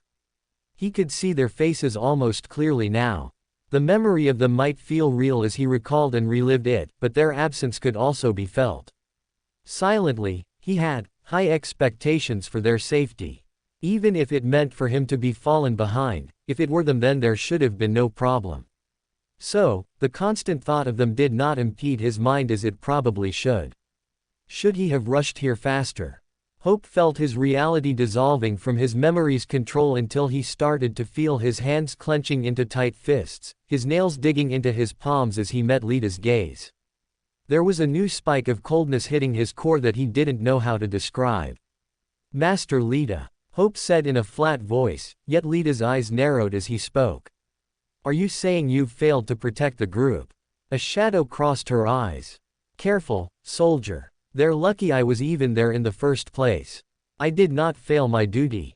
No, you're human, Hope said, almost in dismissal. He supposed he wasn't any better since he too failed to be there. Not that he was elevating his level of dignity. But he did not need to hear excuses from her. The fact was, she too failed. You're not at all a demigod or a hero as people proclaim you all to be. Wait for the awakened, they said. The awakened will come and clean up the mess, they said. The awakened picks up the slack and buy you damn comrades some time. An officer's voice echoed in his mind as if to solidify Hope's insignificant self. All these expectations from the awakened were stuffed in people's throats when they too had damn limits of their own. Hope had seen it, and heard it. There were rumors of awakened increasingly dying in the past couple of years or so. Of course, the government hid the real numbers from the public eye so their faith wouldn't sour. But Hope remembered a glimpse of their bodies being carried away. They looked no different than a mundane human with all the false glamour sucked from their faces. Gray skin rotted just the same. Lifeless eyes. Pale lips. They died the same. And they bled the same. An annoyed expression filled Lita's face.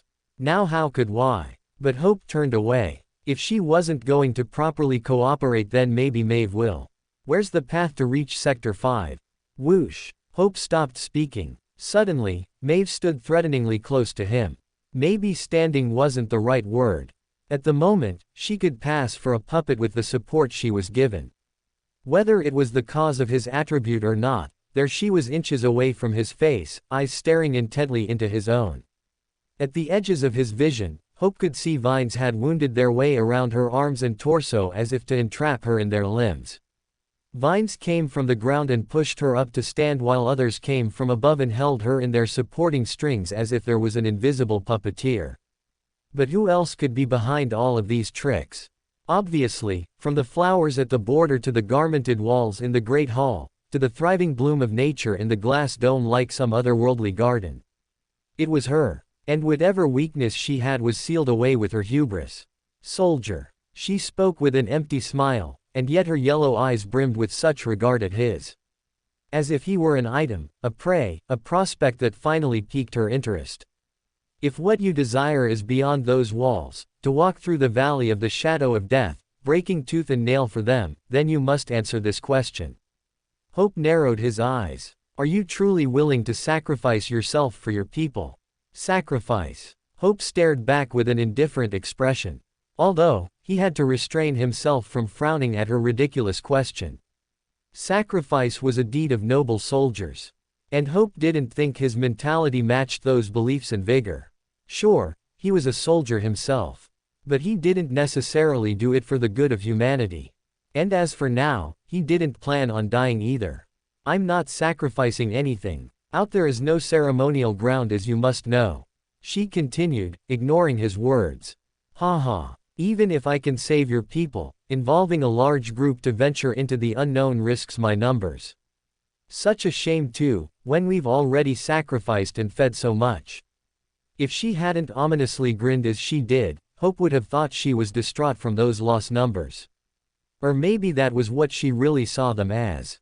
Just numbers. We weren't always just one building, you know, but a proud community. Of course, until that wonderful incident happened. So, if you're going to ask anything from me, then you should choose your next words carefully. As they both locked on each other's gazes, Hope could see curiosity grow inside her eyes. As if one word from him would satiate whatever emotion lurked inside her so she could have the excuse to threaten him with her power. Whether it was her flaw or not, clearly her immobility seemed to play a role in it. What could one do but be still and be at most alone with their thoughts the majority of the time? That was a prison. But for both masters to simply reveal her flaw to him, to be brought even into this room, was either simply because they trusted him, or this woman had no problem in ridding any inconvenient variables afterward if things didn't go her way. Hope nonchalantly stepped back. I'll go by myself. Both of their faces stilled. Just you, Lita said with an arched brow. And who do you think you are? An awakened PFT. A mortal flame himself even. Don't compare me to that guy.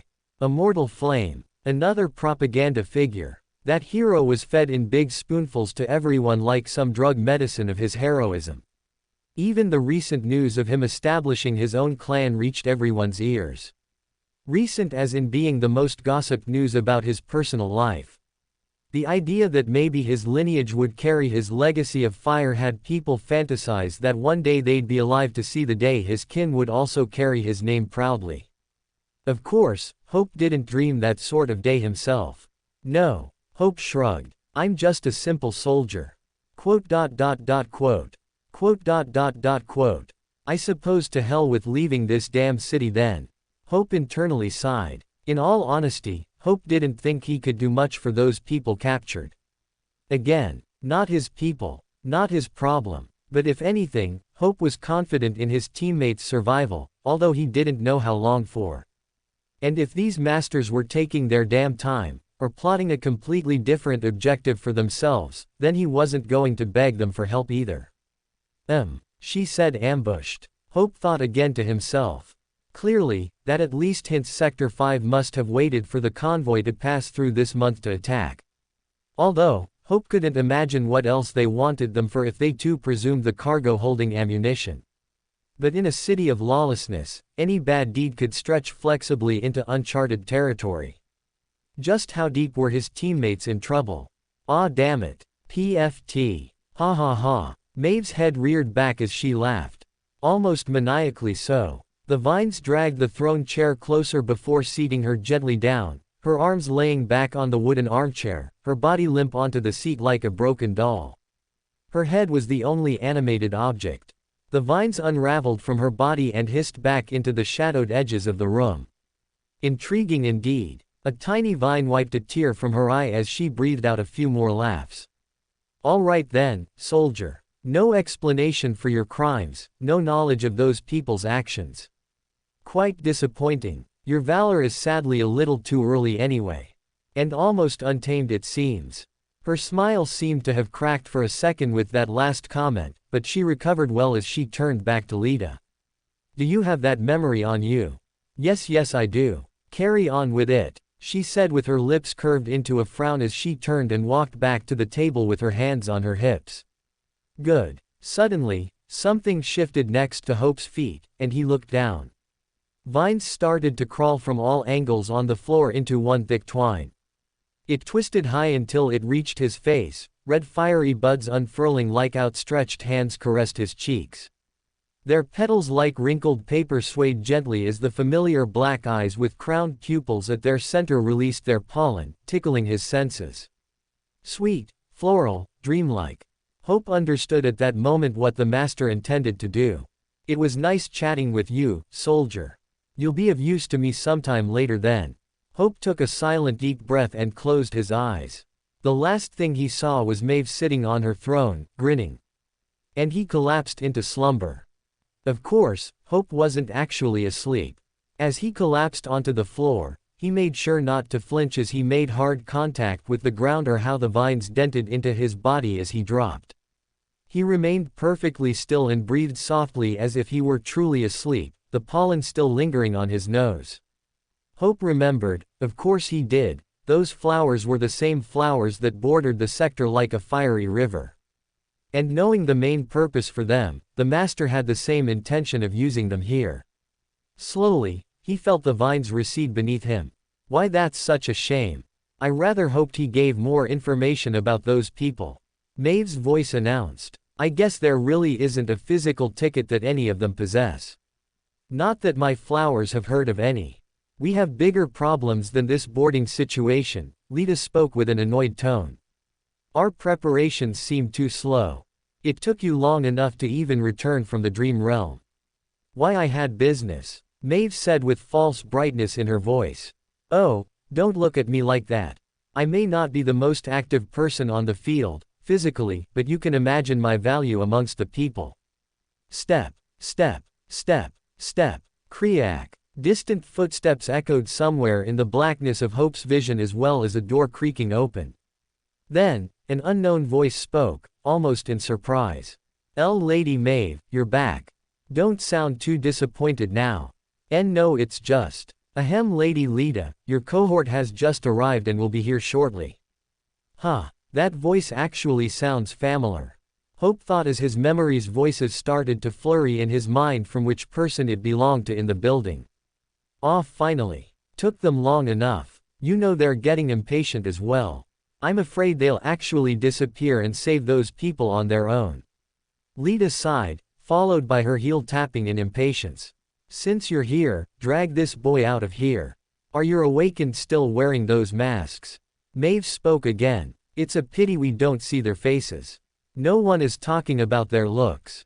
I'm quite surprised. The only awakened we're both aware of is beyond the border. A scaredy cat really. Smells like one too. Step, step, step. Hope then felt strange arms grab his limbs and pick him up like a heavy sack. He'd almost flinched from the foreign touch. Do you want him tossed outside the building? The familiar voice asked again. The hell? Tossed outside the building? Maeve hummed. Not him. He's a soldier, so he'll be valuable for later. Tisk. To be used once again was really in her plan. Hope was not surprised. And it seemed appropriate for him to laugh at her confidence, but he couldn't. Not just because of his situation, but because the desire wasn't truly there to make such a noise. Little did any of them know, he was a pawn that would slip away from her grasp from whatever bloody thing they were scheming. And he'd rather not be a part of it at all. Nor was he curious about it. That would only open doors to more trouble. Let their power schemes and battles be their own ruin. Or their victory. But Hope did not plan on staying around long enough to deduce which line of consequence they'd be in. Hope felt the person bow slightly before walking out of the room. But even as they exited the room, Hope could still faintly hear their voices in the background. I also hear of a few aspirants still in processing. Might as well kill them off since day 2 and 3 are approaching. You're lucky the government doesn't have you in chains of the powers you have. Lita's voice replied. Oh. They wouldn't dream of it. Because in this case, I don't exist at all under their radar. For more thrilling fanfiction stories like this, check out my channel Fanfic Audiobook. Dive into epic adventures, mysterious realms, and legendary journeys brought to life through immersive storytelling. Don't forget to like, share, and subscribe for more amazing audiobooks.